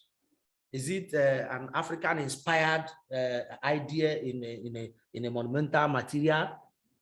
Or you want to regurgitate what have been done already by Western ideas on monumental materials? So the idea is what we are talking about here. So you should first and foremost remember that conversational thinking is an African-inspired form of thought. In order, not that it is displacing Western idea, no, but it is trying to balance the equation so that this superior-inferior thing will not be the case and will not continue to be object of study. So I don't know if I've tried to assist you. If not, we can continue the discussion at lunch. Yeah. All right. Thank you very much, Dr. Maduka. So my question is, what's the difference between this conversational philosophy or this conversational method with the Hegelian dialectic? What's the difference? And also, what's the difference between this and the Socratic method? Beautiful. I was expecting that question really, because it's part of what was in my slide, but I just jumped them because of time. That has been one of the major criticisms that people have been raising concerning conversational thinking right from the inception. But indeed, there's a whole lot of differences, and I'm going to just mention one or two because of time.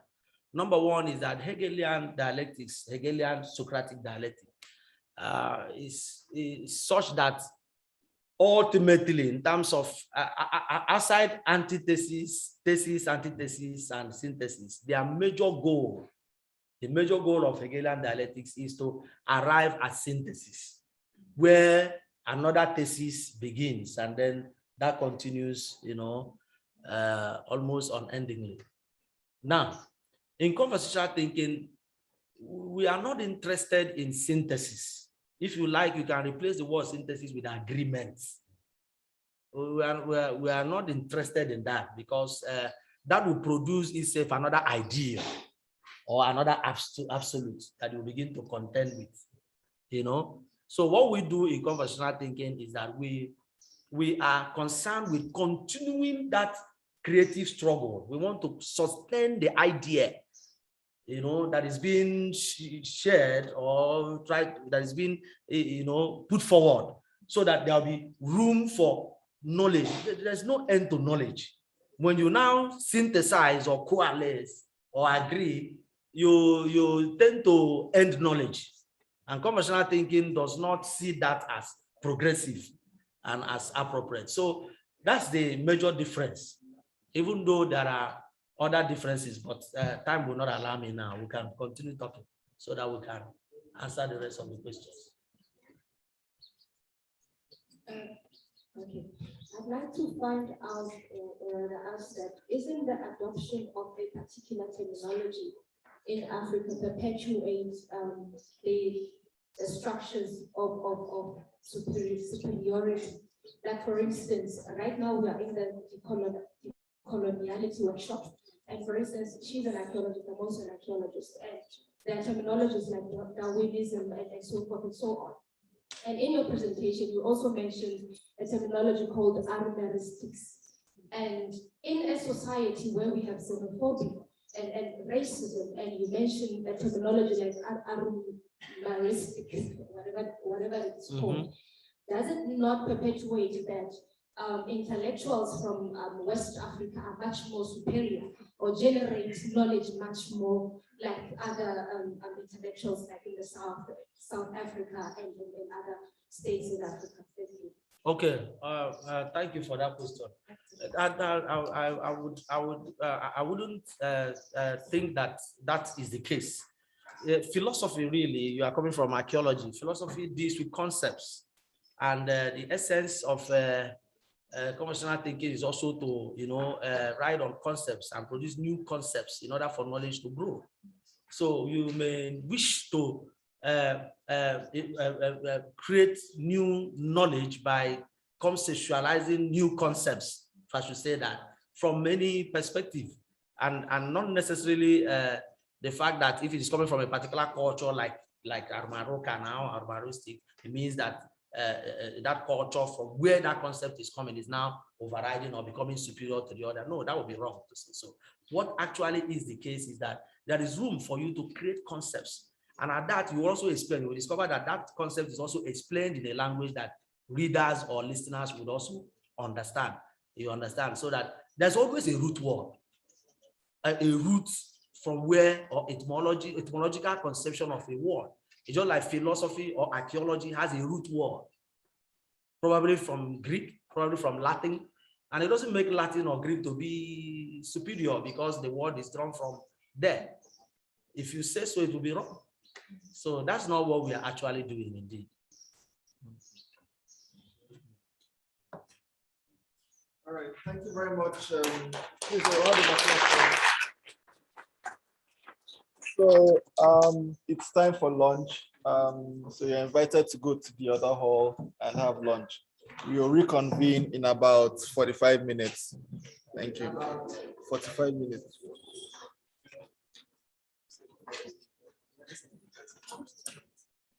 Oh, okay. Please, let's return in about 30 minutes. I'm told we don't have much time. Thank you.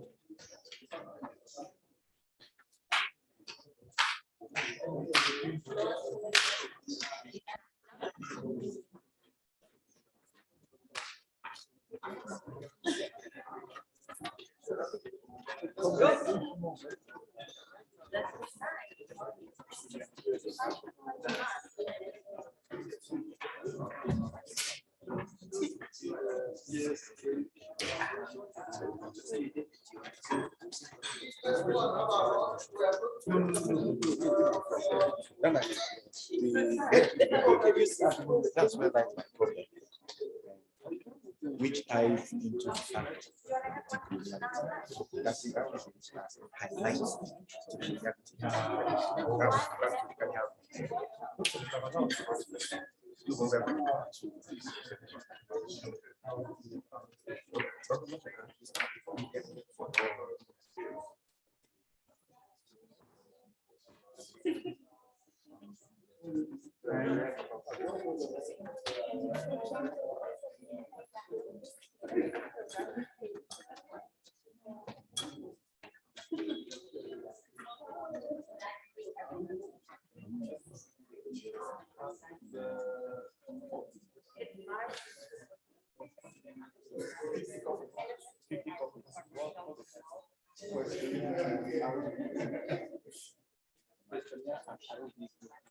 Please, let's go for lunch. We are behind schedule, so let's see how we can.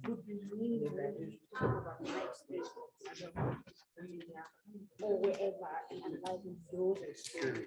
So the point of reference with the higher experiences. Yeah, I was just checking because I read the paper. I saw a lot of highlights.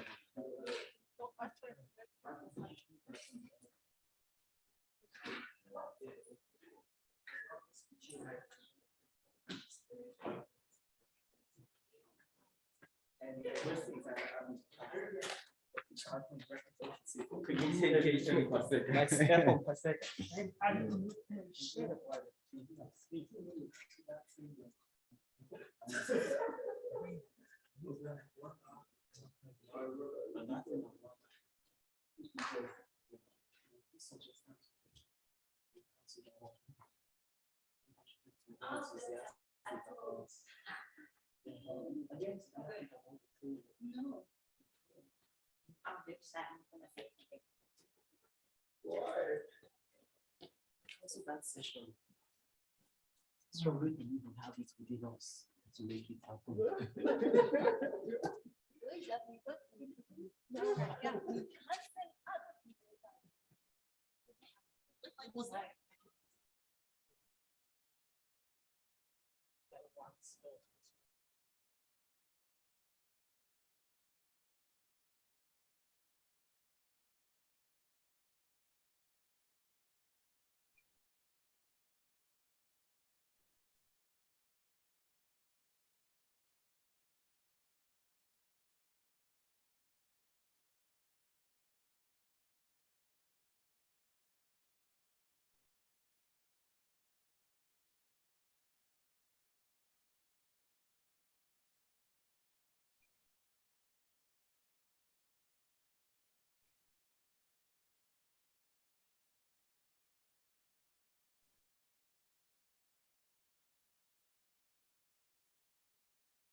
Sure.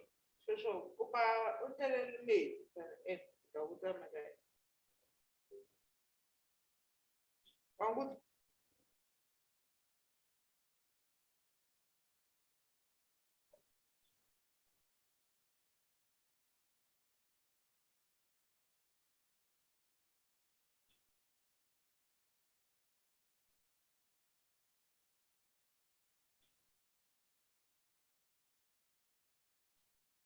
Sure. Yeah, na ke re metsi mara ke bona go tshwana le metsi a ma 32 a sa utlwa. Yeah, ke a bona 32 na ke sa e bona. E sharp. Sharp.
Ezumezu, treating you.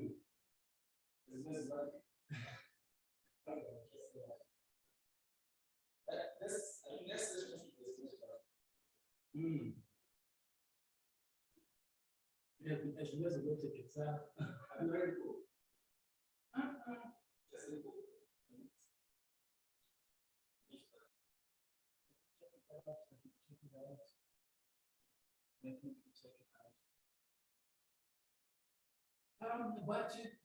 Another issue that I have with Ezumezu is that it's supposed to be trans-cultural, promoting dialogue, you know, with this between races, between genders, between continents, between, you know, the supposed opposites of dichotomies, you know.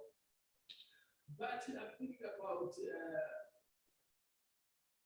you know, for example, blackness and black consciousness, and how dialogue is possible there between races, you know.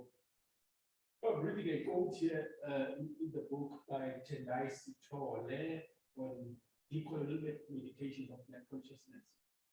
He writes about ego. He says, ego tells the truth of blackness to blacks about blackness in the existential absence of oppression.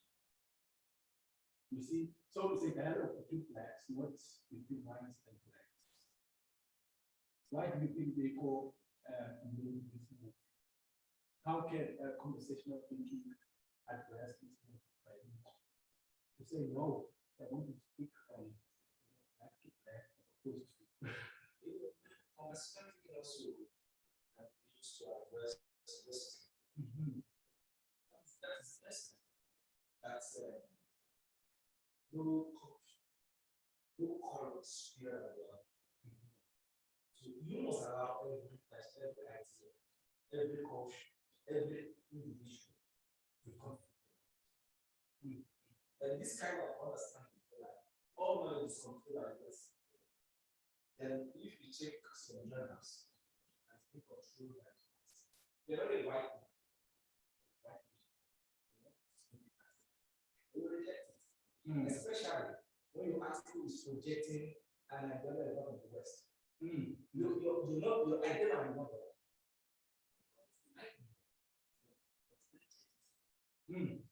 So that is what conversation works.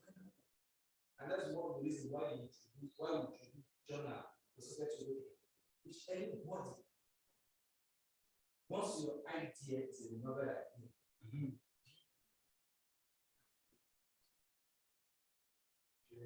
Yes, so it's a little of a thinking or balance the point between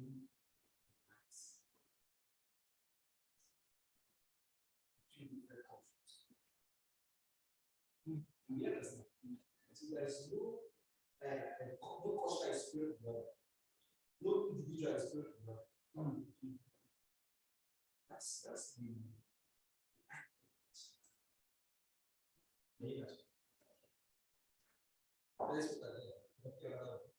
because the reason I'm asking this question, I'm thinking about what one views refer to as theories that have potential of racial and unity,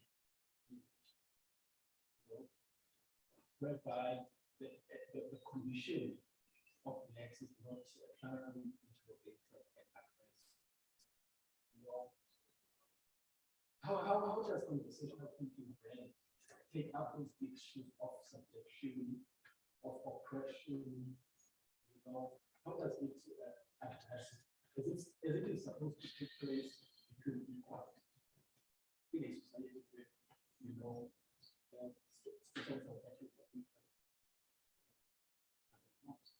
yeah, no, in society, everybody's knowledge. The way it comes to intellectualism, see, one of the canons of all national studies, and the way it comes to intellectualism,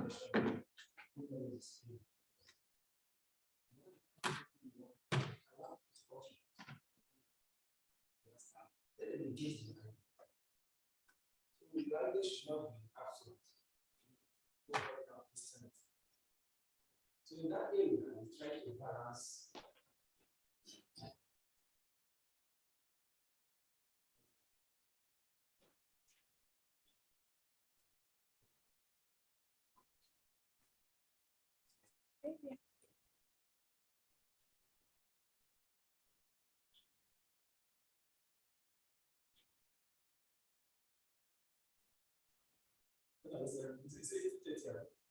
Yes.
Last.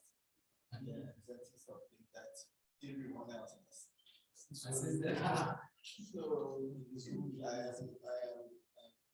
I've been a conundrum as to how I'm going to succeed.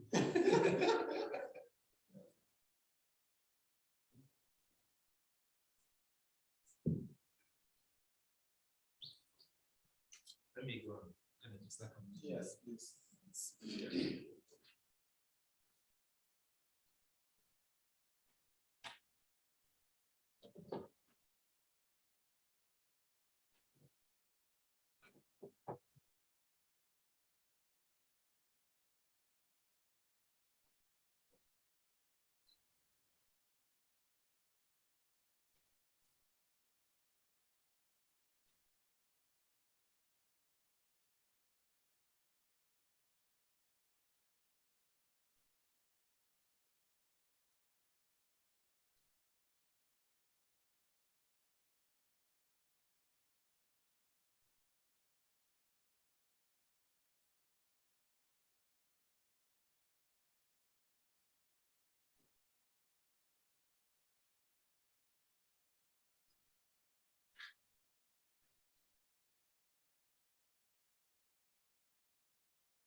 Conversation. Remember that moment. There's a specific moment in that that one where somebody was judging another culture for their ways of, and then there was one old man just in the comments about how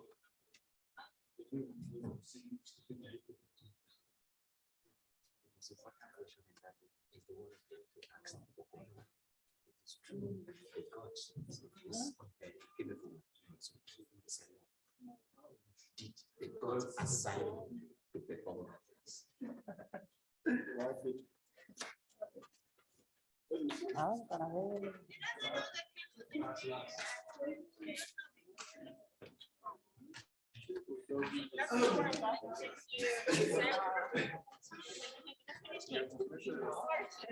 Well, we are gonna have next week, we will finish that online. Online, you see, it's like I'm gonna push, but chilling with my, I want to finish my work. Yeah.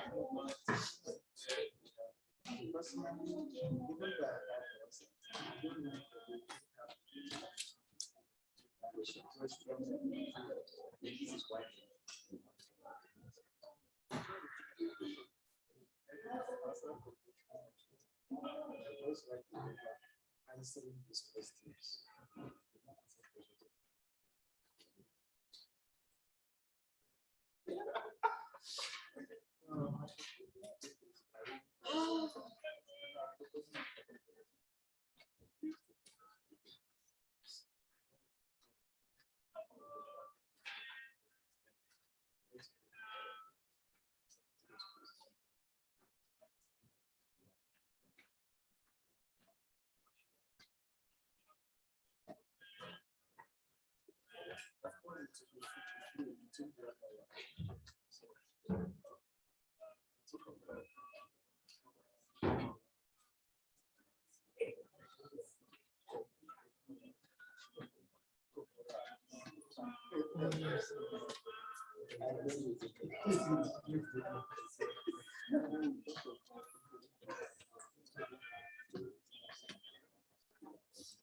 Well, we came and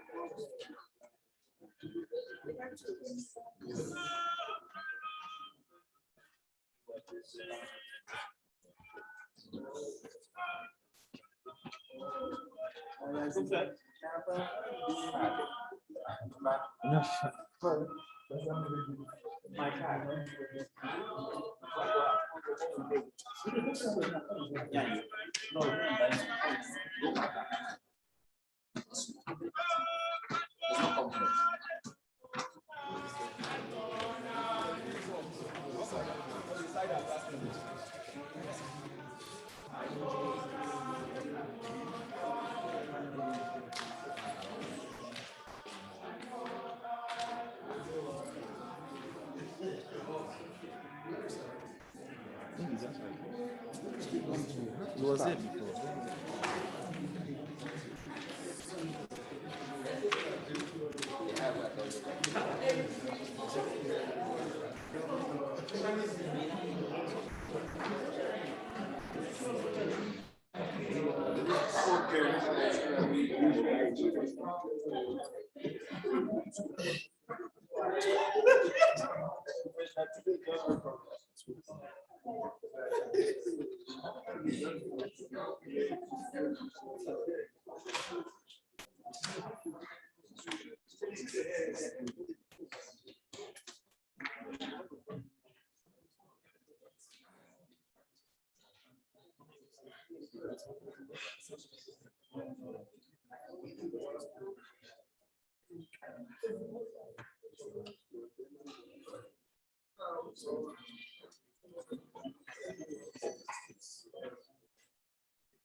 Please stop.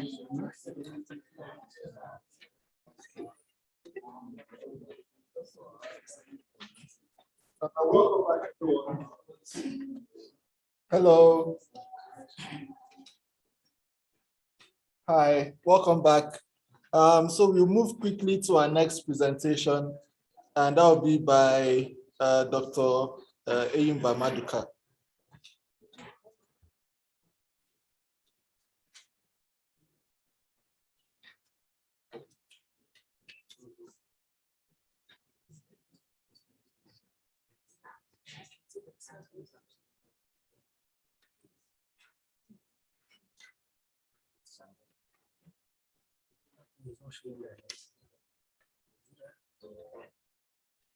Good afternoon, everybody.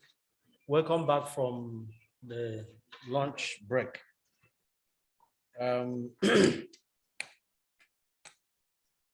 My lecture now is on Ezumezu logic.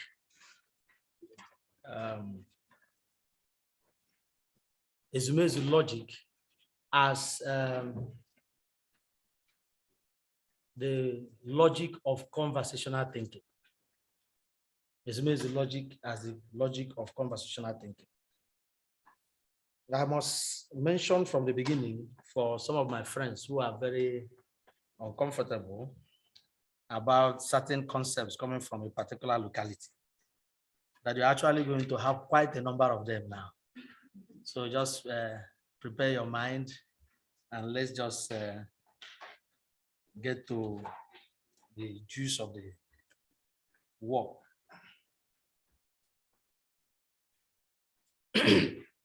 Some of the things I mentioned in the earlier lectures would also feature here, but I will just flip through them so that I can get to the main thing without wasting our time. I'm going to be looking at the nature of Ezumezu logic as the logic of conversational thinking.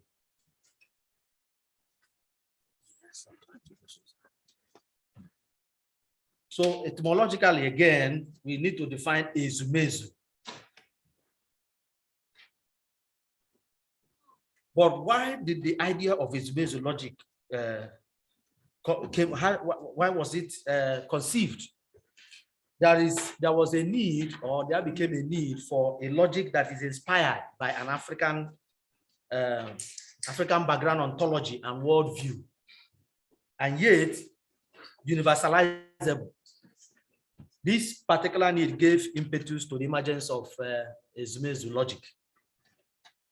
Ezumezu logic is a systematic attempt at unmasking the age-long Western particular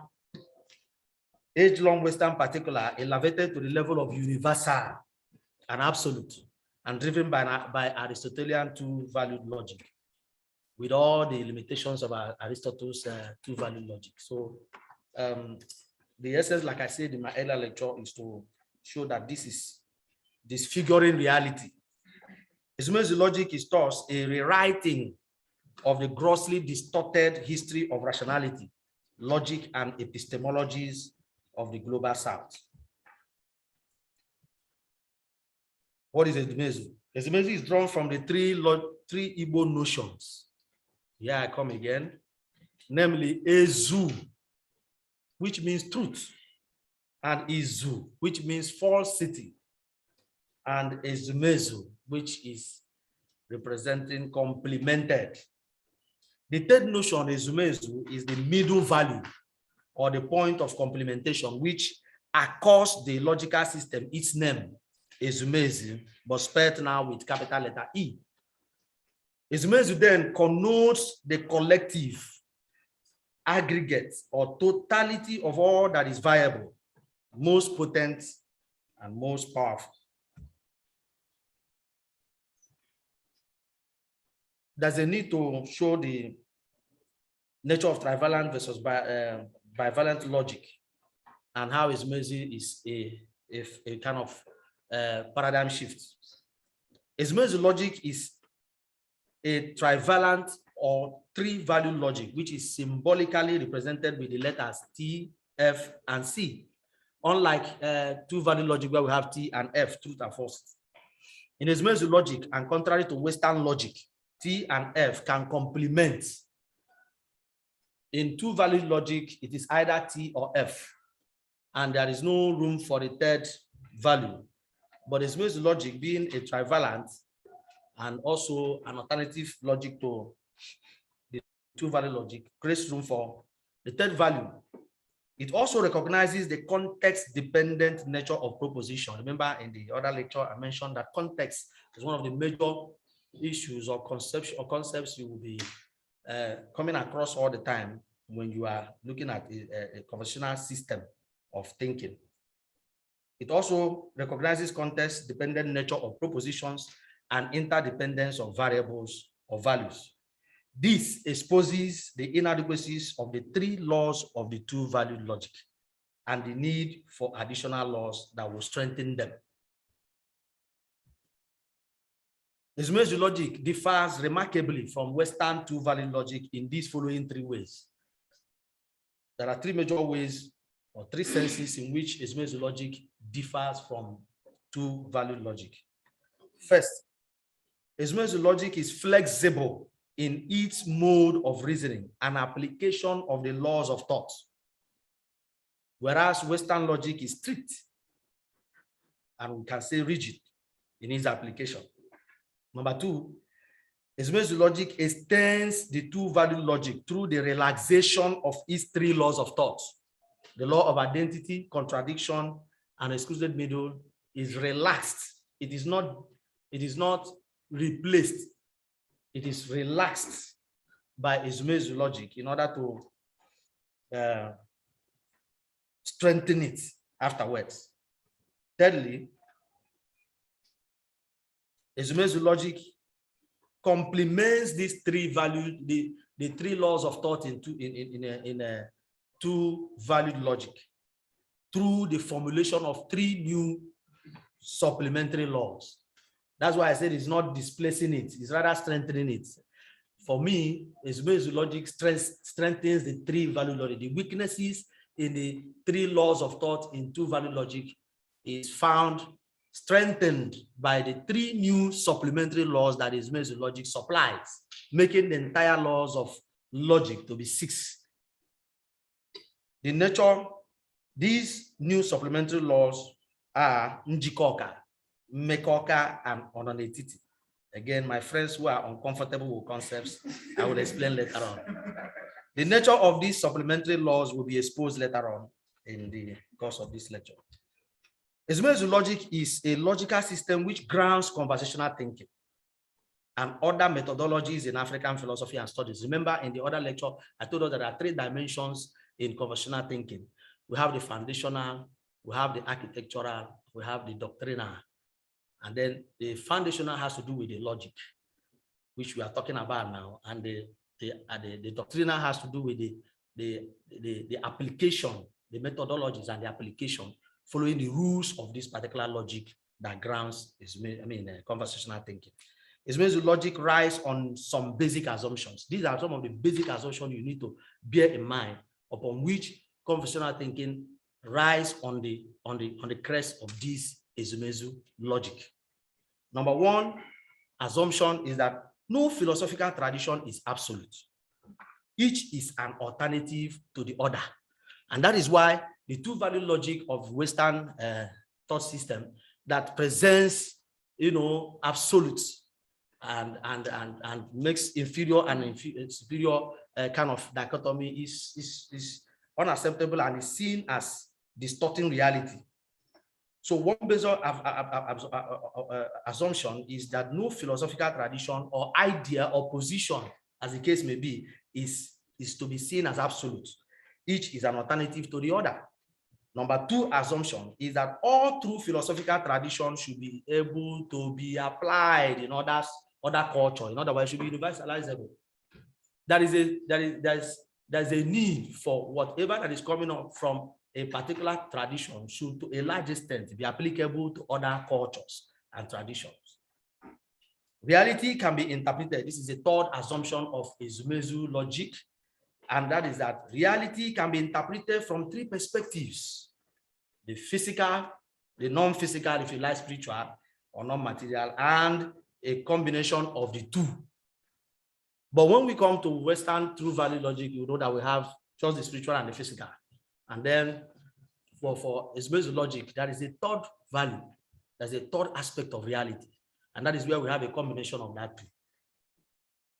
These assumptions and more upset the hegemony of the Western two-valued logic, and as such constitute a paradigm shift in the entire world of philosophical logic.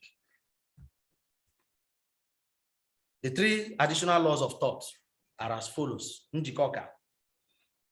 This law states, and I quote, that A is true if and only if A is true. What this means is that in any proposition that we refer to as aromaristic proposition, I will explain this concept of aromaristic in the concept of Ezumezu logic later on, if time will permit. And aromaristic proposition is true if and only if it is true in a given context and can be false in another context. Note that I mentioned earlier in the earlier lecture that context is a fundamental issue or notion that you must always meet when you are going about discussing or reading or trying to comprehend the conversational system of thinking or conversational theory. So Njikoka law of thought, the supplementary law of thought called Njikoka, is based on context, and it states that any proposition is true if and only if it is true in a given context and can be false in another context. The notion, the Mmekoka law, the second law is the Mmekoka law, which states that C is or equals to complementation of T and F. C is or equals to a complementation of T and F. Remember that in Ezumezu logic, we have three values, the T, the F, and the C. The C is the complemented, that is a combination of the T and F. The possibility of that third value is represented with C. And we say that Mmekoka states that C is or equals to a complementation of T and F. If a proposition, if an aromaristic proposition is true in a given context, then it cannot be false in the same context, except in another context. If you follow the first rendition of the Njikoka, the first law, the Njikoka law, you will understand Mmekoka law of thought, which is that if a proposition is true in a given context, it is not possible for that same proposition to be false in another. It could be true in that order.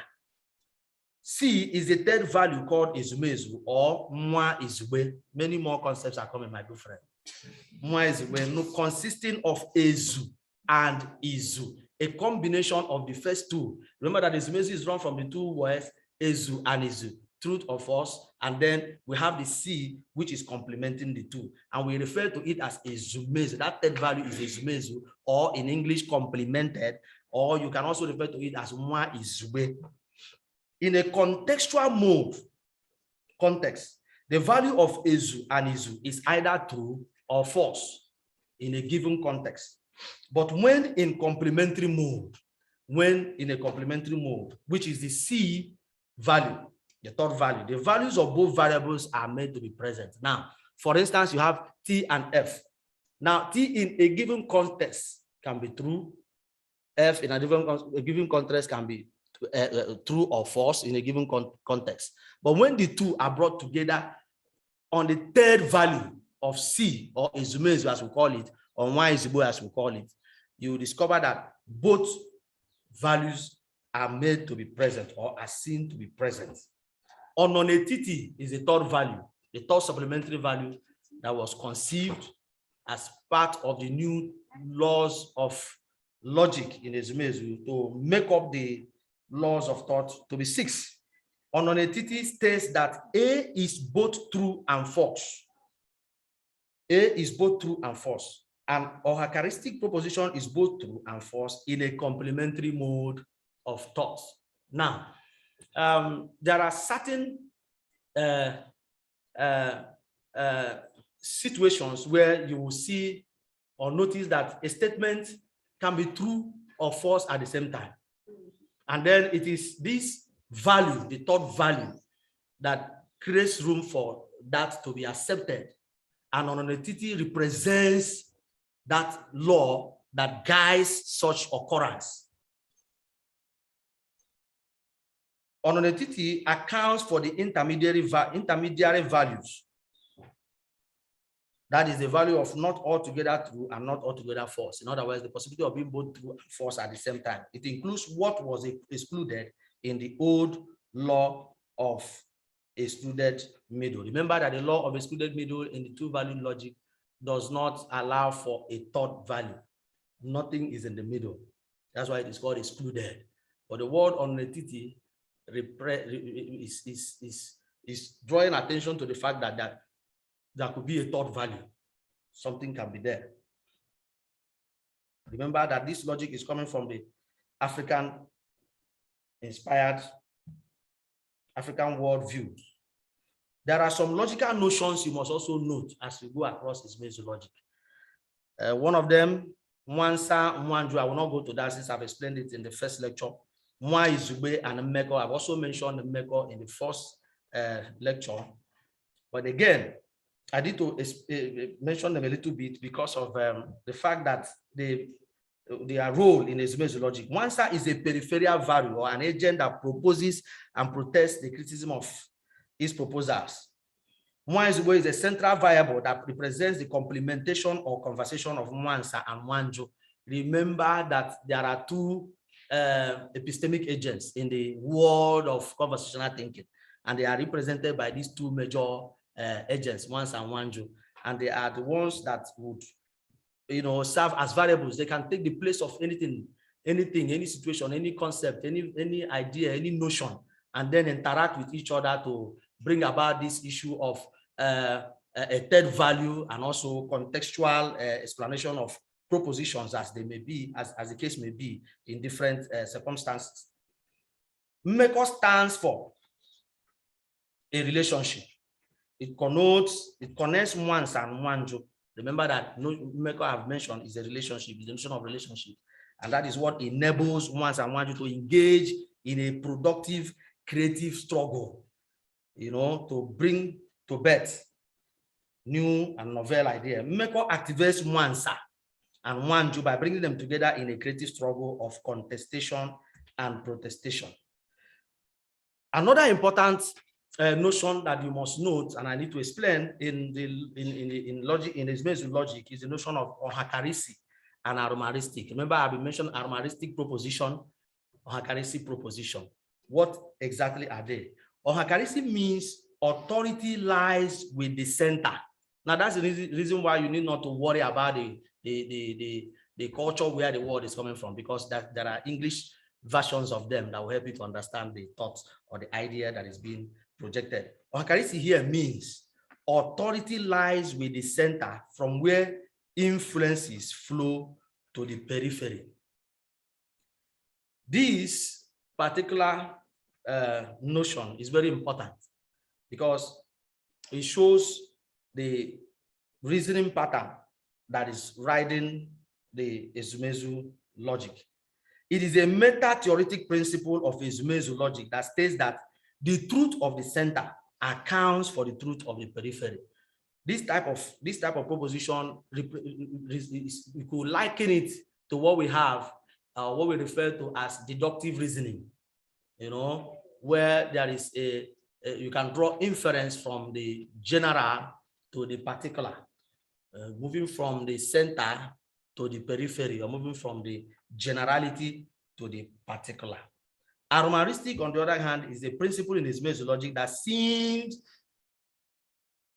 opposed to ohakarisi, but they are mutually, interrelated. They are not opposed indeed, but from their rendition, it will look as if they are opposed, but they are not. They work in tandem with the other in order to drive the logic of Ezumezu. So aromaristic is a principle of Ezumezu logic that navigates the Ezumezu logical system. It states that the truth of the periphery accounts for the truth of the center, all things being equal. Now, this can represent the inductive reasoning, inductive inference that we have in the other type of logic. It is a form of inductive reasoning that draws inference from particular instances to a general one. So Africans mainly reason from collective or community to individual.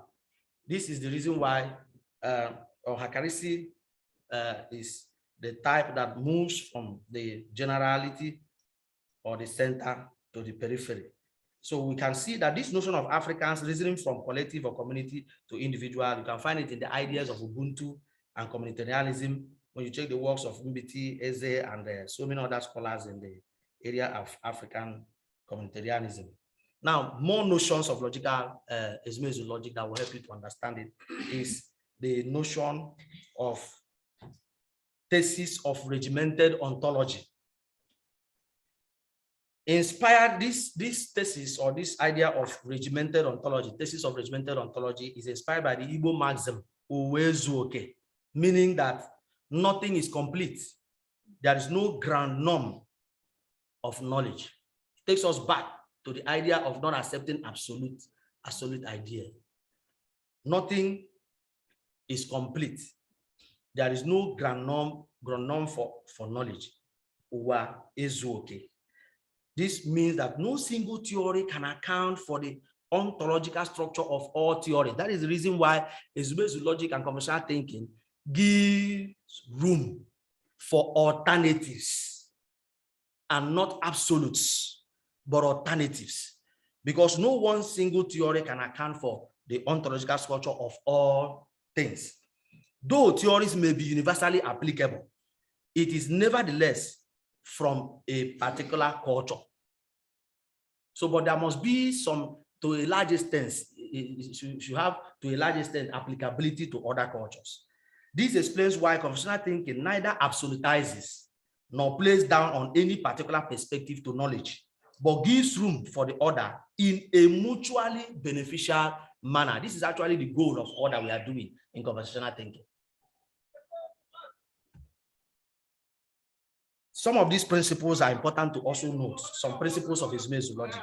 We have what we call the sub-contrary valuation. This allows two opposing values to complement each other without contradiction. T and F can complement each other under the third value that is missing in two-value logic without contradiction. If, for instance, we have someone who is a male that has male genital organ, women, a man, a woman who has female genital organ, we still have people that have both genital organs. So it's very important for you to know that that possibility exists and not foreclose that possibility.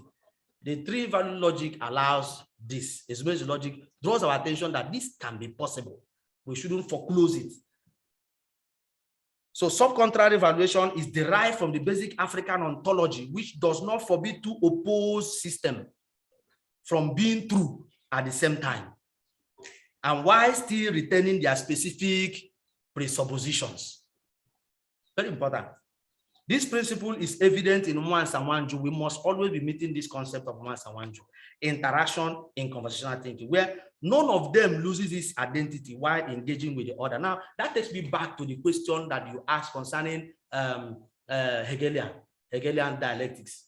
You discover that in Hegelian dialectics, when there is a synthesis, the two theses and antitheses lose their identity.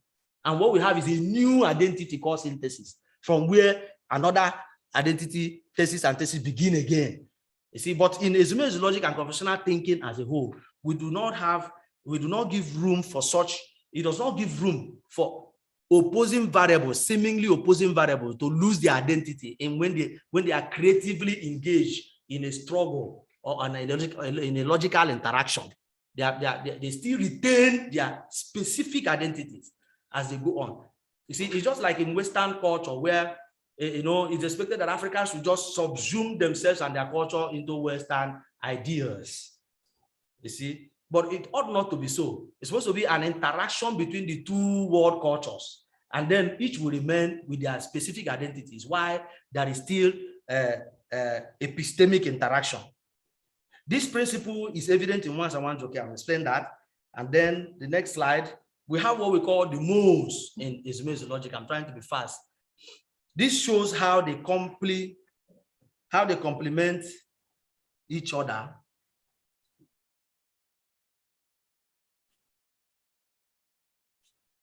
What's happening here? Something. Yeah. That's a top option.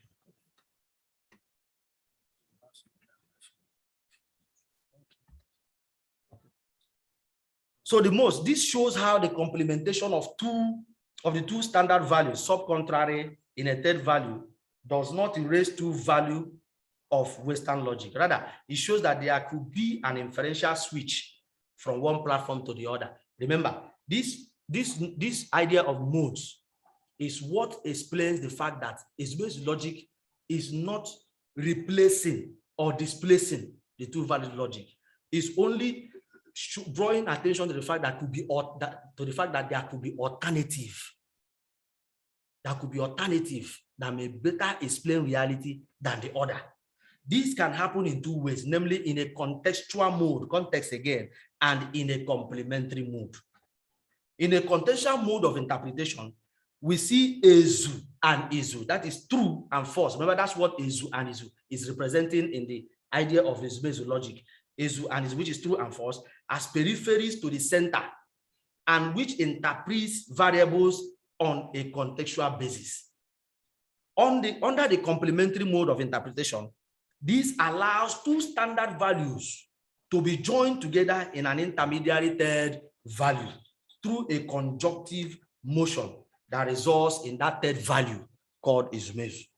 This outcome, which is Ezumezu, then assumes a complementary mode where variables are treated not on a contextual basis, but on a complementary basis. Now, when you leave this truth, falsity, which represent the contextual mode, you'll find yourself in Ezumezu logic on the complementary mode, which is represented by the third value, Ezumezu. And this idea of contextual mode of interpretation and complementary mode of interpretation explains these processes in Ezumezu logic.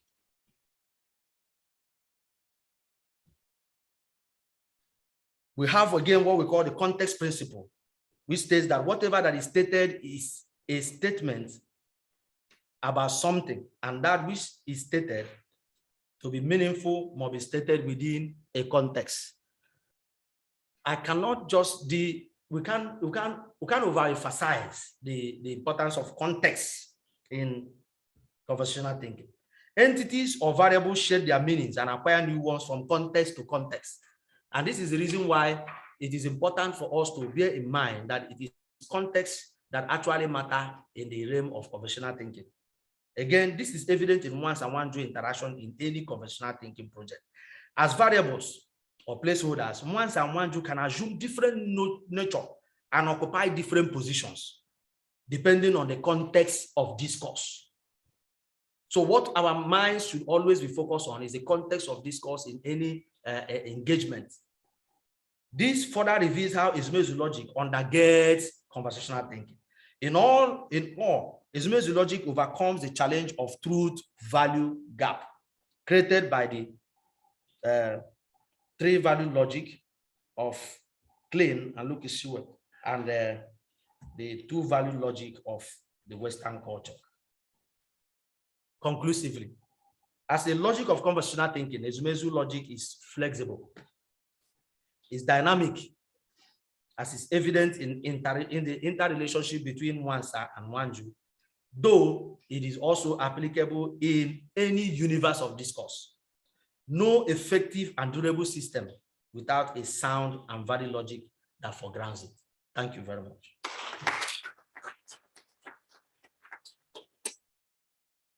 Thank you very much, Dr. Maduka. So if you have any questions, why don't I talk? Take the questions together. Oh, okay. You didn't introduce my talk.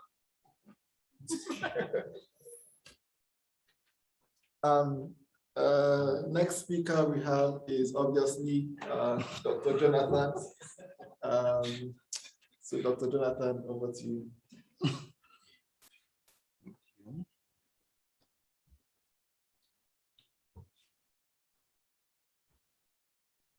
This is it. Yeah.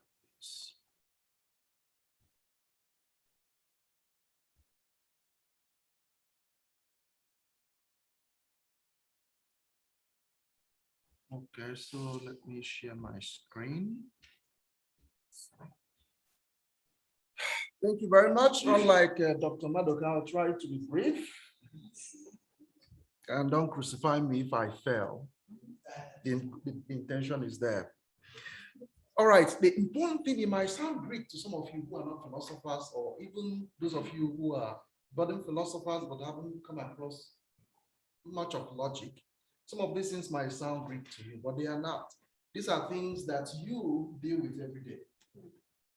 You know, it's just that there is something called logic, something that guides our thinking every day. Something that guides our thinking every day. And when we think correctly, it is because we are complying with some laws of logic. When we fail to do that, that's when we are not thinking correctly.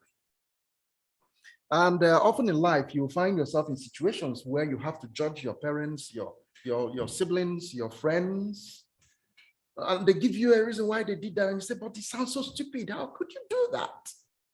Why do you feel that what someone has done, the decision that someone has taken, is stupid?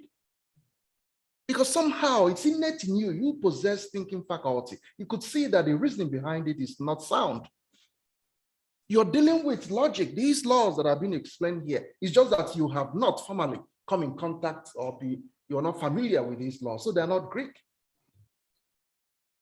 What we are trying to do here is to, like Dr. Maduka said, push further the bounds of knowledge.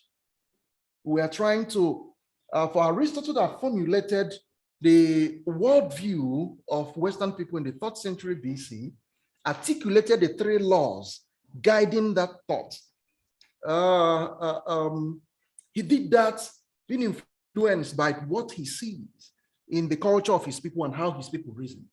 All right? Now that has grown. The science of logic has developed over the years. And this principle that they've articulated, sometimes when an African or Africans are doing things, they look at it and they say, these are stupid. They don't see the reason behind what we are doing, because that's not their worldview. And they are judging our actions and decisions from their own worldview. All right? It's not entirely that they are wicked. No, they just don't understand.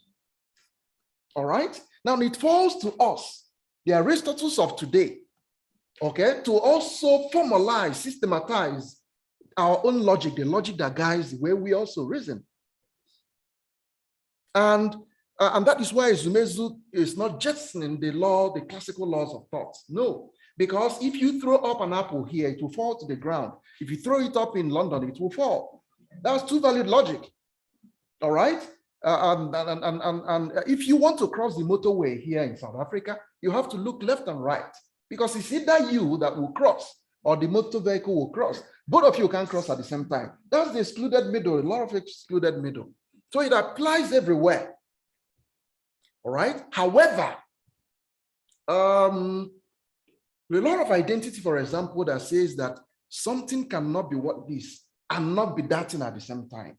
And a lot of excluded middle that says it is either this or that. Let me use our last lecture as an example so that you understand these principles explained now. The law of identity says that if Dr. Enyimba is, that Dr. Enyimba is Dr. Enyimba. That's what the law of identity says.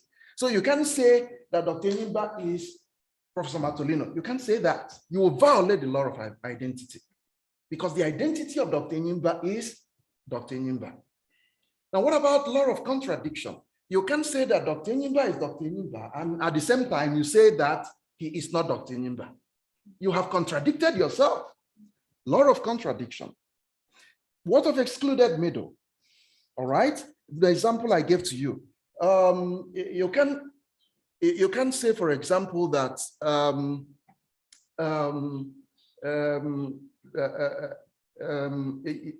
let me again use Dr. Enyimba in that regard. You said either he is Dr. Enyimba or he is what? Professor Matolino. All right? Either he is a father or he is a son. All right? What is that law saying?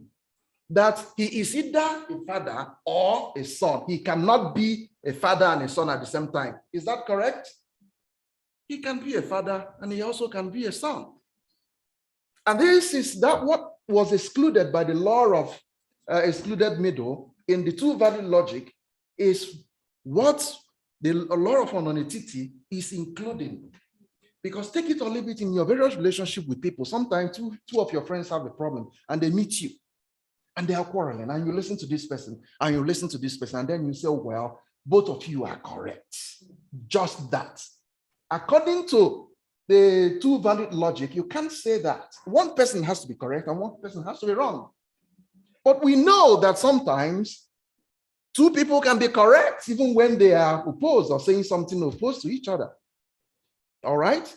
And these are the terms that enable us to navigate everyday life. From the ancient time, our people have been logical in their own way from the ancient time. The fact that they did not systematize it and put it in book form and theory does not mean that we don't have it, does not mean that we are not logical in our own way. And scholars like Robin Horton and the rest of them says that it is not laws of logic that guide their language and their relationship and their thinking. You know, Horton said, well, Temple says so, and then Levi Bruce says so. Pritchard tried to explain it. Horton said, well, even if it's logic, maybe it is a kind of a hidden logic.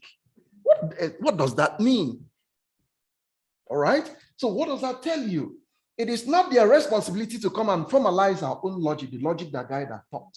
It is our responsibility. We haven't done that, but we are doing that now. And there are a number of experiments, from Asuzu to Chris Ijoma, and to myself and to Dr. Maduka and the members of the Conversational Thinking. That's what we are doing, to demonstrate that instead of contradiction characterizing the relationship of two seemingly opposed variables, and when we say variables, they are just placeholders. They could be two people. They could be two groups. They could be two nationalities. They could be two races and conflicts and what have you. Instead of contradiction, there could be complementation. We must not always fight together. We can actually hold different views and still find a way, constructive ways to relate. And that was what our forefathers were doing under the trees, in the consensual democracy they practiced in those days. So that is what Ezumezu logic is talking about. It's not something out of this world. It is something that explains things that we encounter every day. So I move to summarize.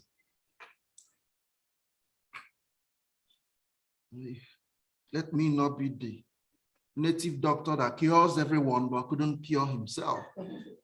Okay, I figured it out.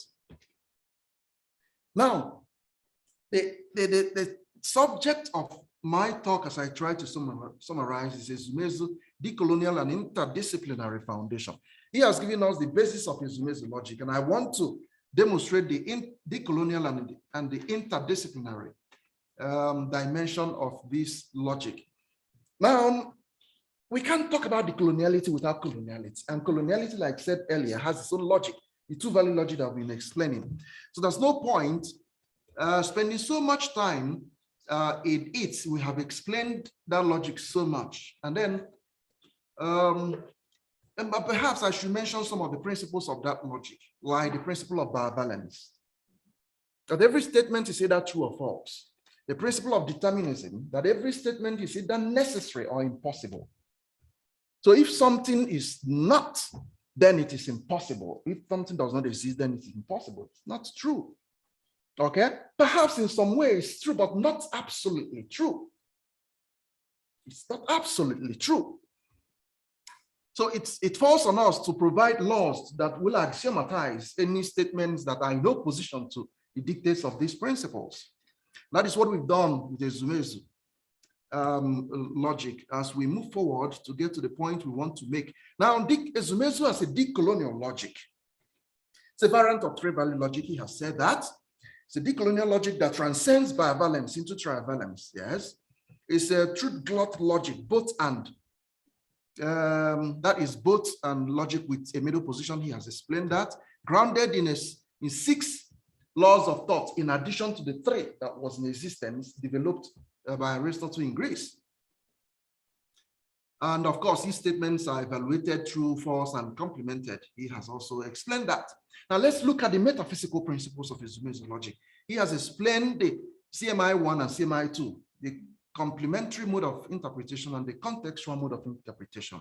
But I want you to pay attention to this, as I will produce additional metaphysical principles that will shed more light to these very principles. Now, the ontological thesis states that that distinct but self-insufficient realities necessarily interrelate. Why is that? This principle is saying that every reality is autonomous, yet self-insufficient. Because they are self-insufficient, they are propelled to relate with other realities around them.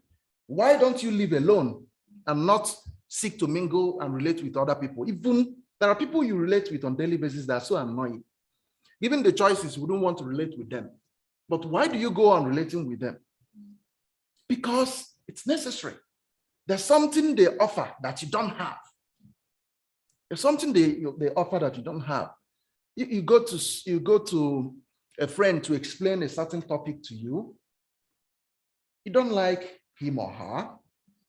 Yet you still crawl to him or her to explain. Otherwise, you will fail your test, your examination, because you need what he or she has to offer. Okay, so that's the principle of the ontological thesis. Then the logical thesis moves from ontology to values and says that the values of propositions are not determined in the context of propositions, but in the context in which those propositions appear. This rivals the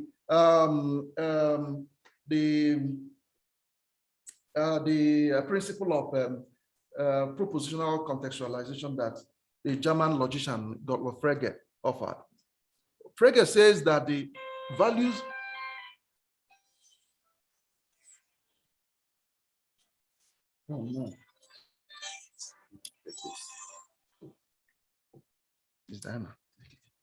So says that if you want to know the meaning of concepts, you have to study them within the proposition where they are, where they appear. Meaning the value of concepts, these are things you can get within the proposition where those concepts are used. This principle is saying that even the value and meaning of propositions themselves can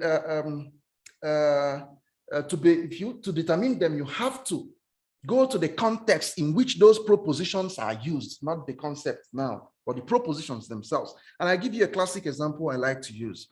If you say that one needs to drink water to stay alive, is that true to you elementarily, naturally?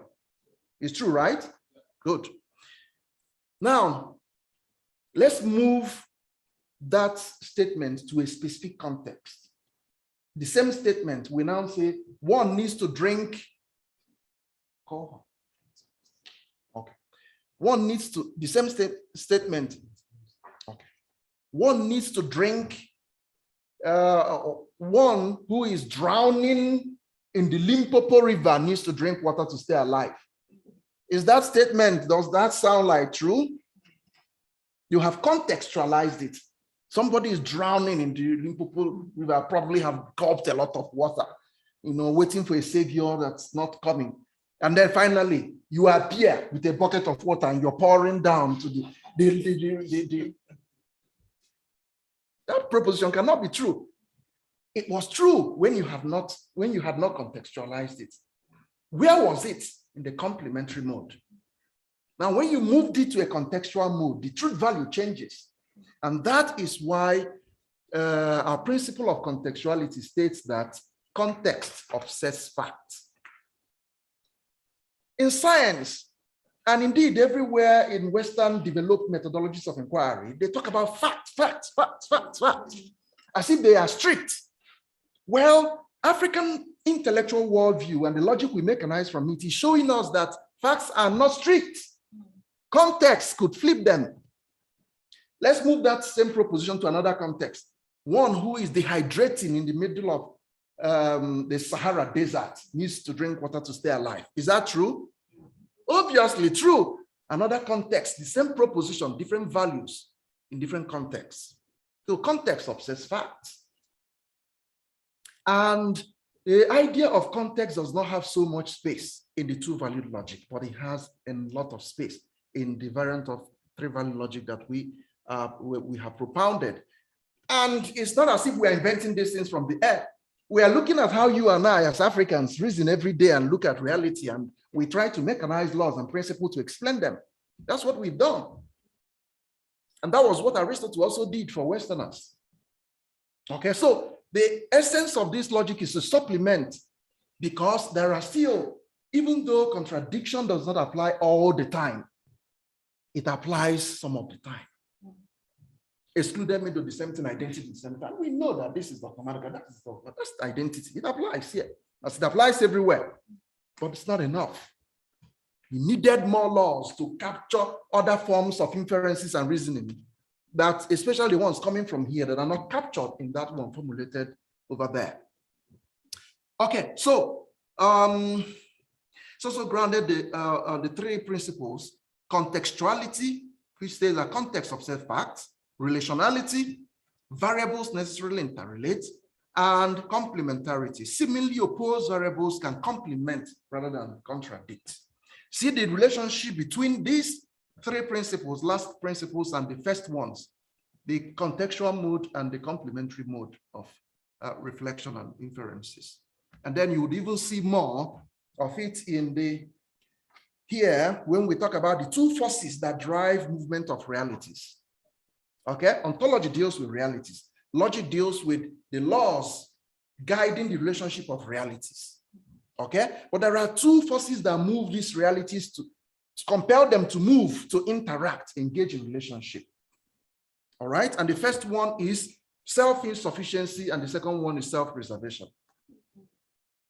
And these two could be read in conjunction with the two basic motions that move these realities: the conjunctive and the disjunctive motions. He mentioned them. When realities are in a conjunctive motion, they are coming together to interrelate. Why are they in a conjunctive motion? Because each of them are self-insufficient. They need the other, and that compels them to come together. Sometimes you don't like the available boyfriend, you don't like, that doesn't match your spec. All right, but all the same, you are willing to, give him some room, because there are some serious lack that's, you've undergone some lack, and you feel that this, well, not really what I want, but perhaps, somehow fill up some of this lack until what I really want comes around. So you are insufficient. And that drives you to relate with another person that is self-insufficient. That's conjunctive motion. And then you have disjunctive motion. Okay? At a point, you feel, oh, look, I've had enough of this guy, silly guy. Enough of it. I don't want any more boyfriend in my life. To hell with all these boyfriends, they're all the same. And at the same time, the guy is saying, enough is enough. I think I've had enough. I think I've had enough. Both of you are breaking up. The conjunctive motion is transforming into a disjunctive motion. You're moving apart. All right? Disjunctive motion is driving that. These are, however, two forms of relationship. When you're coming together to work with your prejudices and all kinds of baggage that you have, the relationship is a creative struggle. It's creative because despite the handicaps and problems and the challenges, you people want to work out something. It is a struggle because the baggage both of you are carrying are too heavy and making every step of the way more difficult. All right? That's what marriage relationships are like, whether between two people, whether amongst groups or classes of people or racial groups. All right? They want to work out something. They want to work out something. But the baggage are preventing them from doing that. That's a struggle. And each time they're able to create something, it's a creative process to move forward, to continue to work together. Now, so it's a relationship of creative struggle. But when they can no longer hold it and everybody wants to attend all Israel, disjunctive motion, it's also a kind of relationship of difference. At that point, you are inspired by the force, impelled by the force of self-preservation. Enough is enough. I want to be on my own now. I don't want anybody messing up with my space. Now I want to be on my own. It's a kind of relationship with all those that you're moving away from. It's a relationship of difference. Want to be away from, different from you, alone, apart from you. Okay? So these are the metaphysical, some of the metaphysical principles that characterize Ezumezu. Then interdisciplinary dimension, as I do to wrap it up. When we talk of somebody in archaeology, people in sociology, anthropology, philosophy, economics, and what have you, all right? How do they deploy Ezumezu to create a truly interdisciplinary research experience? Everywhere they talk about interdisciplinarity, even transdisciplinarity. But is it really working? It's only on paper. Okay, every now and then you see two people in different disciplines come together to publish an article. But in your core curricula, do you see the practical manifestation of interdisciplinarity? Why? Because the logic that underlies the curriculum is two-valued logic. It makes it difficult for someone in this discipline to, work with someone here, or for them to share their visions of knowledge together. When they come together to write a paper, they write a paper. Which methodology are they going to use? The method in the social sciences or the method in the humanities?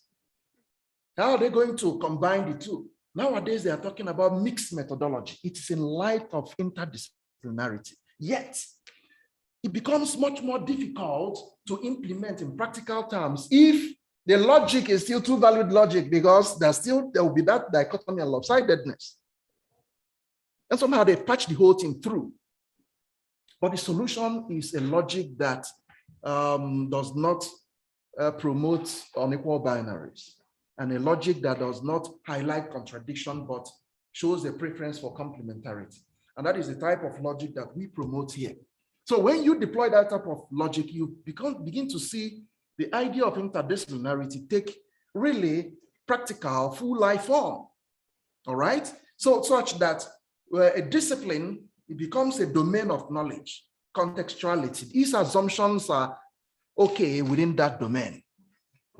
And then the interdisciplinary relevance of that knowledge compels that researchers in that field to try to link up with the epistemic perspective from other disciplines and see what that yields. And to do that, we need a methodology that can enable them to derive such a complemented view of knowledge, okay? Which again points to the principle of complementarity. And for example, that's an example here I gave. Let's take the idea of poverty as a subject. And then let's think of economists, sociologists, psychologists, and a philosopher. The economists will probably look at the poverty numbers, all right, the statistics. How high are they? All right, how many people in a given society falls below the poverty range? What even constitutes the poverty bar? These are the statistics that economists will look at, and they will publish their results. It's terrible. People are, more people are falling into poverty every day. Fantastic, but that's just one perspective to the knowledge we can have about poverty. What about the psychologists? The psychologists will go on their own and consider the psychological impact of poverty on young people. How experience of poverty shapes the personality of children as they grow up. How it affects their self-concept. These are the things that the psychologists will be looking at. Again, wonderful perspective. The philosopher will say, let us properly situate poverty within the realm of ethics and show you how this impacts the dignity of persons and human beings. All right? In fact, poverty is a philosophical problem because it affects being qua being. And let's start speaking the grammar. Again, wonderful perspective. But which of these perspectives gives us more? None. Interdisciplinarity, the idea of interdisciplinarity is for researchers in these different fields to be able to share, come together, find a constructive way of marrying their perspectives. And if you match these three perspectives on concerning the knowledge of poverty, you are richer for it. You understand poverty better. That's why interdisciplinarity is important. But it's been difficult to deploy because the idea is coming from the West, and wonderful idea, but the structures to deploy it still rest on two-value logic, which makes it difficult. And that is why the psychologists will research on poverty and go their way. The philosophers will do so and go their way. The economists, even when they are the same university or even in the same faculty, they don't. This one does not know what this person is saying. I may not even make sense of it within their own methodological paradigm. So that is the kind of thing that Ezumezu logic is a kind of bridge that it can help us to cross in knowledge itself. Like I said in the morning, part of the reason for conducting research is to extend the frontiers of knowledge. All right? And step out of our box. And somebody says, why step out of the box? Let's break that goddamn box, you know, and new perspectives to knowledge. But to be able to allow 1,000 flowers to bloom, those who have control over knowledge production, regulation, and dissemination must come to the true light of knowledge that no one perspective is ultimate and absolute. And that the other perspectives, just because they do not align with the logic of our own thoughts and methodologies, it does not mean that they are rubbish. There's a measure of epistemic humility that is required for intellectuals and scholars and people like you and I to realize this and give room for 1,000 flowers to bloom. But ultimately, those of us who are working in Africa and promoting Africa epistemic formation should be able to focus more on promoting that. Sometimes those who are opposed to the ideas we have may not really be opposed to it on grounds of principle. They just need to be convinced because they don't understand how you do it and what you mean by that. And that means we have to push further. And I'll leave you with this condensed idea that interdisciplinarity can go beyond theory to combine the methodologies of disciplines. The idea of mixed methodologies being floated.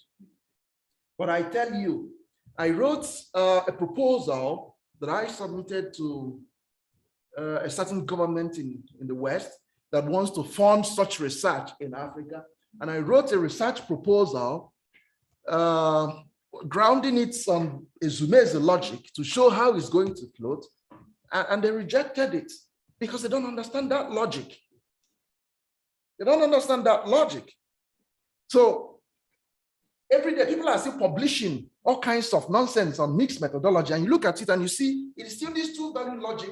It makes it difficult to cross these disciplinary borders. And people are publishing it because that's the best they have. Thank you very much.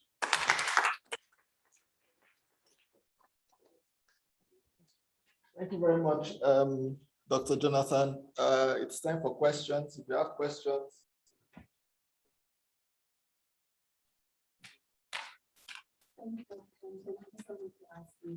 You say people are publishing The audible on this Ezumezu logic. I just wondered in which journal, are you publishing in the Journal of Economics, in the Psychology Journal, or in the Philosophical Journal? I think there's also an issue of contention amongst researchers that we want to come together and attack this mixed methods approach to theory and methods. But I want to be first author in the Archaeological Journal of Southern Africa, and I'm not willing to necessarily bite that bullet to contribute to philosophy. Yeah. So I wanted to find out, from your perspective, when it comes to the knowledge generation, where do you fall into that? Where do I fall in terms of my preference from where to publish? How do we go about it? Okay, how? Structurally. Because Okay. they want to, but no. Yeah, I get it now. You have to understand that at some time in the past, some 6th, 7th century BC, a certain king of Babylon, Hammurabi the Wise, thought of sending children to school to learn etiquette and how to behave and all that. From that moment, school system developed and blossomed to the 3rd century BC when, to the 5th century BC when philosophy emerged as natural philosophy, to the 3rd century BC when discipline was the first to break out of philosophy, what's called the centripetal movement, centrifugal movement of philosophy. All right. In the modern time, modernity, age of modernity, and compartmentalization of knowledge began. Initially, it was just natural philosophy, and then medicine broke out. And then other disciplines were on the fringes. But in the modern time, the compartmentalization escalated. In the 17th, 18th century, Isaac Newton wrote his magnum opus in physics, right? Entitled The Principles of Natural Philosophy and all that. Okay, but then other disciplines began to merge and set borders and all that. It now looks as if we cannot cross those borders. We created those borders in the first place. All right, Aristotle, the ancient philosopher, wrote in virtually every discipline. Why? Because then it was natural philosophy. Today, those who are in astronomy study Aristotle. Those who are in medicine, they study Aristotle. Those who are in chemistry, they study Aristotle. Because he has something to say in all those disciplines. All right? Now, why it seems as if we can't publish in all those, because of this compartmentalization. So journals are set up along those disciplinary compartmentalization. If you submit an article you have written, you think it connects well with this journal, they say, no, it's beyond our scope. And they reject it, they say, find another journal, they will give you some suggestions. All right? However, interdisciplinarity does not mean we have to collapse disciplinary borders. No. You can still be an archaeologist, archaeologian. What's archaeologist? Yeah, okay. You can still be an archaeologist, all right, and publish in strictly archaeological journals. You can also try at some point to do interdisciplinary research with someone in perhaps biology, okay, or someone perhaps in sociology, other disciplines, architecture, and what have you. Okay, tourism studies and what have you. It does not mean we have to collapse those borders, but we have to. And again, it's all about specialization. You may not be interested in interdisciplinary research, but it's important that we get one of our, one of your foot there too, because it broadens your perspective. The same thing you're working on. When you venture into another discipline and see what your colleagues are doing on the same subject, it wows you. It wows you. Okay, so interdisciplinarity is to enrich our knowledge, and that is why we should, take that seriously. Yeah.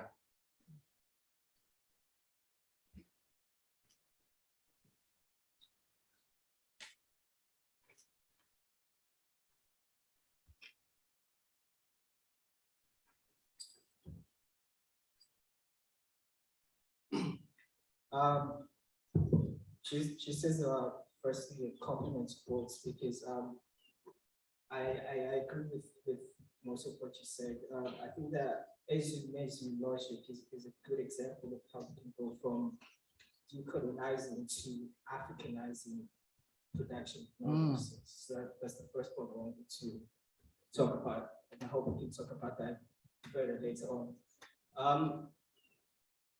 Now, going to the first speaker, again, I agree with most of what you said, but I'm left confused by your conceptualization of identity, which I find to be both rigid and contradictory to decolonial thought. So one of the other speakers mentioned Homi Bhabha's work, for instance, mentioned Homi Bhabha as one of the writers in the Decolonial project. And Homi Bhabha's work is based on challenging the colonizer-colonized dichotomy, in emphasizing that in interactions between colonists and the colonized, or whatever other kind of interaction, one does not retain all aspects of the identity, but there's this creation of a new identity. And that is, in my view, the best way to have, conversations, to go to conversational thinking. So can you just respond to that?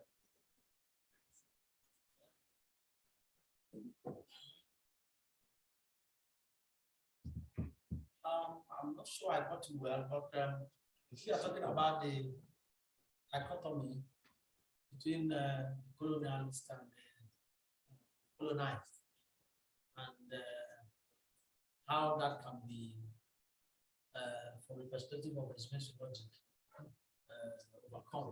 Is that what you are asking? Not quite. So this is one slide I want to mention that in order for conversational thinking to be possible, people still retain their identity, they do not lose their identity, which I find to be a big contribution to the writer that I could be part of, for instance. Okay. All right. The fact is that I remember now, one of the slides I had mentioned that in conversational thinking, we push forward the idea that some kind of supposedly opposing variables are not supposed to lose their identities as they interact, but to retain their individual identity in order to still go ahead in engaging with the other. So if you are using the colonialist and the colonizers, the colonized and the colonialist as an instance in this context, the point you are trying to make is that the colonized is not supposed to be engulfed by the ideas and the views and the personality of the colonialist, which is almost what had happened in Africa and the rest of the colonized countries, mimicking and wanting to be like the countries that colonized them in almost all dimensions: culture, social, education, and all what have you. So, but the point I'm making is that with that contact with the West, either by means of colonization, the specific identities of these colonized should still be maintained, and that is why we are pushing forward for this decoloniality in order to shed off whatever Western values we have taken that is now subsuming African values.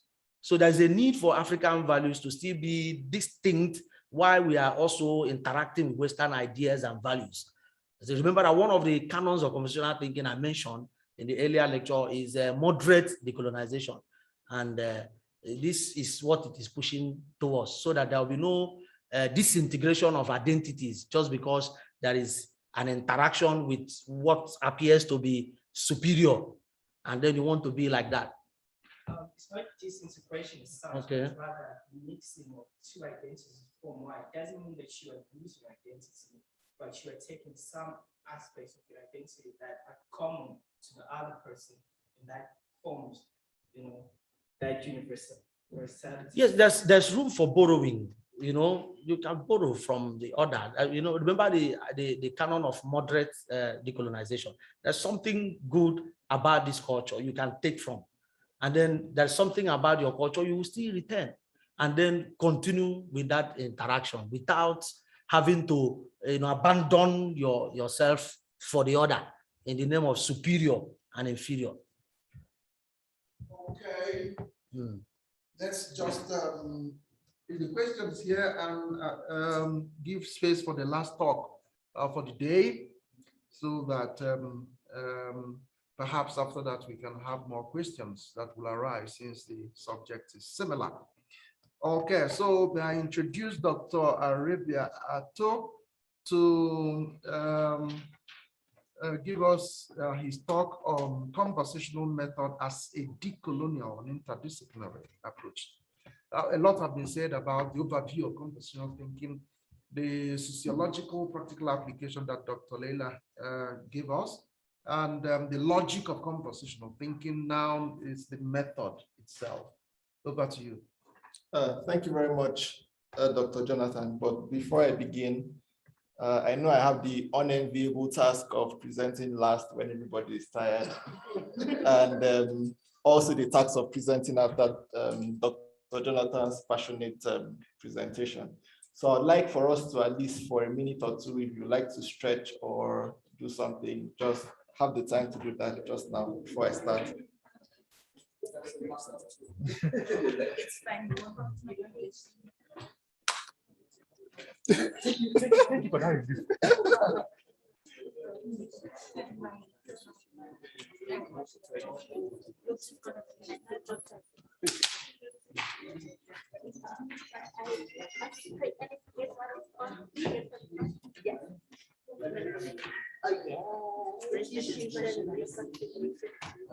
Friend was a very nice choice. Is it a bit? Yeah. Frankie was also. No, it makes me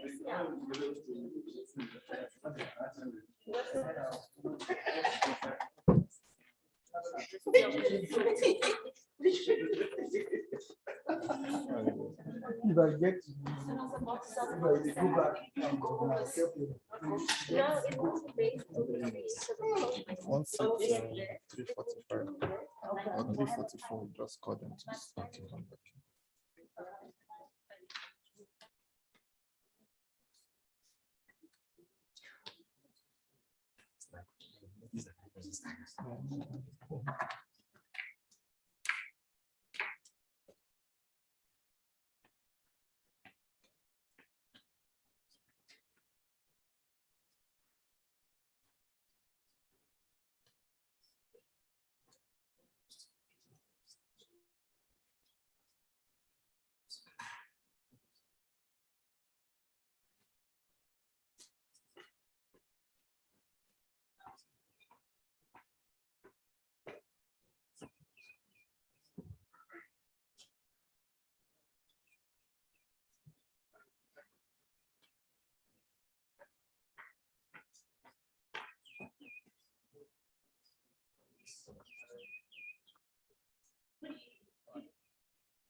He's explaining. I'm explaining. I'm not adding nice way to talk about it.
Oh, okay.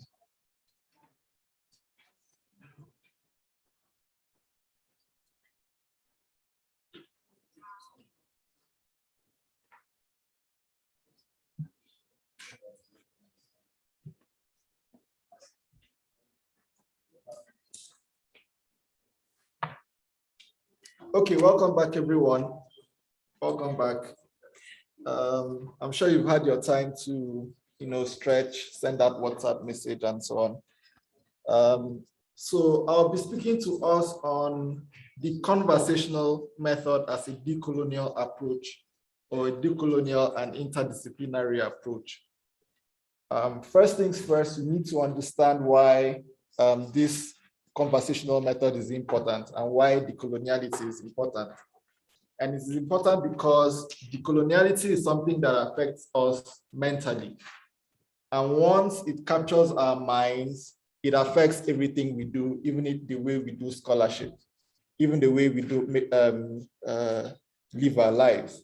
So it's important for us to replace the colonial mindset with a decolonial, through a decolonial approach. And for me, or for us, the preferred method is the conversational method. And I'll tell you why this is the case. But before we do that, we must understand certain things about conversationalism. Dr. Jonathan and the other speakers have already said a lot about conversationalism. So hopefully what I present now would be a bit different or a bit new, and you'll probably learn from it. So the first thing we'll take note of in our discussion on the conversational method is the idea of oku-centricity. Okay. So the concept of oku is foundational to the conversational method, and I'll tell you why. First, it's an Igbo word, and it means something like proto-word or raw material. And so we see that it is something that comes before we begin to utter our words or begin to make speeches or we begin to think. It is something that informs our opinions, our philosophies, our ideas. So it is the raw materials that we use to intuit and respond to reality. So one's oku, or vantage point, as I like to call it, refers to the context where someone comes from, the history that precedes that person. By history, I mean the person's life experiences, the community he or she comes from, the things he or she has learned in life. It also involves the perspectives that person has about life. It even involves the body state, because certain individuals approach reality on the specific body types they have. So a person who is blind, for instance, has a different understanding of reality from someone who is not blind, and so on and so forth. So all these things coalesce to form our oku. And oku is basically those things that inform our opinion, our intuitions about things in the world. So oku reflects our context, both individually and collectively. Okay, because everybody has his own life history, comes from a different context, and so everybody is unique in that way. So each individual can begin to think about life, can begin to think about questions that might be posed, or any research is coming from the particular context or with the particular oku that informs his or her life. And another thing we must take note of is that oku is itself alive and dynamic, and we vitalize our okus by interrogating them, by learning more, and by movement. By movement, I mean moving from one context to another. So for instance, someone who goes from one country to another country improves his or her perspective just by doing that, because you're exposed to a different culture and a different context, and you're trying to grapple with how that affects you. You revitalize your own ideas about life, your own perspectives, your own biases and prejudices.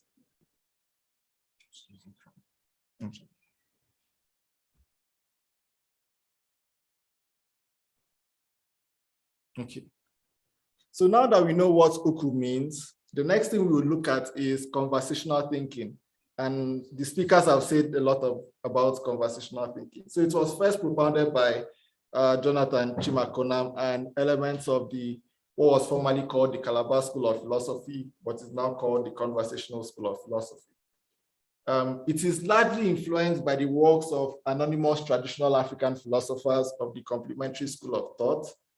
And we call them anonymous because even though we realize that certain pre-colonial African ideas, exist, we cannot name names the same way we can name, say, Socrates or Plato or all those other names. But we know that these ideas came from someone or from somewhere. So we decide to name them anonymous traditional African philosophers. And also it is influenced by the works of people like Pantaleon Iregbu and Innocent Asuzu in his idea of complementary reflection. So complementarism is basically the idea that everything that exists serves a missing link of reality. But conversationalism goes beyond complementarism by trying to define what sorts of relationship should occur between different variables, these missing links that Asuzu is talking about. And the nature of this relationship is what is called aromaristics, which Dr. Maduka has tried to explain. I'll also give my own explanation. So aromaristics is an approach of conducting philosophical inquiry in which thoughts are shuffled through disjunctive and conjunctive motions to constantly recreate fresh theses and antitheses, each time at a higher level of discourse without the possibility of the synthesis. So what that means is that in an aromaristic relationship, there is a conversation between the Nwansa and the Nwanju, which are the thesis and the antithesis, if you like, or the proponents and the questioner, if you also like to use those words. And through the constant interaction between them, the constant questioning and answering, there is a reshuffling of ideas where each thesis is improved through conversation at a higher level of sophistication. So when a thesis is proposed, the Nwanju criticizes or brings up, questions that thesis, and in response to that thesis, the Nwansa improves itself in response to the questions of the Nwanju. And the Nwanju, in a bid to also continue the conversation and also question the new thesis by the Nwansa, it also improves its mode of questioning. So you see that in an aromaristic relationship, both the antithesis and the synthesis keep on improving themselves at different levels of sophistication, but never coming together to form a synthesis. And this is the main point of conversationalism. And it is, you can see this diagram expresses conversational relationships, and I'll try to explain it. At the bottom, you have the logical thesis. This is where the uku and your interactions or your interrogation of that uku comes into play. And then you see the ontological thesis. This is your new thesis. That is the thesis of the Nwansa, describing an aspect of reality, an aspect of ontology. And you see that there is a relationship between Nwansa and Nwanju. That relationship is called Umeko. And this relationship is an aromaristic relationship, a relationship that involves questioning of the Nwansa by the Nwanju. And then next you see the disjunctive motion. This describes points of disagreement between two theses. So when there is a disagreement, when one is questioning the other, the thesis of the other, you see that they move apart.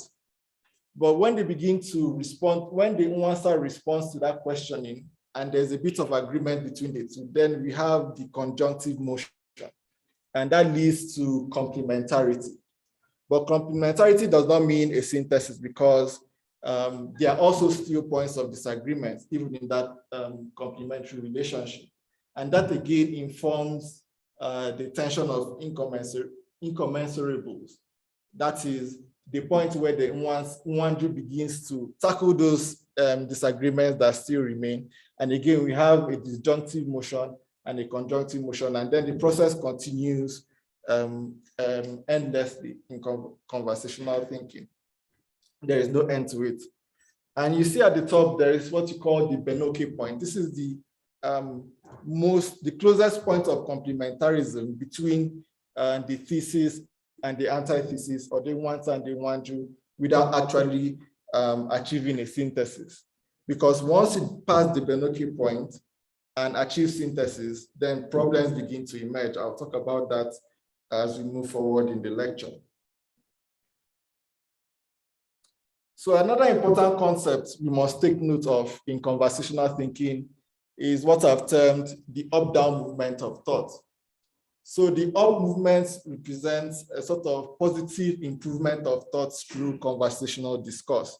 So when you have a thesis and the Nwanju is questioning the thesis, the questioner is questioning the thesis, there is an improvement of thought as you try to answer the questions you're being asked. And this improvement can be upward moving, in that you begin to place new ideas on your thesis and then improve it and add more ideas to it, open new vistas of thought. But we can think of this improvement as upward moving only, but it is not only upward moving. It can also be downward moving. And this happens when we begin to share certain ideas we find untenable due to our conversations with others, to the point that there is no real idea left to hold that thesis anymore. And then you reach what we call the nil point. So in your conversations with others, or in conversation between the Nwansa and the Nwanju, there are times where you hold a view that you must let go of, ideas you must shed away due to the conversations you're having. And then the ideas you're shedding becomes less than the ideas you're adding. And so it gets to a point where there are no longer ideas that hold that thesis tenable. For the conversationalists at this point, you would have no choice but to abandon that thesis and come up with a new thesis. Once you reach that point, that is the point we call the nil point. And this is just a summary of the up-down movement of thought. Now, how to start a conversation? First things first, your thesis must first be derived from your uku, and it must be interrogated at the sub-micro level. And I'll explain what the sub-micro level is in the next slide. So when you think about a problem, or when you're responding to a problem, your response must come from your uku. It must come from the context you're coming from the history, all those things that form your uku. That is where your thesis will come from, your response will come from. But it is not just enough to intuit these ideas or to bring these ideas out, you must interrogate them, because you don't want your thesis to remain at the level of opinion. So you begin to interrogate these ideas with the use of logic and critical thinking. And another important point you must note at this point is that ukus can be improved. So it's not merely enough, like I said, to exist in a particular context. You must develop the roots that, situate you in that concept properly. So if you're an African, you must learn more about Africa. You must read more about Africa. If you're an African philosopher, you must do more African philosophy. You must read more African philosophy, so that what you present as coming from your uku is not something that is a watered down idea or a colonial idea. You must interrogate your ideas. Where do they come from? Why do I think this way? This is how you improve your uku. Also, another point you must realize is that every conversation ought not to be dogmatic and fundamentalist. So you cannot start a conversation with an absolute idea. Because once you begin to think that the idea you're presenting is the absolute truth or an absolute idea, or if your ideas are extremist or fundamentalist, there is no way someone can enter into a conversation with you, because in your mind, your idea is the absolute truth. So there is no point of a conversation. So for conversationalists, once we encounter such theses, we do not engage with those theses because there is no point to engaging with those theses. So even you, if you're applying the conversational method, make sure that whatever ideas you're producing are not absolute ideas or fundamentalist ideas or dogmatic ideas. Now, how to engage in conversations. And I'll start with conversations at the sub-micro level. The conversations at the sub-micro level are conversations you have with yourself. This is the only conversation that doesn't involve two different parties. At the micro level, sub-micro level, we must be faithful to reason and strive for an internal upward conversational movement. So whenever you bring out a thesis in your response to any problem you're encountering or any research you're doing, you must interrogate your ideas and whether they are attainable ideas. And when you begin to respond to your own interrogation, and then there's an upward movement of ideas to the point that your thesis resists any interrogation you have for it or any questions you have for it, then you're ready to move from the sub-micro level to the micro level. However, if there is a downward movement, like I explained earlier, and you find that your views are untenable, then it would be best for you to abandon that idea and then try to propose a new thesis. So this is conversations at the sub-micro level. Now, the micro level, you're talking about conversational method in its cultural mode, in its contextual mode. That is conversationalism at the philosophical place.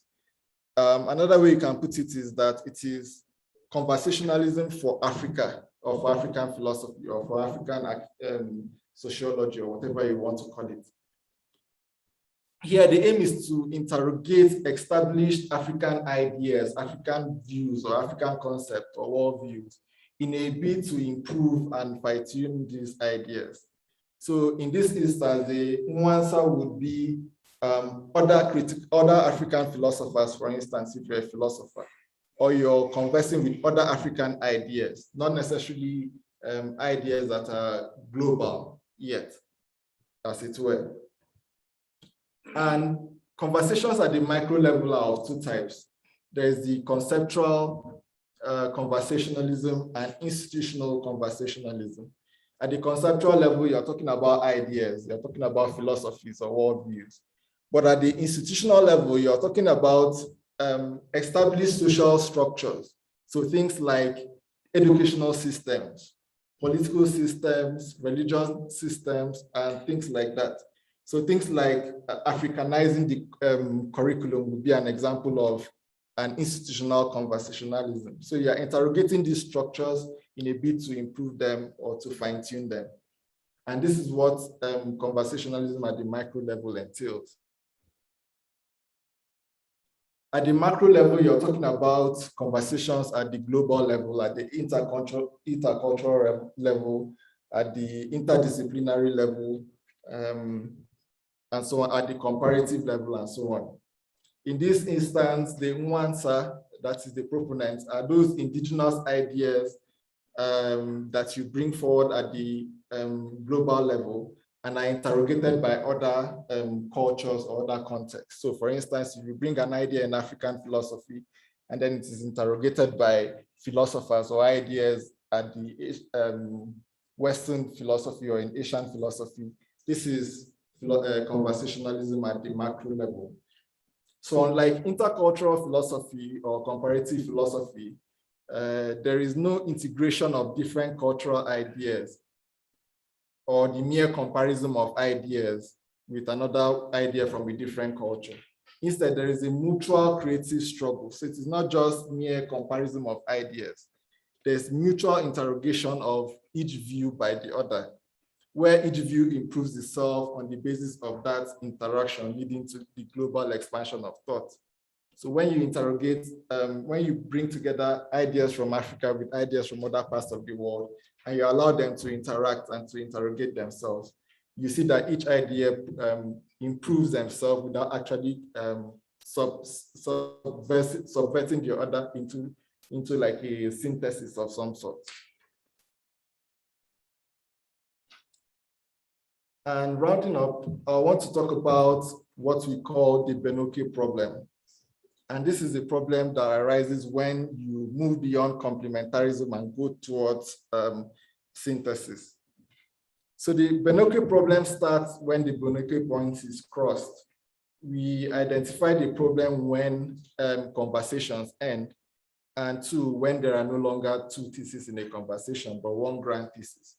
So whenever there's a synthesis of ideas, we find out that there is no room for conversation anymore because there are two parties no longer exist for that conversation.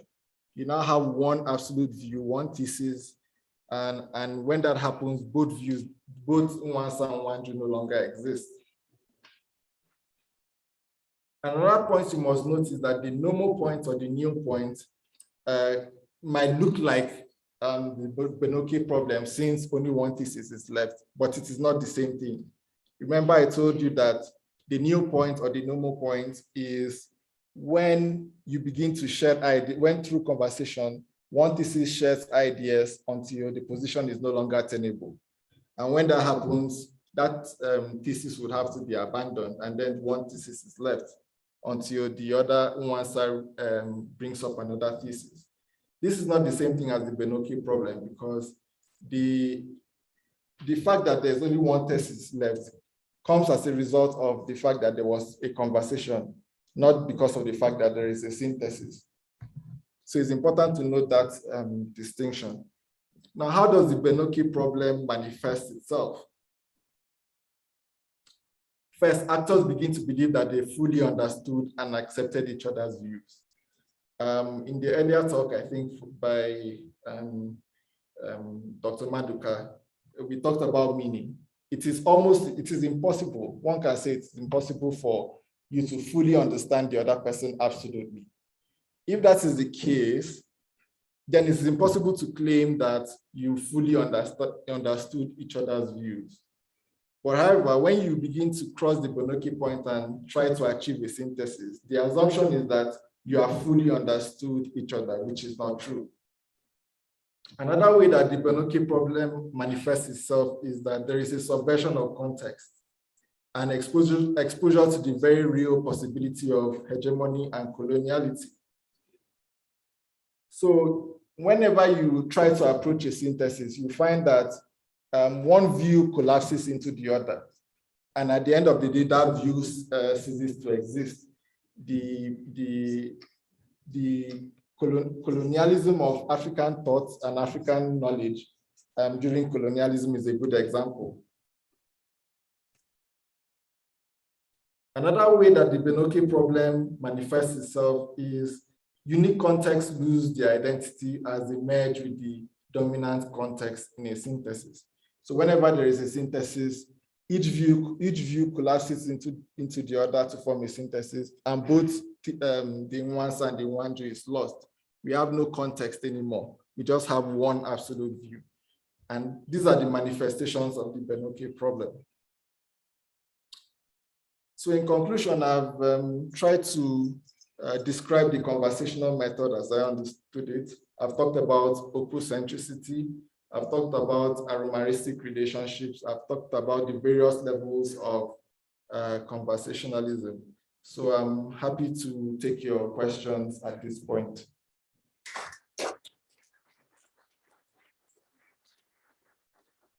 Okay, thank you very much. Let me have the privilege to moderate your questions. Okay. If you have any questions for him, this is the time to raise them. Be brief and straight to the point. Don't make it your own small lecture, so that we can all go and have the refreshment prepared for us as we engage the group. Thank you very much. I want to first, if possible, ask a question. Then I was supposed to ask earlier, I was expecting to ask every two the speakers, Dr. Chimakonam. The question is, there is a saying from Kat Proverb that says, no rational argument can emerge or have any rational effect until a man or a person adopts a rational attitude. So, in relation to conversational thinking, how attitude is important, or is conversational thinking itself an attitude? And the question I want to ask to Dr.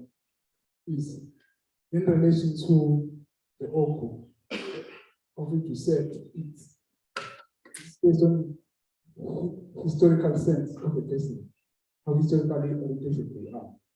So now, in Africa, we understand that we are not monolithic.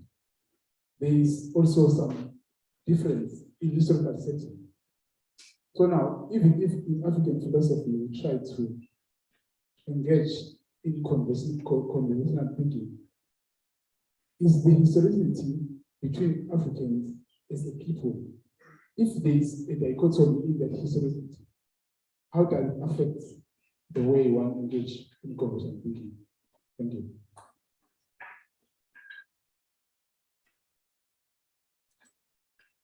Okay. Well, the sense in which I use history or historicity, if you want to use that term, it's the sense which I use history is something more like a person's life's history. So what are the things what are your life experiences? What have you encountered throughout your life? What is the communal history of your own people that you come from? All those things, that's the type of history I'm thinking about. I'm not thinking of history in terms of textbook history. So I'm thinking in terms of your life experiences, your context, the things that inspire you, that inspire your community, or the history of your communal values, why your people think a certain way, and so on and so forth. That is what I'm thinking about when I use the word history. So I don't know if that changes your question.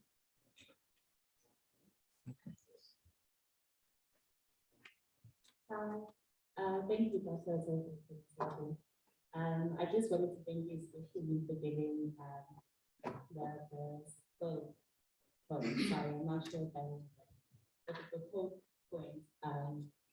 Okay.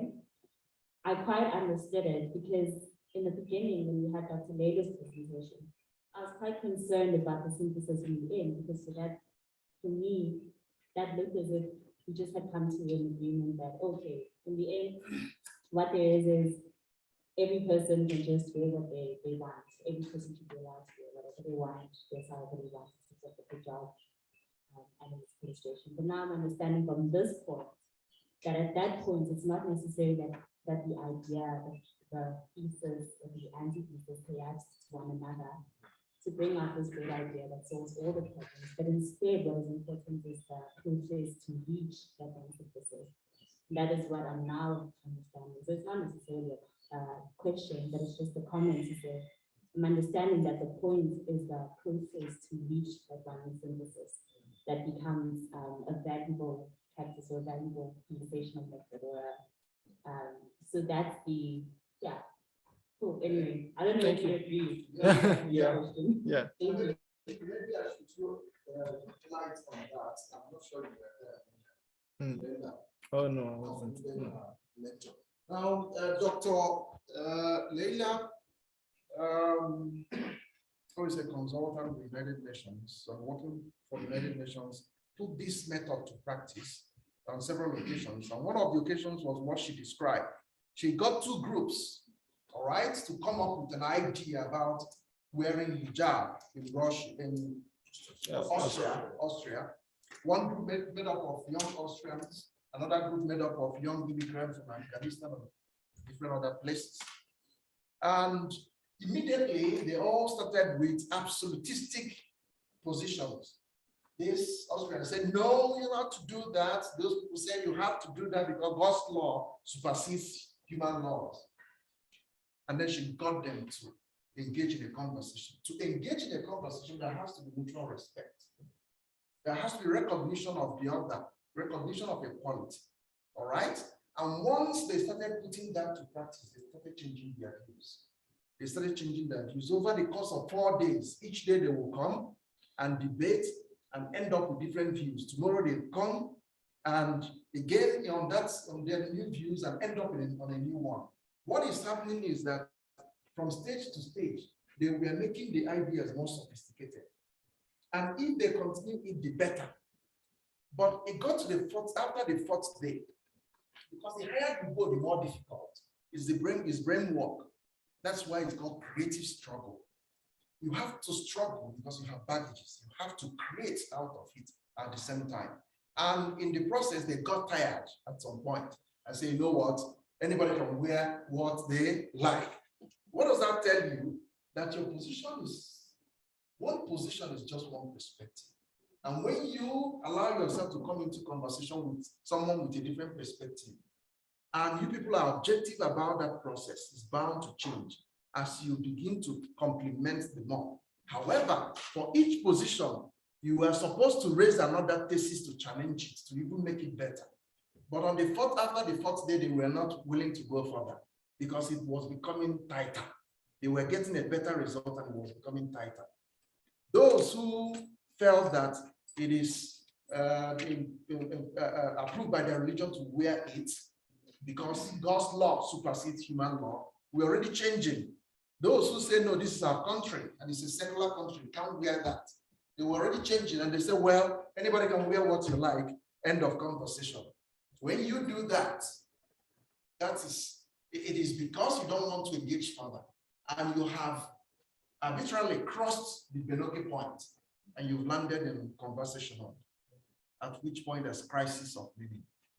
And that was what happened in their case. But if they were patient enough to continue, they will continue to make that idea better.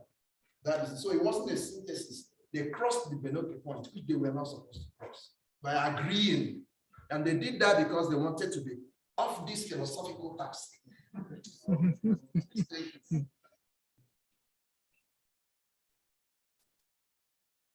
Thank you for the presentation.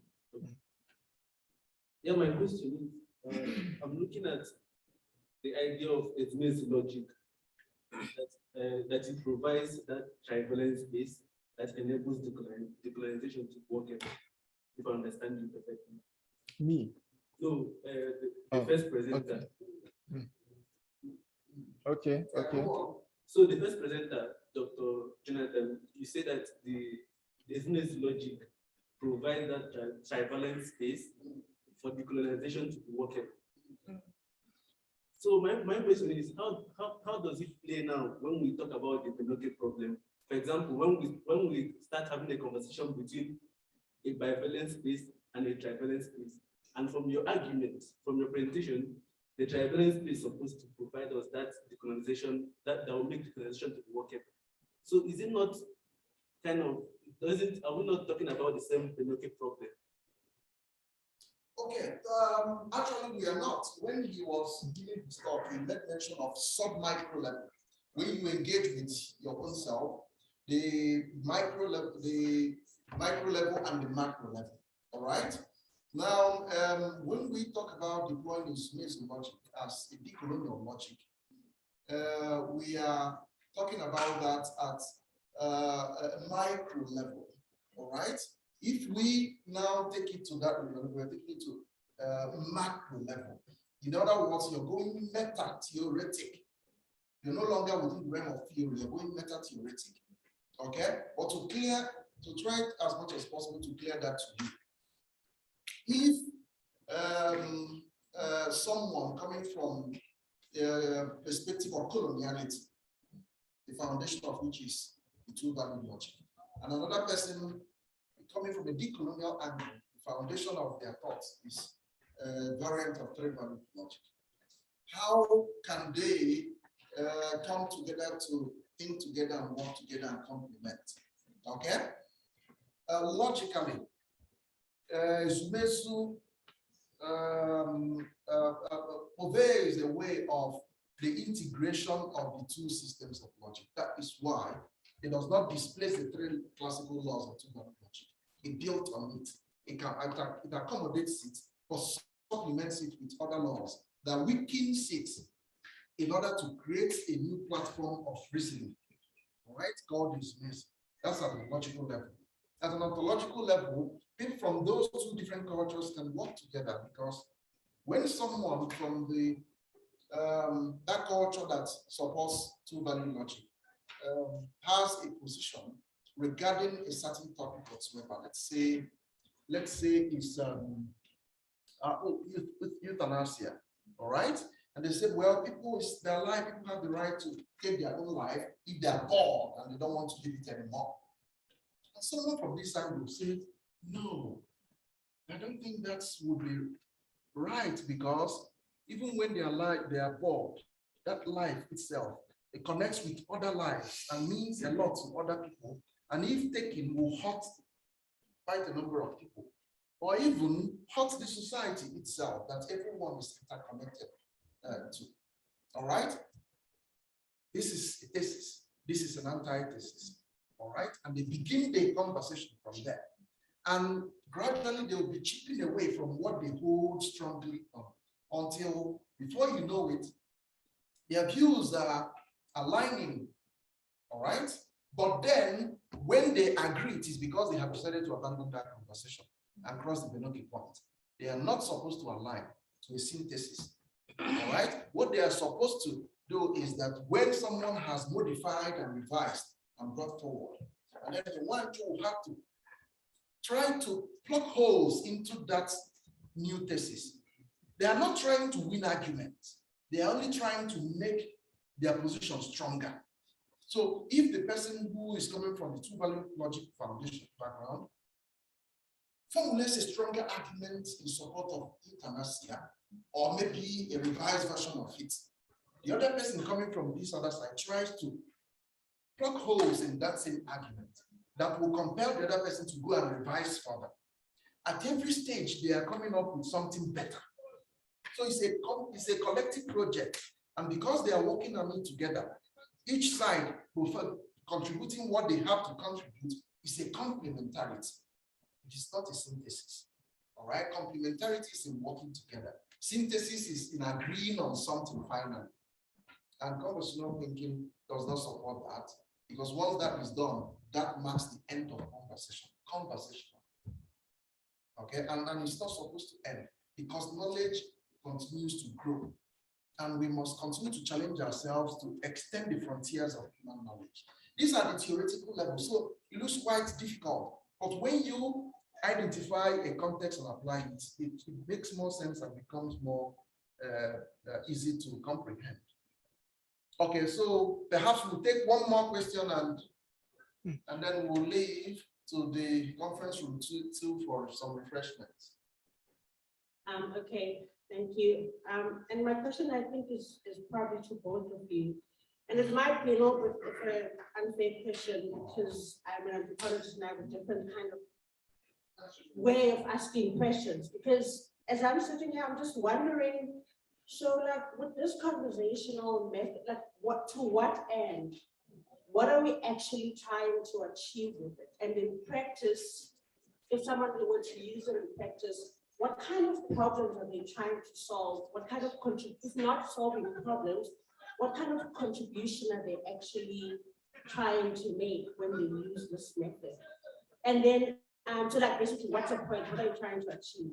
And then the other question is, in the spirit of interdisciplinarity, which came up in the two presentations towards the end, I'm wondering, in what ways then have you as the presenters today, or the two of you, drawn from other disciplines in the humanities, who, for example, are already not thinking in terms of absolutism and so forth, and who have already solved some of the issues that we're addressing today? In what ways have you drawn on that existing work to add to this kind of work that you're doing?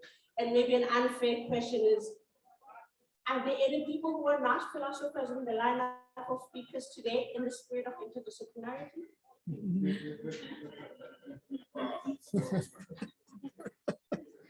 Okay. Okay. Thank you for your question. Very important questions. What is the point of conversationalism? The point is the improvement of various theses and antitheses. So for instance, if you have a view and you want to defend that view, the only way that view can improve is when you enter into a conversation with someone else, someone that is seemingly opposed to that view. So for instance, if you have the view that God exists, for instance, at the base of it, you would say, well, everything is beautiful. It must have come from an intelligent mind, and so therefore God exists. But that view can only improve when you have someone seemingly opposing that view or questioning that view and asking you, but what about evolution? And then you would have to bring out a new thesis that accounts for that person's question. So you have a view that is now much more sophisticated than the earlier view you had, okay? And if the questioning and the conversations are continuous and never ending, then you have a never-ending improvement of views. Remember that absolute perfection, we've not been able to corral it yet as human beings. So there's always room for improvement. But you cannot say because there's always room for improvement, I'll always be at a certain level. What gets you to the next level is, what we think gets you to the next level is conversationalism. And so that's why conversationalism is important. With regards to whether there are other interdisciplinary speakers in the spirit of interdisciplinarity for this workshop, yes, there are other interdisciplinary speakers. And tomorrow you get to meet them. I think there are about 2 or 3 for tomorrow. Leyla herself is not a philosopher, she's a sociologist. Okay, so yeah, we have interdisciplinary speakers for this conference. Okay. Yeah.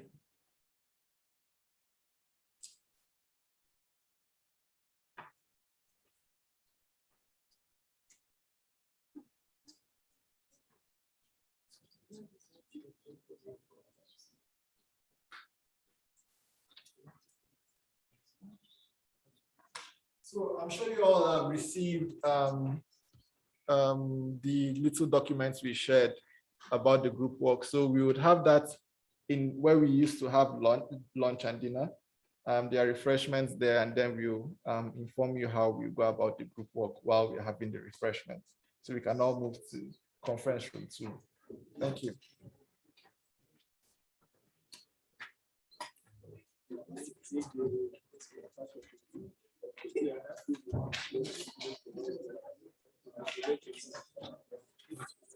This is a challenge for the fact that I know the idea is to break out of this Hegelian synthesis. For the fact that we don't agree at a certain point on something that is